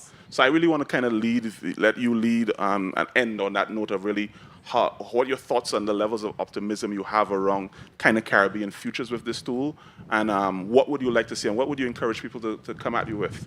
I encourage people to learn more and do more, take advantage of the opportunities we have and the access we have to these tools that could fundamentally improve the quality of our lives individually, nationally, and as a region. Thank you so much. That was awesome. Thank you.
Good evening and welcome to our penultimate big conversation, Haiti's Cry, Our Echo, a people's reasoning on Haiti. And Haiti has a very special place in my heart. Firstly, because I did a good portion of my research on Haiti and had the opportunity to visit with Saint-Soleil, Artiste Résistance, and a whole slew of neighborhoods that do art. So they do art not just as a practice, but as a lifestyle. And I think that is one of the things that is so rich about Haiti. The intensity of the passion of the persons, the diligence. Haiti is not just a story, it is really an experience, and I invite you all to consider joining us in that experience. Haiti was not only the first Black republic forged in fire and resistance, but also a beacon of radical imagination. From its birth, Haiti charted a course for freedom, dignity, and Black sovereignty, rooted in African memory, spiritual knowledge, and unyielding belief in human possibility. Haitian thinkers, artists, and leaders redefined universal human rights from the perspective of the oppressed, while diplomats and statesmen advanced anti-colonial and Black liberation struggles across the Americas, Africa, and beyond. And I can go on and on about Haiti, but tonight, we have a range of panelists who have been long doing the work of Haitian origin and also collaborators with Haiti. So to begin our panel, I'll invite Ms. Dr. Lisa Suarez to introduce a performer to start the conversation. Thank you, Dr. Barrow. This performance is a really important performance as it's from the Honorable Dr. Anthony Mighty Gabi Carto. So just to give a little bit about Mighty Gabi, of those who are not familiar with him from Barbados. So Mighty Gabi is a legendary Barbadian calypsonian and folk singer known for his sharp wit, sarcastic style, and powerful lyrics that often critique politics and social issues. Gabi has been a dominant force in the calypso world for over 4 decades. Some of his achievements include Calypso Monarch titles, Crop Over Road March titles, Folk Singer of the Year, and he's also one of Barbados' prominent cultural ambassadors. Gabi's music often reflects his strong national identity, commitment to social justice, and also he has an important dedication to mentoring young talent and promoting the art form of social commentary and believing in our Black identity for the future of future generations. So with that, Gabi, we welcome you to sing and share with us a tribute to Haiti.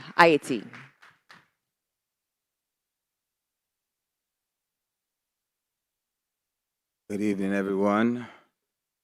I haven't sung this song in quite some time, but I believe I should still remember the lyrics. Thank you, and thank you for coming. Blood, sweat, and horror, veiling in sorrow, that is the picture I see. A nation mourning, in pain she groaning. I cry for Mother Haiti. They make Haiti believe massive aid she would receive. Don't know why. They tell Haiti another lie. That's why I cry. Haiti, oh Haiti. You make me shed a tear. How much more can you bear? Haiti, oh Haiti. After all the wrong they do, they turn wrong and blame the whole thing on voodoo. Haiti, oh Haiti. Whatever you do, my heart goes out to you. I know that you will pull through. My heart goes out to you. Did lie. Bam bam bam bam bang bam bang. de lelo lelo lai da ba da de da da da de da la ba da be la de la da de lo de da da. For 80 long years after independence, Europe will not trade with you. The USA too totally ignored you and broke your country in two. They brought their factories, paid you starvation salaries, then without shame claim Papa Doc was to blame. Man, they really make me shame. Haiti, oh Haiti, you make me shed a tear. How much more can you bear? Haiti, oh Haiti. After all the wrong they do, they turn wrong and blame the whole thing on voodoo. Haiti, oh Haiti. Whatever you do, my heart goes out to you. I know that you will pull through. My heart goes out to you. But it die, la da die, la la la la la la la, oh lo le, la da do do de do, dum by dum by dum by dum by dum be, la da de die, a la la la, a le le le, a la la la, le lo le lo lo le lo lo le lo. You make me so proud. I'll say it aloud. When you defeat Bonaparte, that wicked Napoleon, yeah, he was a demon. But you threw fear in his heart and caused him to depart. But Napoleon was very smart. It hit even a poison dart.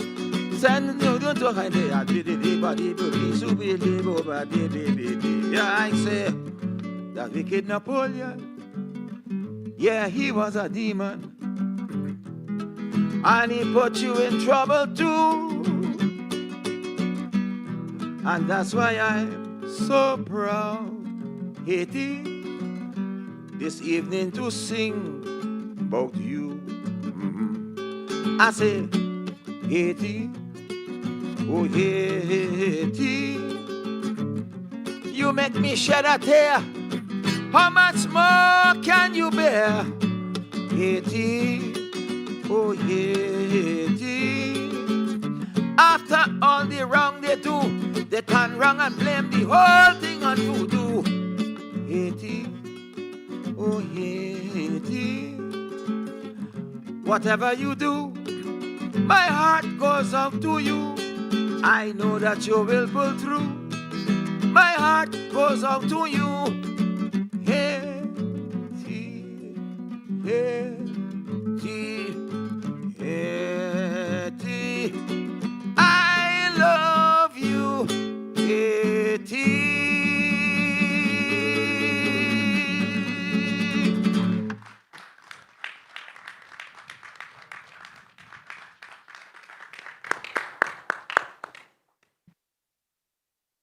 Absolutely breathtaking performance. Thank you. Can we please give another round of applause for that?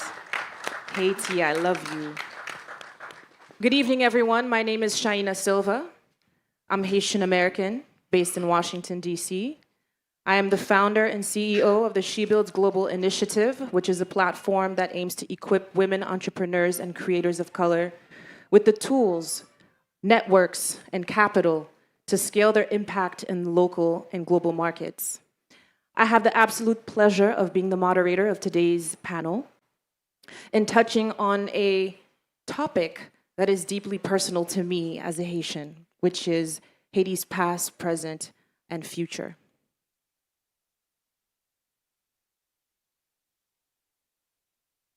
From its birth as the world's first Black republic, Haiti played a pivotal role in the fight for liberation in the 1800s. inspiring freedom movements across the Americas. Today, Haiti, as the country grapples with complex challenges, this conversation will invite us to examine its past, understand its present, and explore the possibilities for its future. I am thrilled to be joined by our esteemed panelists, whose expertise and experiences will guide us in this discussion and help us understand and reimagine Haiti's role in the Caribbean and the world. To my direct right, we have with us Margaret Prescott. A mi derecha tenemos a Margaret Prescott. Margaret Prescott Margaret is Prescott Barbados national from Lodge Road, Christchurch, es now de based in Barbados, California. de Christchurch, Lodge Road, que ahora está en California. She attended Girls Foundation School and is part of Global Women's Strike Working Group on Haiti. Ex estudiante de Foundation. For several decades, she hosted and produced the nationally syndicated public affairs show Sojourner Truth on Pacifica Radio. Ella producía un show en Pacific Radio. She is the author of Black Women Bringing It All Back Home. Es el autor de Black Women Bringing It All Back Home. Margaret has worked in support of the grassroots movement for democracy for several decades. Ella ha apoyado los que trabajaban para varias décadas. She has been on the ground in Haiti on several occasions, including with U.S. Congresswoman Maxine Waters. Ha trabajado en varias ocasiones, incluyendo con Maxine Waters. Margaret's team were the first international journalists to be on the ground in La Saline following the notorious massacre there. Ella fue la primera periodista que estuvo en tierra después de el masacre en Salinas. The video she made in Haiti is available online entitled Massacres in La Saline. El video que hizo en aquel entonces se llama Masacre en Salinas. She is the daughter-in-law of CLR James, author of The Black Jacobin, about the Haitian Revolution. Es la yerna de CLR James, quien escribió Black Jacobins. It's an honor to have you here. Es un honor tenerla acá. Next to Margaret, Al lado de Margaret, we have Monique Kleska. tenemos a Monique Chesca. Monique has been a leading voice in Haiti's pro-democracy. Ha sido una voz cantante en la democracia de Haití, Pro-social justice and feminist movements. en pro de la justicia social y el movimiento femenino. She is a feminista. member of the Civil Society Commission for a Haitian-led solution to the crisis. Es un miembro de la Comisión para la crisis en Haití. She is a member of the Montana Agreement Monitoring Bureau and a co-founder and spokesperson for the Haitian Afro-Descendant Collective. Ella es un fundador del colectivo de los afrodescendientes. She also launched Fuck Yo La, an initiative promoting women in political leadership, and serves on the board of Equipop, an international NGO advancing youth and women's rights. Ella también es director de Equipo.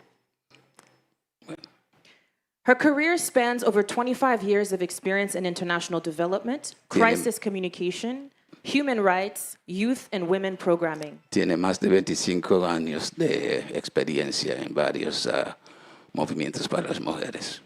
Ms. Kleska was appointed representative of the United Nations Population Fund in Niger in 2012. Ella fue la representante del Fondo para los Pobres en Níger en 2012. After serving as its regional advisor for Africa in New York and regional advocacy and communication advisor for 22 Southern African countries. Después de servir como la consejera para 22 países africanos. During her time in Niger, she led national efforts to end child marriage and launched Ilimen, an award-winning girls' empowerment initiative later adopted across West Africa. En su tiempo en Níger, ella trabajó con el movimiento para terminar con el matrimonio de los jóvenes, de las jóvenes. For this work, the president of Niger awarded her, as commander of the Niger Order of Merit in 2016, the country's highest honor in the Niger Order of Merit. Por eso ella recibió el mayor honor en Níger. Her writing has appeared in Foreign Affairs, The New York Times, America's Quarterly, Le Nouvelliste, to name a few.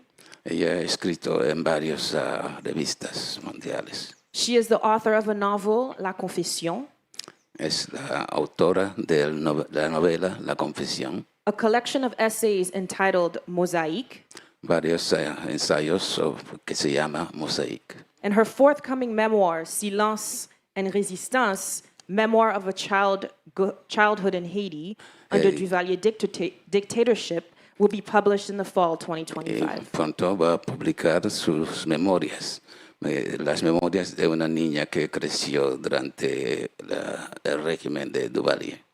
Ms. Pliska holds a bachelor's in philosophy from Howard University and a master's in journalism from Northwestern University Medill School of Journalism. Ella tiene un grado de varias universidades en los Estados Unidos.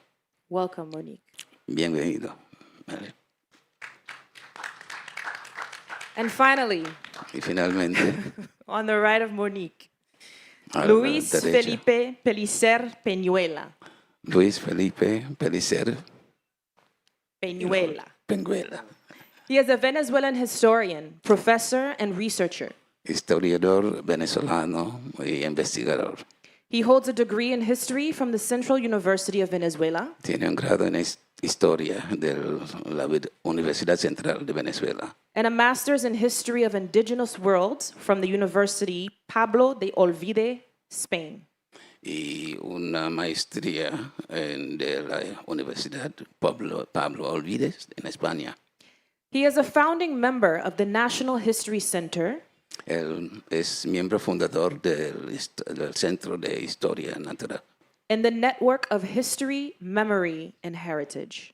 y una red de historia y legado nacional.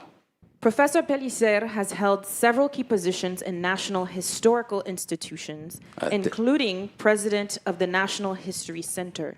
Incluyendo ser presidente del Centro de Historia Nacional, ha tenido varias posiciones en historia. He's also been the director of the National Archives and academic vice rector of the National Experimental University of the Arts. También ha sido el director de los archivos. He is the author of numerous books, essays, and articles, amongst which his work Entre el Honor y la Pasión stands out. Es autor de varias obras y lo que destaca es Entre el Honor y La Pasión. la Pasión. Currently, he serves as full professor at the School of History of the Central University of Venezuela En este momento es coprofesor en la Escuela de Historia en la Universidad Central and as researcher at the Latin American and Caribbean Studies Center. y como investigador en el Centro Latinoamericano de Investigación. Welcome, Professor Pellicer. Bienvenido, profesor Pellicer. We have some heavy hitters on the panel today, as you've seen, with very, very powerful career trajectories. So we're going to dive into that. But before we do, we have a presentation from Monique that will share a bit of her creative work, which will be paired with her advocacy work. Como pueden ver, tenemos unas presentaciones muy fuertes, pero antes de eso, Monique nos va a hacer una presentación. Hello. Yeah. Do you hear me? Thank you. Thank you. I will set the stage through the lens of culture and creativity as asked by the organizers with an excerpt of my film, to my French ancestor. And then I will do a TED-style talk. So if they can run with the film, it's an excerpt, 5 minutes. Excerpt. Una película corta de 5 minutos. Thank you. Que quiero que comience. Mes amis, c'est pas pour mener chercher qui mettez moi là. Diagwe, agwe ta ou. Mes amis, c'est pas pour mener chercher qui mettez moi là. C'est bon Dieu avec Guinée qui mettez nous là. C'est grand-mère là avec Guinée qui mettez nous là. I knew the day would come when I would have to meet and question you. I knew I would have to learn to know you, to understand you, and even to accept you. You, the ancestor who came from so far away. That day has finally come.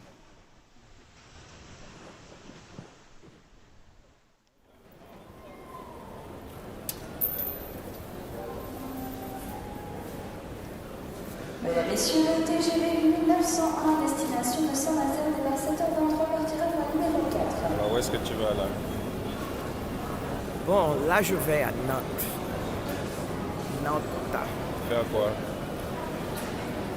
C'est une recherche. On va essayer d'avoir des informations sur notre aïeul, le premier Kleska à arriver en Haïti. Qui était ce monsieur et pourquoi il a été là-bas?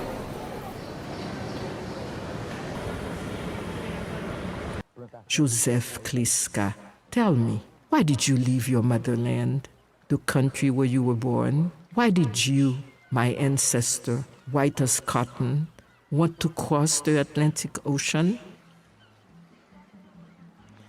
Why did you come to Haiti 40 years after our independence? While crossing it, did you see the mass underwater graves containing the bodies of the brave African men and women kidnapped by your ancestors? Or did you come because you were simply curious to know us, the daughters and sons of the slaves who had, after many bloody battles, won their freedom from your country? Joseph Kleska, for a long time, something about having your white blood flowing in my veins disturbed me. When we arrive in Nantes, before going to meet you, we make a detour to walk on the banks of the Loire River. It's to visualize the site where thousands of slave ships had sailed towards the slave trading ports in Africa. Afterwards, they had crossed the Atlantic with their human cargo towards the slave-selling counters in Haiti and elsewhere.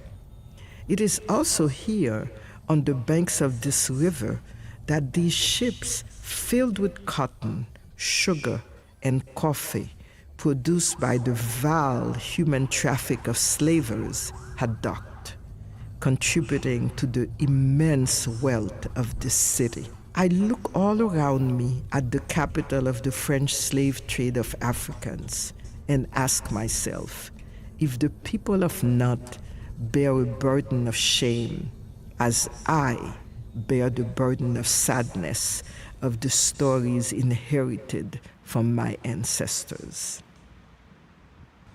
At the memorial to the abolition of slavery, I trample on the glass plates that bear the names of the slave expeditions. Where are your monuments, your battles, your martyrs? Where's your tribal memory? Sir, in this gray safe deposit box, the sea.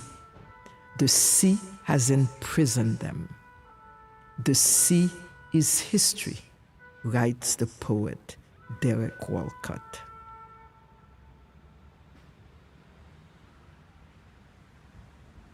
It is in this story, in this moment, that we finally meet. You, my French ancestor, and me, your black Haitian great-great-granddaughter. Agwe, God of the waters, tell them I forgive them. Agwe, Tell them that today I understand that my French ancestor, as much as my African ancestors, are all layers of the identity that is me.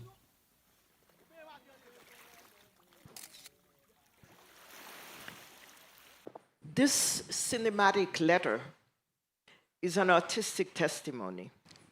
So through a look at individual destinies, namely the migration to Haiti of my great-great-grandfather, a white man born in Italy, and the review of historical facts, I examined the relationship between this white man and me, this Afro-descendant woman, who is his descendant.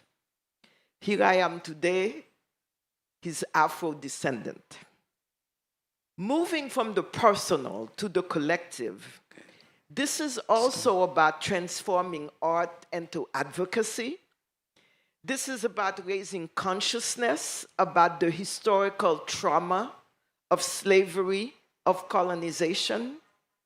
And this is about the urgent need for a reckoning. In this case, I'm talking about the Republic of Haiti's demand for restoration, including restitution. Whereas my great-great-grandfather chose to migrate, my ancestors from Africa did not choose to migrate to Haiti. They were made captives and shipped under dire conditions to Caribbean shores and elsewhere. Today, I choose to speak about resistance, a major characteristic of our people and of our nation throughout history. During the Middle Passage, the seas crossed have our blood, for they contain the bodies and the blood of the warrior ancestors who fought the enslavers. Yes, the sea is our history of resistance.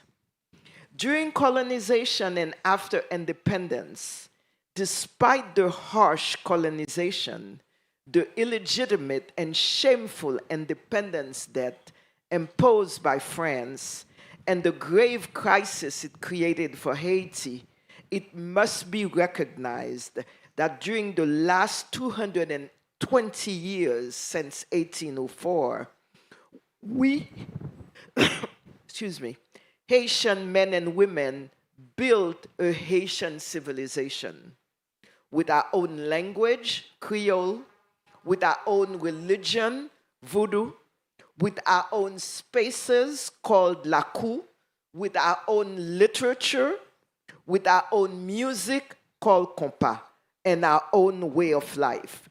That is what I again and again call Haitian resistance. Let us not forget that we Haitians also helped Miranda and Simon Bolivar with arms, munitions, men, and money to gain the independence of Venezuela, Peru, and Colombia from Spain. We sent troops to fight the Battle of Savannah in the United States. We welcomed Arab Christians fleeing persecution. That is, again, what I call Haitian resistance. Today, we are in a tenacious resistance movement against an enemy within. I talk about the gangs in sandals and socks, but I also want to include the gangs in suits and ties who have been the state authorities over the last 15 years in Haiti. We Haitians have been under attack from within. Artistic and performance spaces are destroyed. Artists are displaced from their homes, dispossessed of their works. Communities are split up. The capacity to meet, to think, to create is under attack.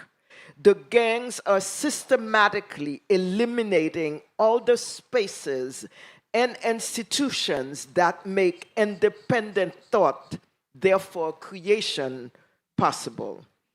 You destroy culture, you destroy democracy. And in Haiti today, democracy is under attack from what is a totalitarian, fascist agenda. Today, the Haiti we knew and we dream of no longer exists. There is a new Haiti geography. One, there are the gang-controlled areas where the state barely exists. Girls and women are being raped. Children are prevented from going to school. Churches, schools, homes are being burned to the ground. There is also in the Haiti, the new Haiti, the area that we call the Grand Sud, the great part of the southern part of Haiti. There is also the northern Cape Haitian area, so far free of massive gang takeover. There are also new areas where the gangs replace the state. And you control culture, you control democracy, so there is none. The gangs promise the people liberation to the folks who live there while they are producing basically obedience, no freedom, or you die trying. We must ask some difficult questions today about Haiti. Who profits in the post-Haiti world if we no longer exist as we want? Who profits in the post-Haitian world when decisions are not made by Haitians, but by others? How can the Caribbean community favor this? We will need to rebuild what is being destroyed. What support can be provided? How can you support Haitian-led resistance movements in Haiti and in the diaspora? How can the Caribbean region reframe its relationship with Haiti? Today and the future, what we want is for our Haitian voices to be heard. We Haitians need to sit at the table. It is not up to OS or CARICOM or the United Nations to decide for us. My ask is that you be an echo chamber of Haitian voices, but not speak on our behalf. In terms of the future, it is time for reparatory justice from France, including financial restitution. It is also time to support the Haiti reparation movement. It is also time to build community to creative vision, as this is a cultural, artistic festival. My performative dialogue is meant to be an interactive experience, so I look forward to exchanging with you and the members of the audience. Thank you.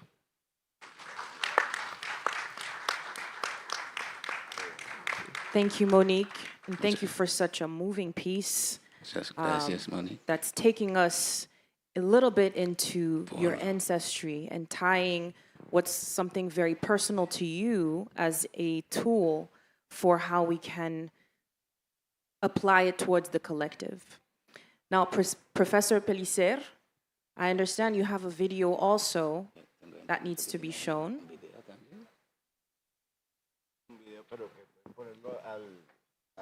Afterwards? Just for you to see. Okay. If you want to put it, It's possible. We have it ready. Tech team? We have a video from Professor Pellicer that needs to be played in silent mode.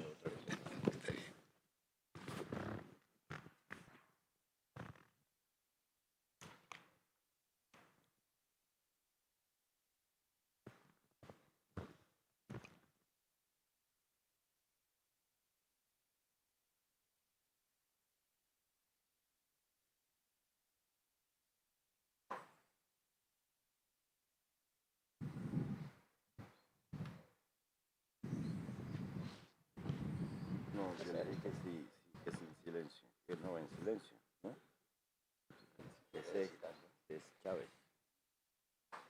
Esto es lo que quiero, lo voy a decir.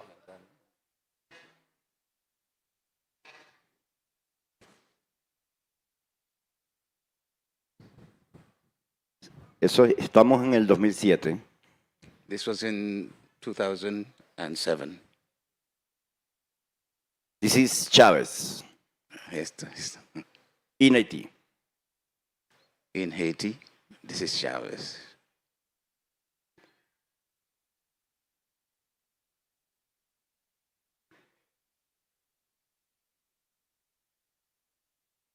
El pueblo de Haití, the Haitian people, gritando, shouting, y trotando, and jogging, con Chávez, along with Chavez, con la esperanza, with the hope, de la redención de la revolución bolivariana. That they will have something of the Venezuelan revolution, Bolivarian revolution. Es una revolución de América y el Caribe. It is a revolution of America and the Caribbean. Necesariamente unitaria. It is necessarily unifying. Chávez corre con el pueblo. Chavez runs with the people. A Chávez no le importan las pandillas, y ahí había pandillas. He doesn't mind being with the gangs. There were gangs there. Dijo Chávez. Chavez said. In this moment, dijo. At this moment. Estamos en las puertas del infierno. We are at the gates of hell. Y estoy rodeado de ángeles negros. And I'm surrounded by black angels. Es un pueblo angelical. It's an angelical people. Es la época de Petrocaribe. This is the time of Petrocaribe. Antes de las sanciones before the sanctions gringas contra Venezuela. Of North America against Venezuela. Una posibilidad real, concreta a possibility y solidaria and concrete and solidary con el Caribe. Solidarity with Venezuela the Caribbean. Es Caribe. Venezuela is Caribbean. 4,000 años 4,000 years. Somos Caribe. We have been Caribbean for 4,000 years. Nuestros pueblos indígenas poblaron estas islas. Our indigenous people peopled this region.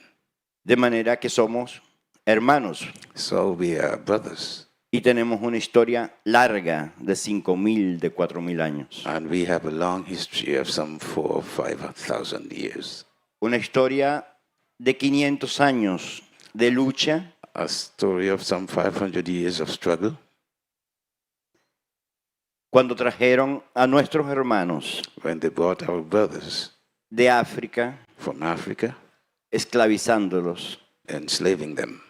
Con su sangre y su trabajo financiaron with their blood and their work, they financed el sistema capitalista de muerte que hoy rige al mundo. The lethal capitalist system that now runs the world.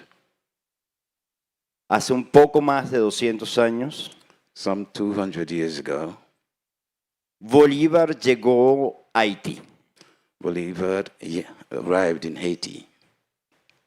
Y recibió el apoyo de Pétion. And he received the support of Pétion. Bolívar nombró a Pétion libertador de América. Bolívar named Pétion the liberator of America.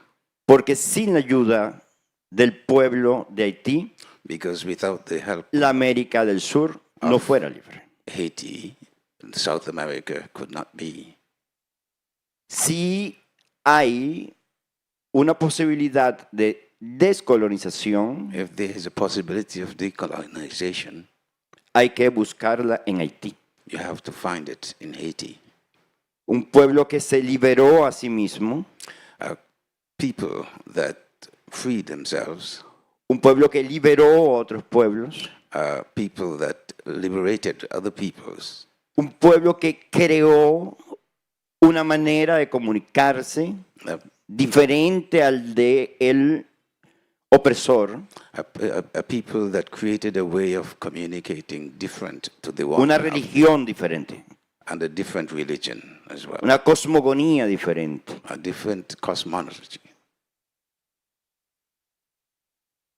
Y es un pueblo no perdonado por el colonizador hasta nuestros días. And it's a people that Su rebeldía. has not been pardoned by the colonizer up to this day. Su insurgencia. Haití no puede gritar sola. Haiti cannot cry. Tenemos que gritar junto a Haití. We have to cry out with Haiti. Porque ya lo hemos hecho. Because we've done it already. Y debemos seguir haciéndolo. And Haití we should continue doing it. no necesita un ejército de ocupación. Haiti does not need an occupation army. Necesita la solidaridad It needs solidarity de sus hermanos of its brothers, cercanos. its nearby, its close brothers. No es la OEA. Haiti is not the OAS. No es la ONU. It's not United Nations. ¿No? Es CARICOM. It's not the OAS. Not Debe ser Petrocaribe. United Nations. Tenemos que CARICOM. regresar a Petrocaribe. It must be Petrocaribe. We have to go back to Petrocaribe. Es el ALBA. And it's ALBA, Alianza the de los pueblos alliance of the peoples del Caribe y de América del Sur, and South que son America. pueblos que comparten These are countries that share un pasado, a un past, presente a present, de sufrimiento, de alegría, suffering, of joys, pero también de esperanza, but also of hope de porvenir, in the future, en igualdad, en in equidad, equality, en respeto equity, in a mutual las respect soberanías. for the sovereignty. Venezuela siempre ha sido Venezuela has always been respetuosa de la soberanía de los respectful pueblos. of the sovereignty of the people. Nunca ha habido un gesto We have never had imperialista por parte del any pueblo venezolano. imperialist motives. El pueblo in venezolano Venezuela. se comunica con los pueblos Venezuelan people hermanos. communicate with their brother countries. El gobierno de Venezuela The respeta government a of los Venezuela gobiernos hermanos, respects their brother countries, independientemente de las diferencias, despite porque differences, ese es el verdadero respeto. because that is real respect. Yo te amo en tu diferencia. I love you Yo te even with respeto your en tu differences. I respect you with your differences. Y te amo y te respeto en tu diferencia porque también And I somos respect your differences. I love y you tenemos cosas que son because we have iguales. things that are equal. Una historia compartida. A shared history. Y una historia es un presente, es un pasado, pero también es present, un past, futuro. And also a future. Una posibilidad Possibility de liberación of liberation. para hacerlo con Bolívar, To do it with con Pétion, Bolivar, con Toussaint Louverture, with Toussaint Louverture, con toda América. with the whole of America.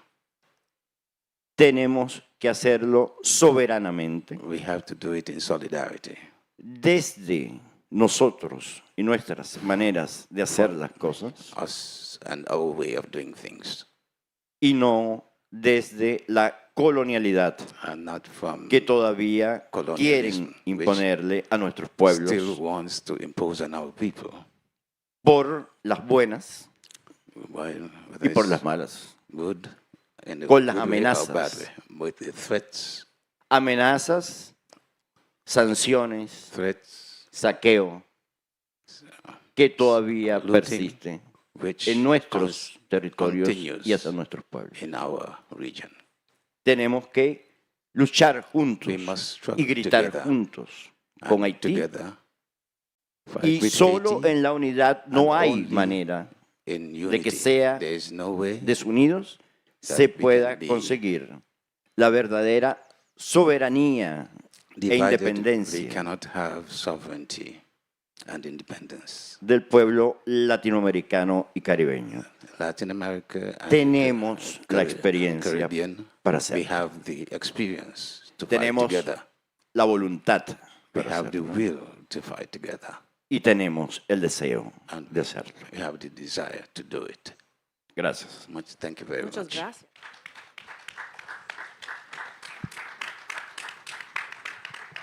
Now we have 3 different perspectives on this Tenemos panel.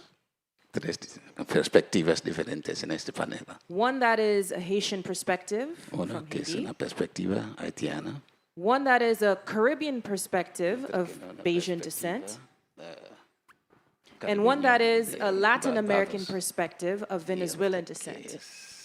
Now, before we open up the conversation, I want the audience to get to know you a little bit first. And I will start with Margaret. What was, and this is a question for all 3 panelists, what was the spark that got you involved in this work with Haiti? Maybe it was a situation, maybe it was a person, an interest, a curiosity, but how did you get involved in this work with Haiti? Right, can you hear me okay? Everybody all right? ¿Pueden escuchar bien? Well, I'll have to say that in many ways, involvement with Haiti is really an extension of involvement for liberty and freedom and anti-colonialism when it comes to Barbados, the English-speaking Caribbean, and the whole region. So growing up the way I did in the small village of Laudrode, Christchurch, I don't know if there are any Christchurch people here in the audience. All right, there you go. And, you know, we went through a lot. We went through trying to get the Federation, which Eric Williams, CLR James had gone to Trinidad specifically to work on that. I was a little thing coming up, but I remember the passion in our village of people talking about it, talking about the importance of it. And since I've been here with CARIFESTA, I actually came for some family thing, right? And it just coincided that CARIFESTA was happening at the same time. And the vibe that I'm getting with CARIFESTA is that increasingly there is that talk about the region being one, of us being one nation. And we think that is a reason that, you know, people blame, I don't know if people know about the Federation. This is related to what you're asking me. And if you listen to the Sparrow song, you know, when he really blamed Jamaica, right, for what happened in messing up the Federation, but we very well know that if all of these islands, English-speaking and non-English-speaking, including Haiti, were able to come together, we would be a force to be reckoned with. We would be millions of people. That is not in the interest of the former colonial powers. That's what the brother, the historian, was really talking about. That was not supposed to happen, all right? So they made it look like it was just this internal struggle, you know what I mean, between Barbados and Trinidad and Jamaica and whatnot. But we know very well that there were other more powerful forces. Where Haiti comes into all of this is that the Great Haitian Revolution, and thank you to the sister talking so much about the resistance of the Haitian people, the culture of the Haitian people, the dignity of the Haitian people, because that Haitian Revolution was very relevant to what was happening right here on this island of Barbados. And it's no accident that after 1804, Like our great historian, Sir Hilary Beckles, said at the first big talk here opening this CARIFESTA, that the first revolution that happened in these islands after the Haitian Revolution happened right here in Barbados, beginning in St. Philip, not too far from where my family's people are from, okay? So somehow, without fax, without cell phones, without the rest of it, the word was traveling. The word was traveling throughout the region. Haiti has always been important to us. And I would really hope that in the schools, in the universities, here in Barbados and these other islands, we understand and we learn a lot more about it, because without Haiti, what would have happened? They led the way to the ending of slavery, not only in Haiti, but throughout the whole of the Americas. You understand what a big thing that was?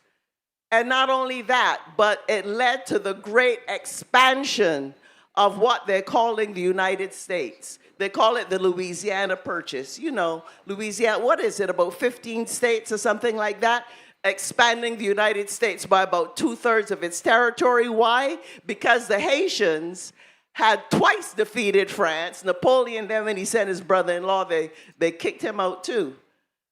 And that was part of France really leaving the Americas. So we all owe a great debt to Haiti. When we're talking about the islands being one nation, when we're talking about federation, when we're talking about looking at our economies and how we're able to trade and work more together and reaching out across to the homeland, to the continent, Haiti is really central in that. And a lot of people, you know, I did journalism for many, many years. You know, public affairs radio show, did a lot of coverage on Haiti. And people would say, Margaret, you're covering Haiti a lot. Why so much Haiti? Your question, why is Haiti so important? Haiti is so important to all of us. Because without Haiti, who knows what the rest of us would be? And we can't forget that. And Haiti has paid a price ever since for all of that. All of us have a responsibility to be in solidarity in Haiti, with Haiti. Because in solidarity with Haiti, we are in solidarity with anti-colonialism, anti-imperialism, okay? And when we're talking about true independence and freedom. So we all owe a great debt to Haiti. So when my friend Danny Glover says, I am Haitian, when Frederick Douglass said, I am Haitian, I'm a Bajan, but I could say I am Haitian. We're all Haitian, and that don't mean, like the sister was talking about, that we then talk for the Haitian people. And we then tell the Haitian people what the heck they're supposed to do. But I also want to say on that front, a sister in a women's organization that I founded, there's a lot about the history I didn't get into because it would be too long, right? Said, each of us are responsible for the points of references we choose. You look at what's going on in Haiti, depending on who you talk to, you get one story. If you talk to Barbecue, Jimmy Chazer, you're going to get one story. And you have a lot of the left in the United States and even in Latin America confused, talking about this man Barbecue. I'll say a bit more about him later, being a revolutionary and whatnot. You're going to hear one story. You know what I'm saying? So we have to try to find out as much as we can from what the people at the bottom, the majority of the Haitian people who are up against everything, and even though they have been up against everything, they say, we intend to complete our revolution that was stolen in a way from us back in 1804. You see what I'm saying? So when it comes to what moved me or what touched me about Haiti, my own freedom and liberation is dependent on Haiti. Because if Haiti is not free, ain't none of us going to be free. You understand what I'm saying? Absolutely. All right. Thank you for speaking on behalf of the region. Yes, round of applause for that very powerful statement.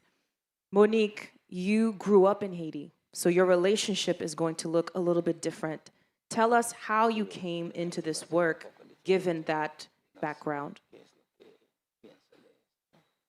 I don't know that I came into this work. I am who I am, and that's what I do. And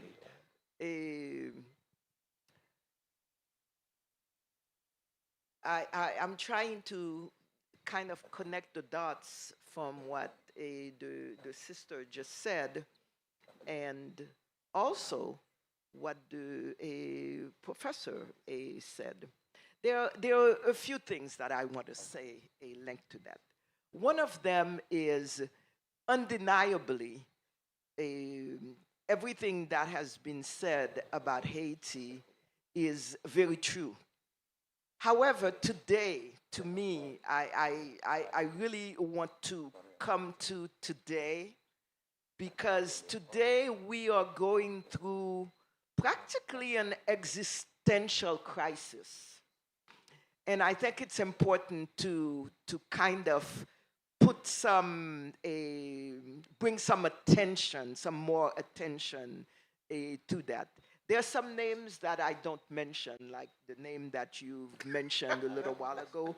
I don't mention that because I really am into a resistance movement against fascism, against violence, against all that is oppressing us right now. But one point I want to make in terms of solidarity, for example, with the Caribbean. Haitians need visas practically for every Caribbean state. So if we're talking about solidarity, let's be serious. Even to come here. Yeah, I was told I did not need a visa, but yes, I needed a visa. And fortunately, I had a European visa.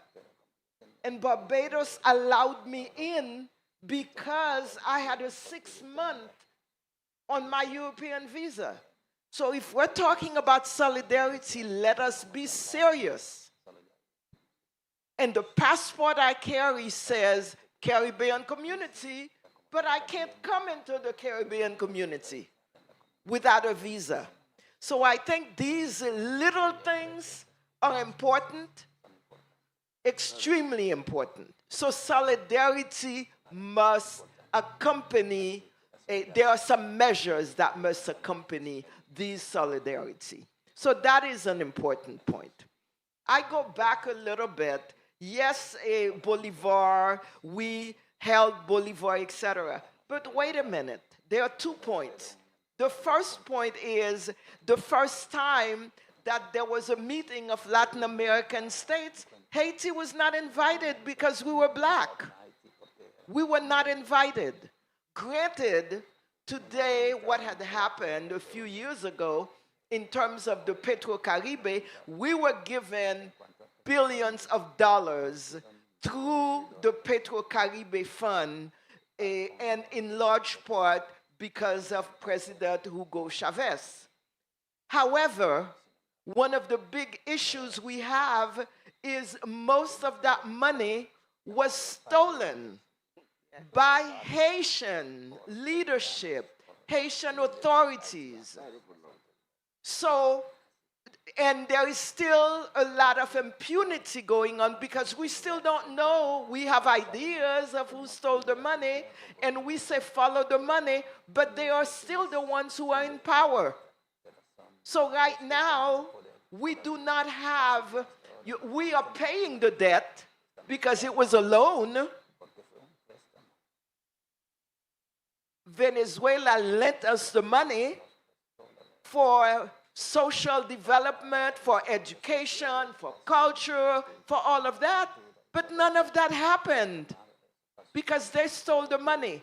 So there is, I believe we can talk about the solidarity, but we really need to face up to the fact that there is a huge governance problem in Haiti, and it is man-made by us as well as by the international community. And yes, I do agree, and I did mention that in terms of the UN is not going to resolve our problems. OAS certainly is not going to resolve our problems. And CARICOM, where is CARICOM in that? What is the role of CARICOM? And it's not very clear to us. Is our interest being put in on the top on priority? It is not clear to us in terms of Haitian voices of resistance. And one last point that I want to make is that there is significant resistance in Haiti. There are groups of citizen groups, there are groups of neighborhood associations, there are civil society organizations. We are into resistance mode in Haiti. So I don't want to talk about the ones who are oppressing us or who are saying they are revolutionaries. This is bullshit. Got that right. No. I'm sorry. There are true revolutionaries in Haiti. We have a social justice agenda. We have a pro-democracy agenda. There is a feminist agenda.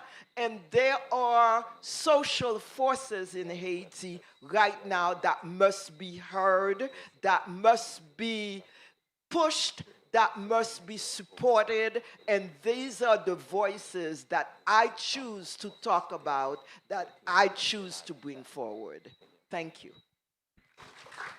Thank you, Monique. It sounds like you are a platform for a lot of these voices, the other side of the narrative that the mainstream media typically does not talk about. Now, Professor Pellicer, Venezuelan perspective, historian, researcher, how did you get involved in your work with Haiti? Sí. Yo, cuando hablamos de Haití desde la historia, when we speak about Haiti from a historical point of view, la historia es pasado, presente y futuro. No es history el is pasado. past, present, and future. Nada que ver.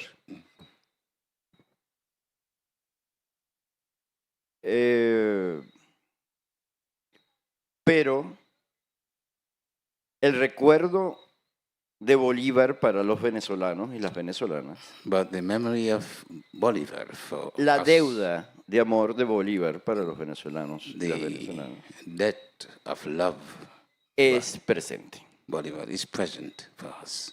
Es un legado. It's a heritage, something we inherited. Que nos dejó Bolívar con That's el pueblo de something Haití. that Bolivar left with us. No para asistir ni para ayudar, Not to sino attend, para estar con el pueblo de Haití, quien estuvo con el pueblo but to be de with Venezuela. the people of Haiti No, who were with Bolivar. perdóname que no lo mencioné, pero fue antes. Sorry if I didn't mention it before. 1795. José Leonardo Chirino, José Leonardo negro Chirinos, de la serranía de Coro, black from Coro in Venezuela, que aprendió de la revolución who learned about the en Haití revolution in Haiti. e hizo el primer movimiento independentista republicano Did the first independence en movement Venezuela, in Venezuela, enseñado por la gente de Toussaint Louverture. having been taught by the people of Toussaint Louverture. Entonces la historia para nosotros no es el pasado, la historia es So este for us, presente. history is not just the past. Es esta present, and the solidaridad future. That's que solidarity tenemos que tener that como we have to tenemos, have, as we have, no solamente como un sentimiento, sino con esas pequeñas, grandes cosas que tú with mencionas. those little big things that you mentioned. También Venezuela no Also- tiene visas. También los venezolanos no tenemos visas. Somos negros también. But we Venezuelans are also black people. En eso no nos equivocamos. We're not mistaken. Y ciertamente habría que comprender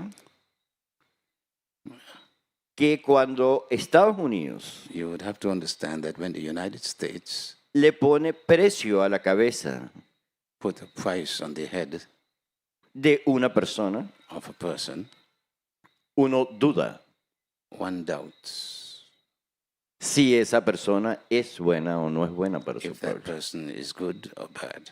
Venezuela tiene muchas dudas porque le han puesto precio a la cabeza de un presidente Has honesto, many doubts because they have put a lot of prices on the different heads. solidario,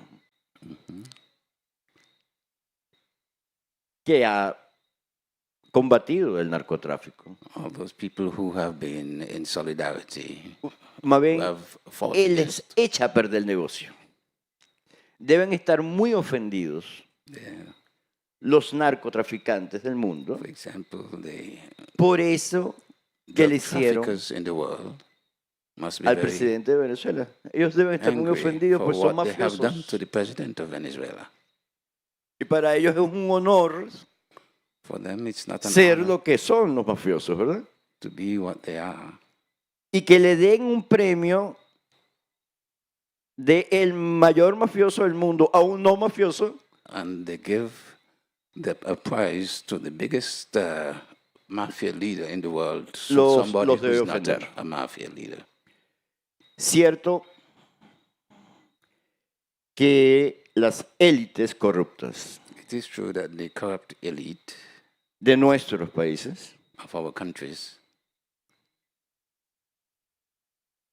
son culpables they de las they're to be situaciones. blamed, yes. En algún momento un compañero dijo, es preferible no darle nada de solidaridad a esta gente. Hablando de Puerto Rico, One of our en ese momento. supporters said it's best not to give any Porque es solidarity dárselo to a las those countries, élites. but give it to the people Ladronas, because they're thieves. títeres del imperialismo. They are Títeres del imperialismo norteamericano, used by the North American del imperialists, colonialismo europeo. of the European Es la misma colonialists. lucha. It's the same struggle 500 años de for lucha 500 years of struggle. nuestra, de todos y de todas Our struggle nosotros. of all of us, the struggle of all of us. Y tiene que ser juntos y juntas. And we have to struggle together. Que nos podamos liberar de esta, That's where we can liberate ourselves definitivamente, de once esas and for all cadenas. from those chains. Solo en el entendimiento de esa unidad The podemos hacerlo. Y no es understanding that retórica. it's, Es unity la verdad of the people. It's not rhetorical, it's the truth de una historia compartida. of our shared history. De Bolívar, Bolívar que le agradeció a who Petión thanked Petion sin tener medios de agradecer, without having the means of thanking him, mandándole unos remedios sending him hierbas. some medicines para el reumatismo. for rheumatism. En medio de la guerra de independencia, Bolívar estaba pendiente de su amigo y hermano In y the padre, middle of the Petión, war of independence, he was really looking after que le his dolía friends la rodilla y tenía que curarlo, and he wanted to sanarlo, como tenemos que sanarnos as we ahorita have to nosotros, heal todos y ourselves, todas all of us. nosotros. I'm going to together. ask the translator to use the same amount of vigor that he's using right now because I feel it from over here. But I want to recenter the conversation. I want to act a bit like a griot in this conversation where I am helping to bring the story from the beginning, the middle, to the end. And I want to do that by grounding us in the past. So the role that Haiti and Haitian history played in the past, the present, and then the future. What does the future look like for Haiti? So in doing that, starting with the past, Haiti's past, the history of Haiti, I want to start with the professor helping to ground us in understanding the role that Haiti played in the 1800s as the first independent Black republic, and what that meant for the region, what that looked like, and how that helped countries like Venezuela and Colombia also obtain their independence. What did that symbolism look like in the region at that time? La primera manifestación, the first manifestation, es el miedo is fear. A la revolución. Fear of the revolution. De los negros. The revolution of the black people. En el mundo, Haití aterrorizó al mundo. In the world, Haiti put fear in the whole world. Blanco. The white world. Dominador. Which was dominating. Esclavista. Colonizador. Was enslaving and colonizing the other people. Bolívar sí entendió Haití. Bolívar really understood Haiti. Pétion le pidió a Bolívar una sola cosa. Pétion asked Bolívar one single thing. Dale la libertad a los esclavos en cada pueblo que liberes. Free the slaves in every country that you conquer. Bolívar cumplió su palabra. Bolívar did what he was asked. Pidió, como por su propia vida, por la libertad de todos los esclavizados en el territorio de Colombia, la Grande. He asked for his own life. Instead, he offered to give his own life if he didn't get the freedom of the slaves in all the territories, like Colombia, for example. Pero no se nos olvide. But they didn't go along with it. Nos volvieron a esclavizar. They continued to enslave us. Tenemos que insistir. We have to insist en la libertad como legado de Haití y como legado de Latinoamérica, de Bolívar, de Pétion, de Toussaint Louverture, de nuestras mujeres y nuestros hombres. We have to insist that del pasado y del presente. Liberty is an inheritance from our people, de Chávez, our country, our women, and from Chávez. Professor, so does this mean Eso significa that in a way, despite Haiti helping many of these Latin countries, there was betrayal? A pesar de que Haití ayudó a muchos, había traición. Traición en Haití y traición en toda Latinoamérica. Traición al proyecto bolivariano de unidad latinoamericana. Okay. Traición. There was that in Haiti and of the whole tradition of liberty in Latin America. I want to route the question to Monique from a different perspective. We're still in the past. We have not yet moved into the present. At the time of the Haitian Revolution, there were many women involved in the revolution, but so few of them have been documented as heroes. Can you center us around that narrative and what can be done to help bring those stories into the fore today, especially as an activist in human rights and women empowerment? I think that's kind of a hidden story of the Haitian Revolution, and perhaps it's a hidden story of all revolutions, because the patriarchal societies or the patriarchal domination is such. But we have, for example, with some colleagues, documented what we call the mothers of the nation. And there are quite a few.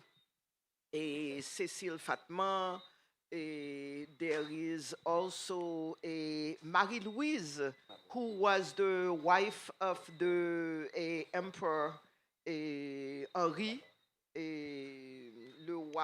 l'empereur Henri in the north. There is also the wife of Dessalines. I forget the names now. Sorry, I wasn't prepared. Claire Heureuse, thank you very much. Ah, there is the Haitian delegation behind. Thank you very much. Yes. And I wanted to, I will make a parenthesis afterwards. There is Catherine Flon, who sewed the flag. There is also the woman who was called, I'm having a senior moment now, in terms of picked up because Dessalines was assassinated. And there was a woman, Défilé, they called her Défilé La Folle, who picked up the body of Dessalines. And there is so there are quite a lot of women, and we are trying, we of the feminist movement in Haiti are pushing forward the fact that documenting what they did and also trying to see even if that can be put in the curricula in the schools. But right now it is informally that a lot of that is being done. And if, am I allowed to go into today with that? Not yet. Not yet. Thank We're still in the you. past, but we are now going to move into the present with Margaret. Margaret, the narrative of Haiti today is not the narrative of what we know from its past. First independent Black republic, a beacon of hope and light for Black people all over the world, a symbol of freedom. Today, what's going on in Haiti and what the media talks about almost overshadows that powerful history. And you have been very involved in the narrative aspect of that in present day. Can you share a little bit about your work in that space in terms of what's happening on the ground, how that's being communicated, and how that can help or hurt the way people respond to Haiti as a result of the narrative? Yes, thank you for that. And I really appreciate the sister here also saying you want to talk about what is happening now related to your question. And the historian who talked about how Haiti shook the world. I just want to say, underscore that. This was a major international event, the height of the slave trade, when you had Black people who barely had a pot to you-know-what in to defeat these colonial powers. It really shook the whole of the capitalist international order, and they have never forgotten that. And that's why to this day, when you have the core group with France and Canada and the United States, because you know the United States played their role with the 60-year boycott, etc. But I also want to say that Selma James, who is the widow of CLR James, Selma always said one of the things that really upsets her is that a lot of people like to talk about the Black Jacobins of the past. And they don't want to talk about the Black Jacobins of today, that are the people who are resisting that the sister spoke about. And that resistance is very much happening today. But another reason for that, and another reason why they want to cover over and white out Haiti's history, getting back to the importance of it to the whole of international capital, Haiti was a bad example. It was a bad example for the Irish, okay? Not only Black people, but people who are oppressed anywhere, who are saying, if the Haitians could do it, we could also do it. That can't happen. Another reason they wanted to crush the, the Federation. But getting back to what is happening today, working in journalism and listening to the coverage in the lead up to 2004, the coup that happened in 2004. All you heard at CNN and all of the major news outlets in the United States, is you have this tyrant in Haiti named Aristide. He was just bad. He was just, you know, there's certain words when the United States in particular wants to go after somebody like they did with Chavez. They use words like strong man, dictator, okay? All kinds of negative things. So people in the United States listening to that didn't have a clue about what was happening and what Aristide was actually trying to do and why he was elected with such a great majority of people. Okay, so there's a whole layer of propaganda that happens to confuse the Western world, to confuse the Caribbean region so that we don't know who's who and who to believe and who not to believe. Okay, the thing about just a quick story too. One of the trips I made to Haiti was part of a delegation that included Congresswoman Maxine Waters, right? Because a congresswoman was there, we were met at the airport by the U.S. Embassy, you know, the ambassador, you know, the officials, etc. Interestingly enough, they knew about Sojourner Truth, the show that I do, and they knew my name.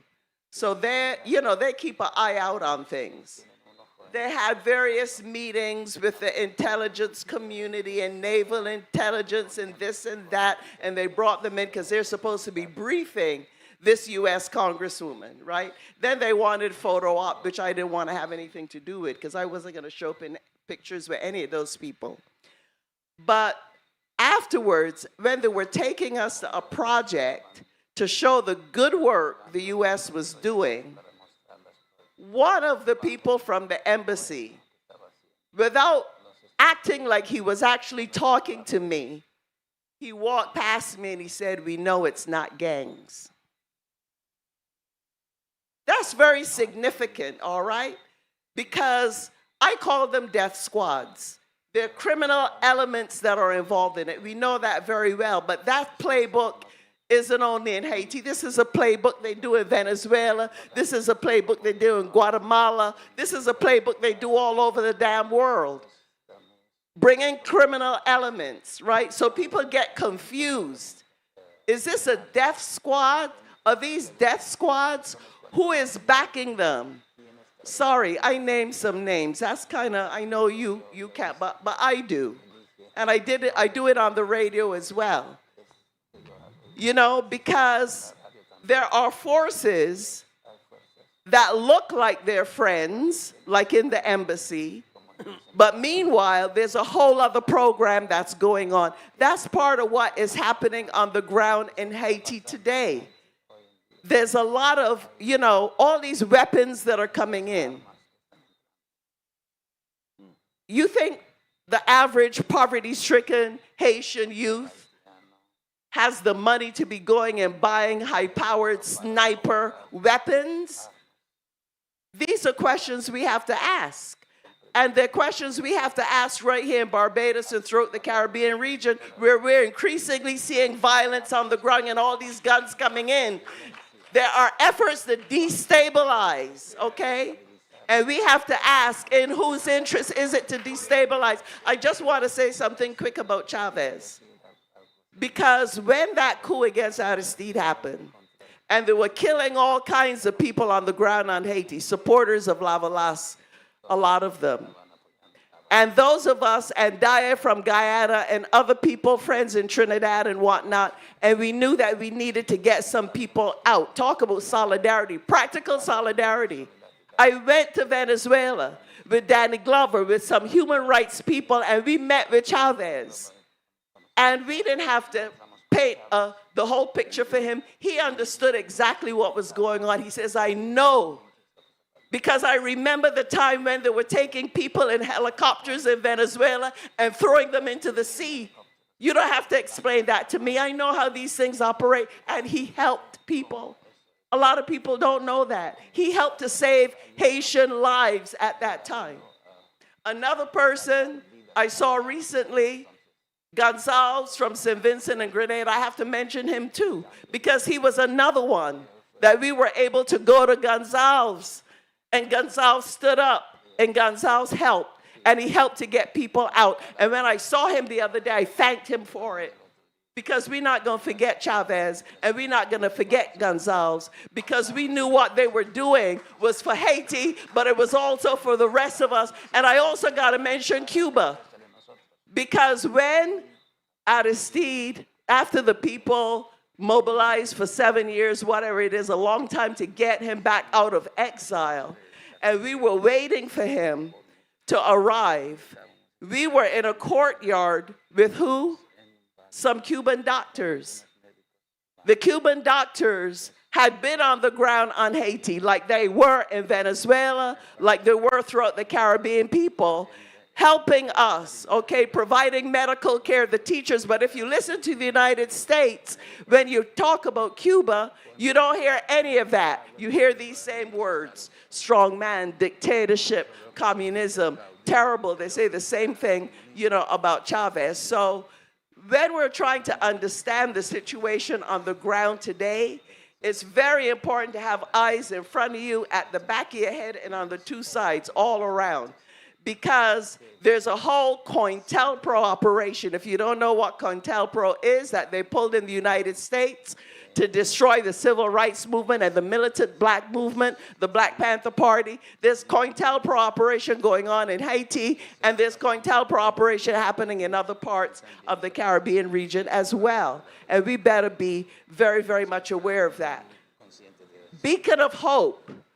The sister, somebody who called me about the panel, she said, Margaret, you know, I'm tired of Haiti being a pity story, right? And I could understand that. You know, oh, poor Haiti, this and that, poor Haiti. When you look at what people on the ground are doing in Haiti, people had a plan, the sister mentioned it, to be able to move forward with Haiti, but that was not in the interest of the powers that be. So they didn't want to put that plan in place. UNIFA, that university that is now graduated, I've attended at least 2 or 3 of the graduations at UNIFA. They're training doctors, they're training lawyers, they're training physical therapists, they have an agronomy department. And when you look at their graduations and you see thousands of young Haitians who are ready to do the work of building the nation and lifting up the nation, that is hope. And that is not reported, you know. The New York Times and Washington Post, they're not going to do a story about that. They're going to do a story about the gangs, and they're going to do a story about how much of the country is controlled by gangs. But they're not going to give the story of how Haitians themselves are mobilizing themselves to move their nation forward. So when we look at what is happening on the ground, we have to remember that. And I want to chide the University of the West Indies, you know. I know some of them are friends and they're here. But Haiti needs that support. Where is Mona and Cave Hill and the rest of them when it comes to the university over there, okay? We need that. So please, if you're here and you're listening in the audience, solidarity also has to do with practical help. You could send money. You could send professors. If you can't get there, you don't speak the language on social media. You're able to speak to the young people, speak to the students, you know, who are there. So I think that we have to look to the youth. We have to look for the positive things that are happening, the self-defense groups that people have organized against these death squads. There's also a lot of really bad reporting about them happening, you know, right now, about they're worse than the gangs and the this and the that. Okay, and just 2 days ago, Trump is talking about now we need an occupying force in Haiti. So all of this is happening on the ground now, and I can't forget the Haitians who have fled for their lives or fled extreme poverty, who are now being deported by the United States, but not only that, throughout the Caribbean region. You talked about the visas, right? But how many Haitians are getting put out? So these are the challenges that we as Caribbean people, we can't just ignore, talk. Yes. We can't talk. We have to take action. We have to move forward. I know I see you with the time over there. I didn't get to give an opening statement, but there are a couple of things that I really wanted to make sure to say. Absolutely. Okay? Absolutely. Practical solidarity, taking leadership and direction from the people on the ground who are working for democracy and who are working to complete their revolution. Absolutely. And so Haiti's present day narrative is very complex and layered. There's a lot happening that we know, there's a lot happening that we don't know. And the media, in a way, feels like it's been complicit in helping to tell a story that is not complete and certainly not of both sides. I want to switch it up a little bit, still staying in the present day, bringing Monique into this conversation. You've led national efforts in Niger to end child marriage and launch award-winning girls' empowerment initiatives. And you've seen how targeted programs can transform societies. Drawing on that experience, what do you see as the most urgent political and social challenges facing Haiti today, and how can similar strategies be applied to address them? Okay, thank you. You know, the first overwhelming challenge is security. We cannot go out of our homes. If you go to your home, there is the risk of kidnapping. There are so many people who have lost their homes, have lost the properties. There are over, according to statistics, 1 million people who are displaced. And displaced means you are in your country, but you are removed from your home for various reasons. But the particular reason is security. So the overwhelming challenge in Haiti right now is, how do you get security in the area, in the west area, which is about where about 1/3 of the population is, to the Tibonite area, particularly the Rice Belt, and to the Plateau Central area, which leads to the Dominican Republic and leads to the northern part. So these are threats that are there, meaning they are in the Plateau Central and they may move forward. So that is the overwhelming priority today. The second overwhelming priority is humanitarian assistance. When you have close to 1 million people, that's almost 10% of your population, that is not home. And that is where what I mentioned with the mass manipulation of the gangs, where recently they told people, well, you can come back to Solino, you can come back to Del Mar with the people, you need to go back home. And a lot of them have said, let me try, but when you get there, your home is not there. Even the roof has been taken from some of the homes. So that is the overwhelming challenge in terms of humanitarian assistance. What do? You have children who have not gone to schools for 2 years, for 3 years. What do? You have thousands of girls and women who have been raped, and they are continuing to be raped every day. And a lot of the rapes are gang rapes, and a lot of the rapes are in front of their family members. How do you get over that? How do you move forward with that? So humanitarian assistance needs are enormous. What do you do with that? And then you have this whole idea when people talk about security, it's like bringing arms, bringing mercenaries, whatever.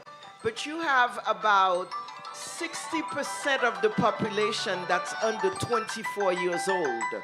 So there is a major challenge in terms of social injustice, in education, healthcare, job training, culture, you know, the cultural spaces to build community. So the needs are enormous. And we are talking about actually remaking a lot of, at least 1/3 of the country in terms of what has been destroyed. People have lost their homes, the homes that have been burnt.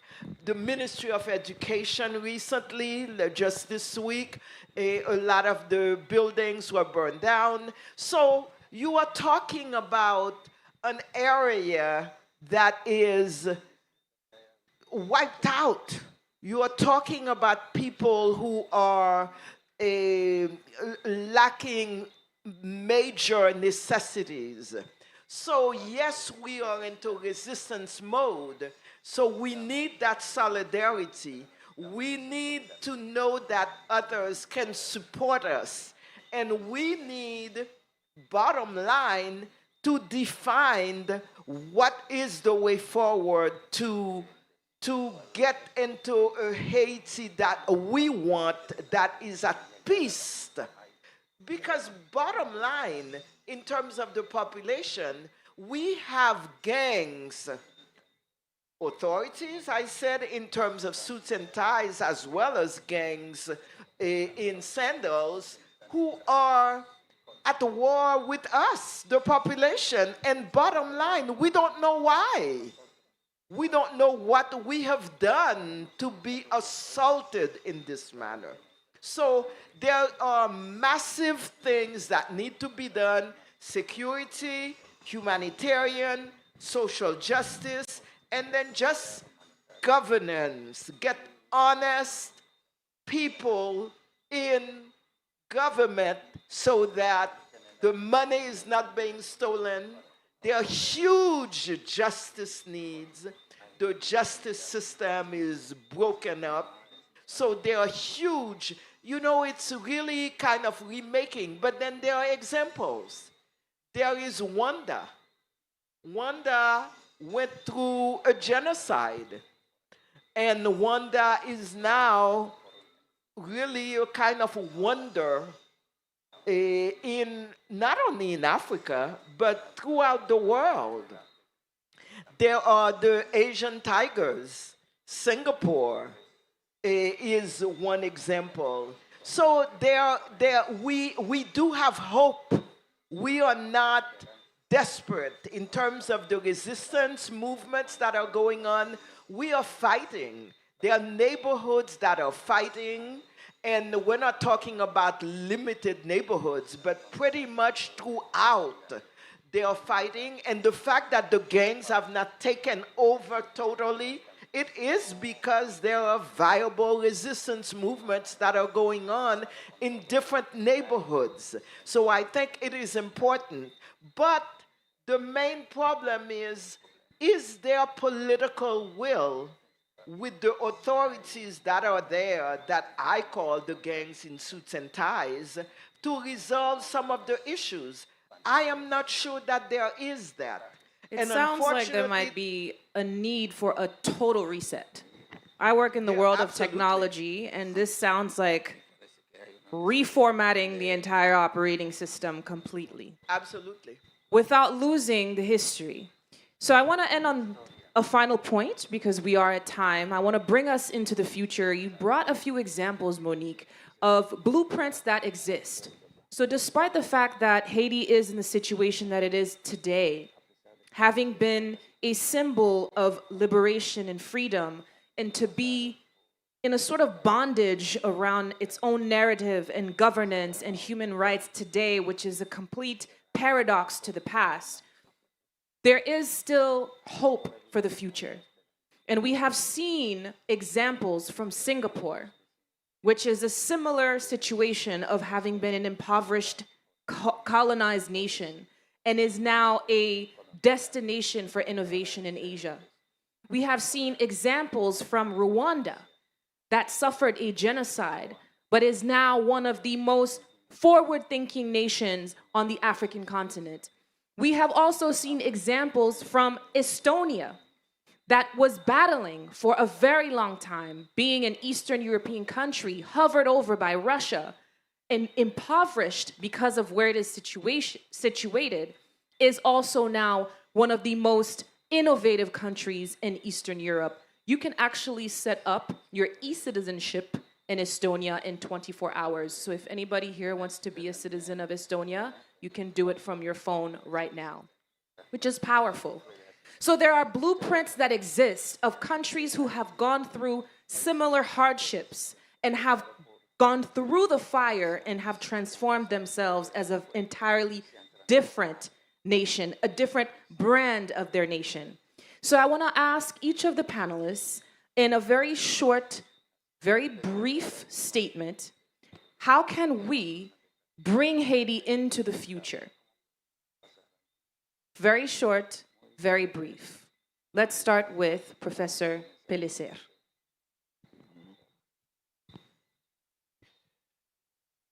Pasar al futuro de Haití con la solidaridad de los pueblos. Los comités de solidaridad con Haití en toda América Latina y el Caribe son muy importantes en este momento. It's very important to have solidarity of all these different forces of the peoples of Haiti in the Caribbean. Creo que es mientras el pueblo haitiano logra, por su parte, so long as the Haitian people, on their part, recuperar la legitimidad, manages to get back their legitimization. El pueblo haitiano tiene cómo hacerlo. The Haitian people have to know. Ante la imposibilidad de estar en Haití, considering that I can't be in Haiti, quería saber qué pensaban los jóvenes de Haití. I would like to know what the young people in Haiti think. Y vi muchos grupos de rap. And I see many different groups de protesta social en Haití. Many groups of social protests in Y ahí vi, no vi violencia. And I didn't see Se ve más violencia en grupos gringos, norteamericanos de esta música que en los grupos de rap haitiano. I see more violence among the groups, the young people groups in the United States than the rap groups in Yo recomendaría como uno de esos grupos recomienda. I would like to recommend, as one of the groups recommended, cabeza fría. Keep a cool head. Okay, so your perspective is the youth, is the future, and a cool head is the future. Monique, in a brief, measured statement, how do we bring Haiti into the future? Monique. Sure. Margaret. I was about to say it really is up to the Haitians to say how they should be brought into the future. I mean, you know, it's a good question. We have to think about it. But I don't feel like I'm in a position to be able to say for Haiti or Haitians how they should be brought into the future. I could say something about those of us outside of Haiti who want to do some practical solidarity, some of the things we can do. You know what I mean? And I think that it's also very important to me. You talked about the young people. I absolutely agree with that. You know, Bob Marley talked about, you know, liberate your minds from mental slavery. When I was in Haiti, I heard a lot of conversation about that among the young people. They were really discussing in depth, what does this mean to liberate, you know, from mental slavery? But I think it's also important when we're looking for examples and we're looking at the international examples and arena. Look, things are not necessarily going in a straight line. It's not as straightforward. Look at what happened with South Africa, okay, and what's going on in South Africa today. A lot of us were involved in that liberation movement for South Africa. The women's network that I helped to build is a global women's network. We're in the global south and we're also in the global north. We're not connected to political parties of the right, left, or center. We're independent and autonomous, right?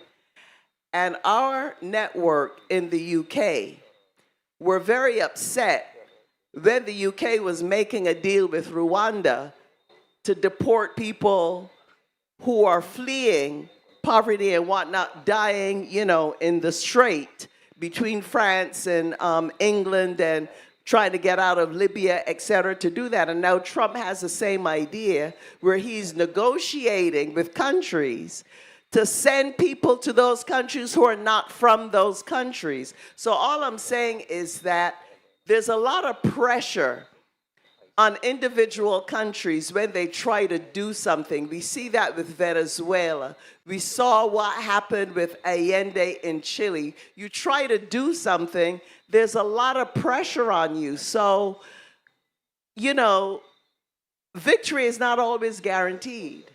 And I think sometimes we underestimate the forces that we are up against, and that's always a mistake. We cannot underestimate those forces, but we also have to recognize the autonomy of people on the ground who have every right to be able to determine their own destiny. You know what I mean? Absolutely. And I think Colombia and Medellin is an example of that. I had the pleasure of visiting Medellin last year, and it used to be a destination for violence and drug trafficking. And one of the slums, as they would call it, Comuna 13, actually has gone through a transformation over the past 20 years and is now an artistic destination with thousands of tourists visiting Comuna 13 every single day. And this is a slum that used to be a center for violence. So again, there is a blueprint out there. So we conclude with you, Monique, on how we bring Haiti into the future. Yeah. Before that, I want to give a shout out to one of the brightest, most powerful Haitian artists around today, Erol Josué. Please stand up, shout out. That was the voice that introduced my film. Erol Josué is a voodoo priest, dancer, singer extraordinaire, and one of the foremost artists of Haiti. Okay, thank you. One of the big challenges for us in the pro-democracy resistance movement is that our friends, in quotation mark, tend to support pretty much what is there. And in the past, for example, you had all the countries supporting Duvalier, even though they knew he was killing us. But it was, well, he's the one who is there.